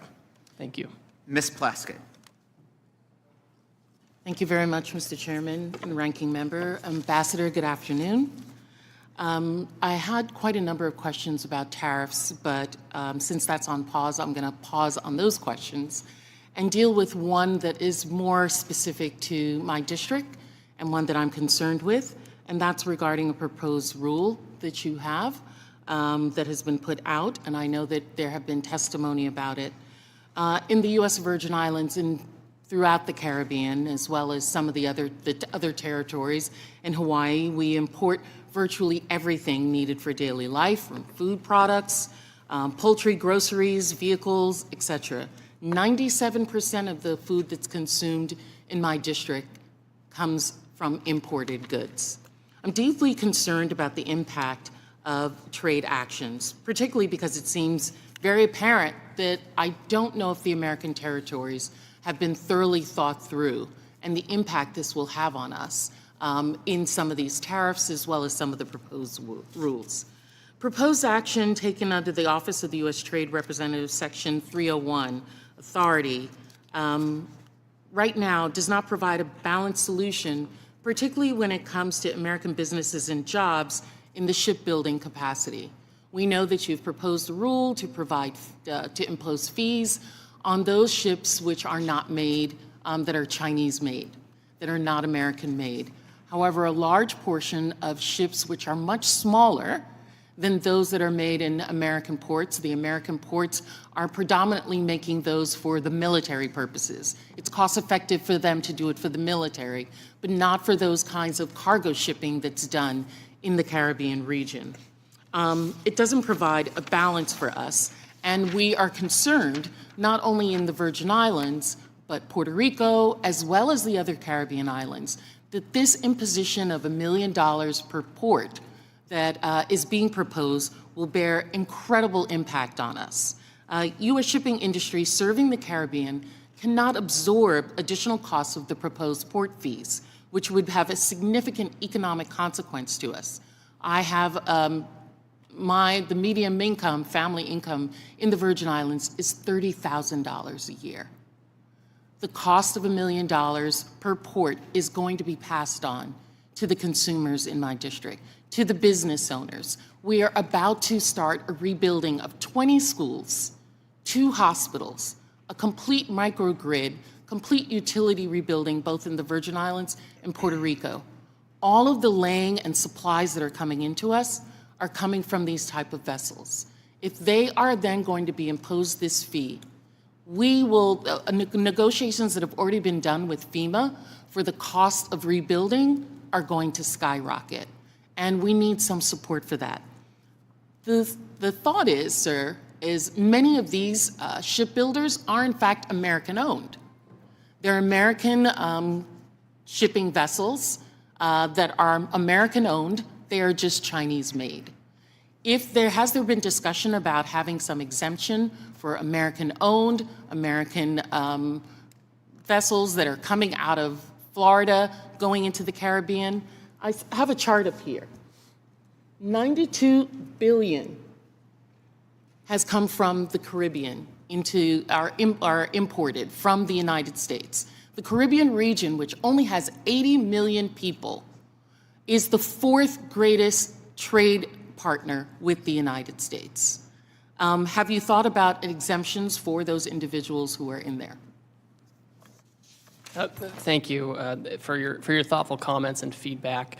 We've also heard from other territories that have expressed similar concerns, and so we've had a process going on with hearings and collecting comments, and this is certainly something that we take on board. I think it's very important. We have 2 things we're trying to thread here, right? One is the Chinese make all the ships, mostly, besides Japanese and Koreans, and we don't make any ships, and so we need to change the incentives there. But then we have the issue you're talking about is, we're not going to make 25 ships on April 18th, the day after we put in any kind of measure. So I certainly think that there has to be accommodation made for circumstances, because we're not going to have all the ships on April 18th. So this is helpful to me. No decision has been finalized yet. I would also put this out. The other concern is one that has been mentioned by my colleagues as well, is national security. We cannot have Caribbean nations moving closer to China, who is already on the shores of these Caribbean nations, to try and do increased trade with them. If we are having a trade war with China, if we want to ensure that America is first, America needs to be first in its 3rd border, which is the Caribbean. That was said by President George W. Bush. That is the 3rd border. That is what we need to secure. And we're not going to do it if we are pushing American shipping companies outside of the Caribbean, and they have to go to China to do that. So I want to thank you for your consideration of this. Thank you. Mr. Bean. Thank you very much, Mr. Chairman. A very, very good afternoon to you, and good afternoon, Ways and Means Committee, and a special welcome to our special guest, Ambassador Greer. Thank you so much. As I look at the clock, you have sat in the hot seat for 4 hours, and the hot seat is gotten hot. I know it's gotten hot. It's gotten hot because you and this president, President Trump, have chosen to not ignore a problem anymore. It would be so easy just to ignore it. It would be so easy to ignore our collapsing manufacturing base. It would be so easy to just ignore that we're subsidizing the rest of the globe right now. But it's not how you roll. It's not how this president rolls. We're determined to make things better. The problem is, as you know this already, since 1994, we've lost 5 million manufacturing jobs, 90,000, I'm looking at a camera somewhere. I want the American people to know what's at stake. 90,000 manufacturing plants have closed. You have said enough. You have said enough. This President Trump said, I'm going to fix it. I'm going to leave it better than I found it. And for our kids and grandkids, no more. Ambassador Greer, can you tell the American people what's going to happen if you just ignored it? If we just ignored it, how long? Is it unsustainable? If we just ignored the problem, what happens to our economy? Now, thank you for your comments. I agree completely with you. The situation is, for the past 30 years or so, we have had a trade policy dictated by Wall Street, and that's what I have people screaming at me today, the Wall Street talking points, repeating everything. They're trying to tell me what Goldman Sachs thinks. They're telling me all these different kinds of things. We're not talking about the next quarterly earnings for the investors on Wall Street, right? When the Wall Street Journal says, oh, well, this is going to be bad for Wall Street, I'm kind of focused on Main Street. I'm focused on getting these jobs back. We're sensitive to volatility in the market. We're sensitive to this. The problem is there's not a silver bullet where we can magically, have everything, bright and shiny again immediately. But we have to take strong measures. I would love to have Congress also take strong measures to help with reshoring and to support during this transition, where we adjust from an economy that's fueled by government spending and over-financialization to one where we're making real goods and services. Because if we don't do it, Congressman, if we don't do it, then we will be dependent completely on others, including our foreign adversaries, for the things we need the most. Amen. Like drugs and manufacturing, 50% of which comes from our adversary China, which is a shame. It's working. It is working, and I want the American people to know there are dozens of companies that said, "Hey, we're going to come back. We're going to invest in America." Apple, OpenAI, Oracle, SoftBank, Johnson & Johnson, thousands of jobs, billions and billions of money. So it is working, and I do know as a tweet right now, we've got over 70 countries that said, America, we want to work with you. We're going to eliminate tariffs. So it is working. And my phone just went off that the president just recently said we're going to call timeout on a 60-day pause on every nation except China. That's breaking news, Mr. Ambassador. So, which is really good. I want us to be sensitive, though, and I've heard from manufacturings, too, in my area alone, growing wood, said, amen, finally, we can't have Brazil and Canada dumping wood. The seafood industry, which is big in Florida also, China, shrimp comes from China enough. What about companies that ordered product before the tariffs, before Liberation Day? Are we going to recognize the Custom and Border Protection have put arbitrary dates? I just want to get that on the record, and hopefully you and your team will recognize that. Is that something that's on your radar screen of when they've ordered it before, are they still going to be able to comply with some deadlines? So I know normally what happens when you take a tariff action, if there are goods on the water en route, that's something where it's not going to be subject to a tariff. I think we have a little bit of a pause right now as we're negotiating with countries, and we can take a look at that. 10-4, and just and then coordinating with customs. Your team has given me the thumbs up that I just want to put that on the record. How are we going to compete when countries like China that are subsidized in foreign governments, how are we going to make sure the American worker can compete against them? Is that on your radar screen? Yeah, no, it definitely is. I mean, as we're looking at these other countries, I mentioned this a little earlier, maybe it was to Congressman Miller, if we're getting to a situation where we actually have a deal for better reciprocal trade with other countries, I want to make sure that it's a benefit to us and that country. I don't want a third country like China benefiting from it. Amen. Mr. Ambassador, on behalf of people in Florida, Northeast Florida, thank you for standing up for the American worker finally. Mr. Chairman, I yield back. Thank you. Mr. Swazi. Thank you, Mr. Chairman. Ambassador, thanks for being here today. Thanks for your service. I saw that you were a missionary and you were a veteran and you had a big job at a law firm and now you're here serving the government. You helped negotiate the USMCA. Did you think the USMCA was a good deal for America? I think it was. There was a lot more we could have done and should have done. So why did the president come out after this year and say it was one of the worst deals we ever negotiated in the history of the country? I think it's frustrating that here we are 5 years later and steel imports from Mexico shot up, car imports from Mexico shot up. Well, you think it was a good deal, but he thinks it was a terrible deal. I mean, I feel like you're in a very bad position here. This whole idea that this president made this switcheroo on you while you were in the middle of testifying here today. I actually feel bad for you. No, but I really feel bad for the American people that are seeing these things happen. There's no plan. I mean, that's my big concern. I know there's goals. I want to see manufacturing brought back to America, or at least I want to see jobs that pay more money so we can rebuild our middle class in America. I'm for that. I'm for holding China accountable and holding our adversaries accountable.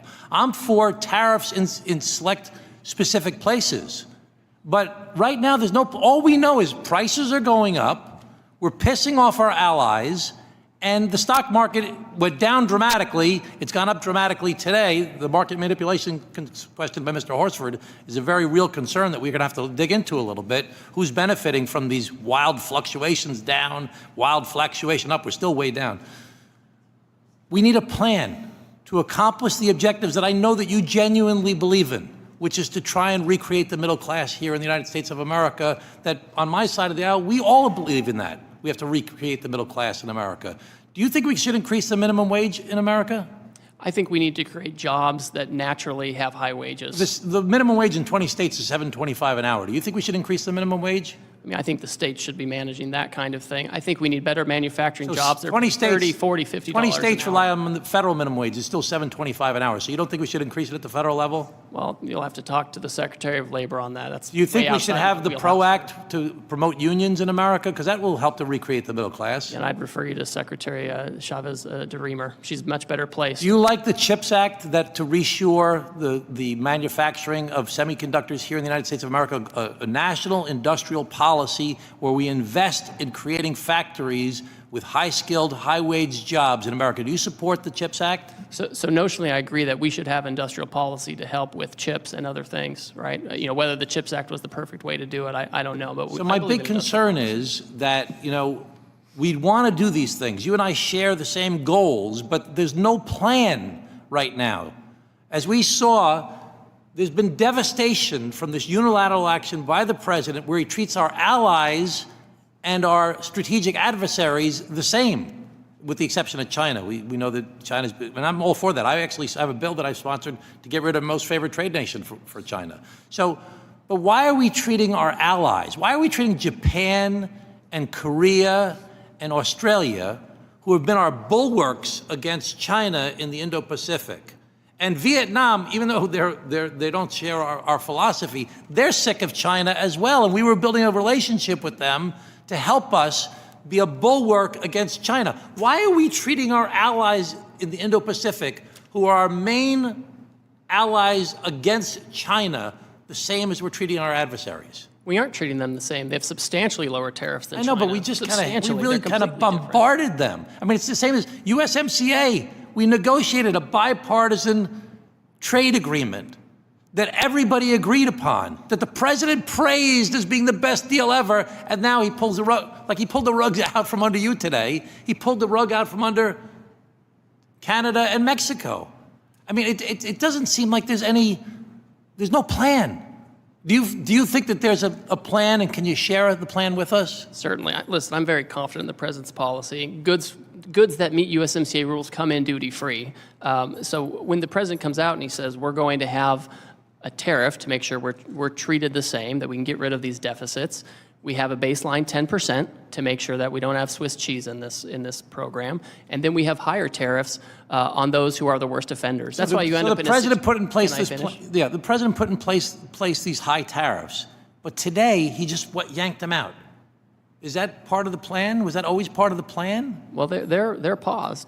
The reality is, a lot of these countries have come to us and they said, we understand American leadership, we understand what you're trying to do, we want to have reciprocal trade with you. China has taken a different choice, and so they're on a different path. Our Western Hemisphere countries, they all have the lowest rate. They have a 10% rate, right? The UK, Australia, they have a 10% rate. These are all the lowest. The big issues are in Asia, where we saw the offshoring, and China is in a category all by itself. Okay, thank you, Ambassador. Appreciate your time today. I'm very concerned there's no plan, and this is being done kind of willy-nilly at the last minute by the president, out of his head. It doesn't really make sense to us. It'd be great if we knew what the plan was and it was shared to us by the administration, and even if it was done in a way for our committee, that we could at least know what's happening. We have a lot of the same goals, but right now, prices are going up, our allies are very upset, and the stock market is on fire. Thank you. Thank you, Mr. Chairman. Thank you. Mr. Gomez is recognized to enter and document into the record. Yeah, Mr. Chairman, I wanted to enter a tweet by Howard Lutnick, basically where he states Scott Besson and him sat with President when they drafted the post, the Truth Social post that paused the tariffs for 90 days. This is just to emphasize that we don't really know who's running things over there. So ordered. Thank you. Mr. Moran. Thank you, Mr. Chairman. Ambassador Greer, thank you for your time today. Sincerely appreciate you coming down to answer questions during this week. I know your time is busy. I want you to know that I support President Trump's effort to achieve trade reciprocity and equal treatment for the United States on the world economic stage with those countries that are strategically aligned with the U.S. As a short-term negotiation strategy, I am hopeful that the current tactics of the administration will restore trade disparities and imbalances around the world, to induce our friends and allies around the world to reduce or eliminate their tariffs on the U.S. and eliminate anti-American non-tariff trade barriers like quotas, subsidies, sanctions, unreasonable regulatory restrictions that are there against and on American products, not to mention currency manipulation and intellectual property theft issues. If President Trump is able to achieve this worthy reset, it will have a material long-term benefit for the American economy and the American worker. I'm confident about that. I'm confident that his strong leadership can achieve these results using this tool. But I do think it's also important for you to hear from me that I urge caution and express my hesitation on the use of tariffs as a long-term economic strategy rather than a short-term negotiation strategy.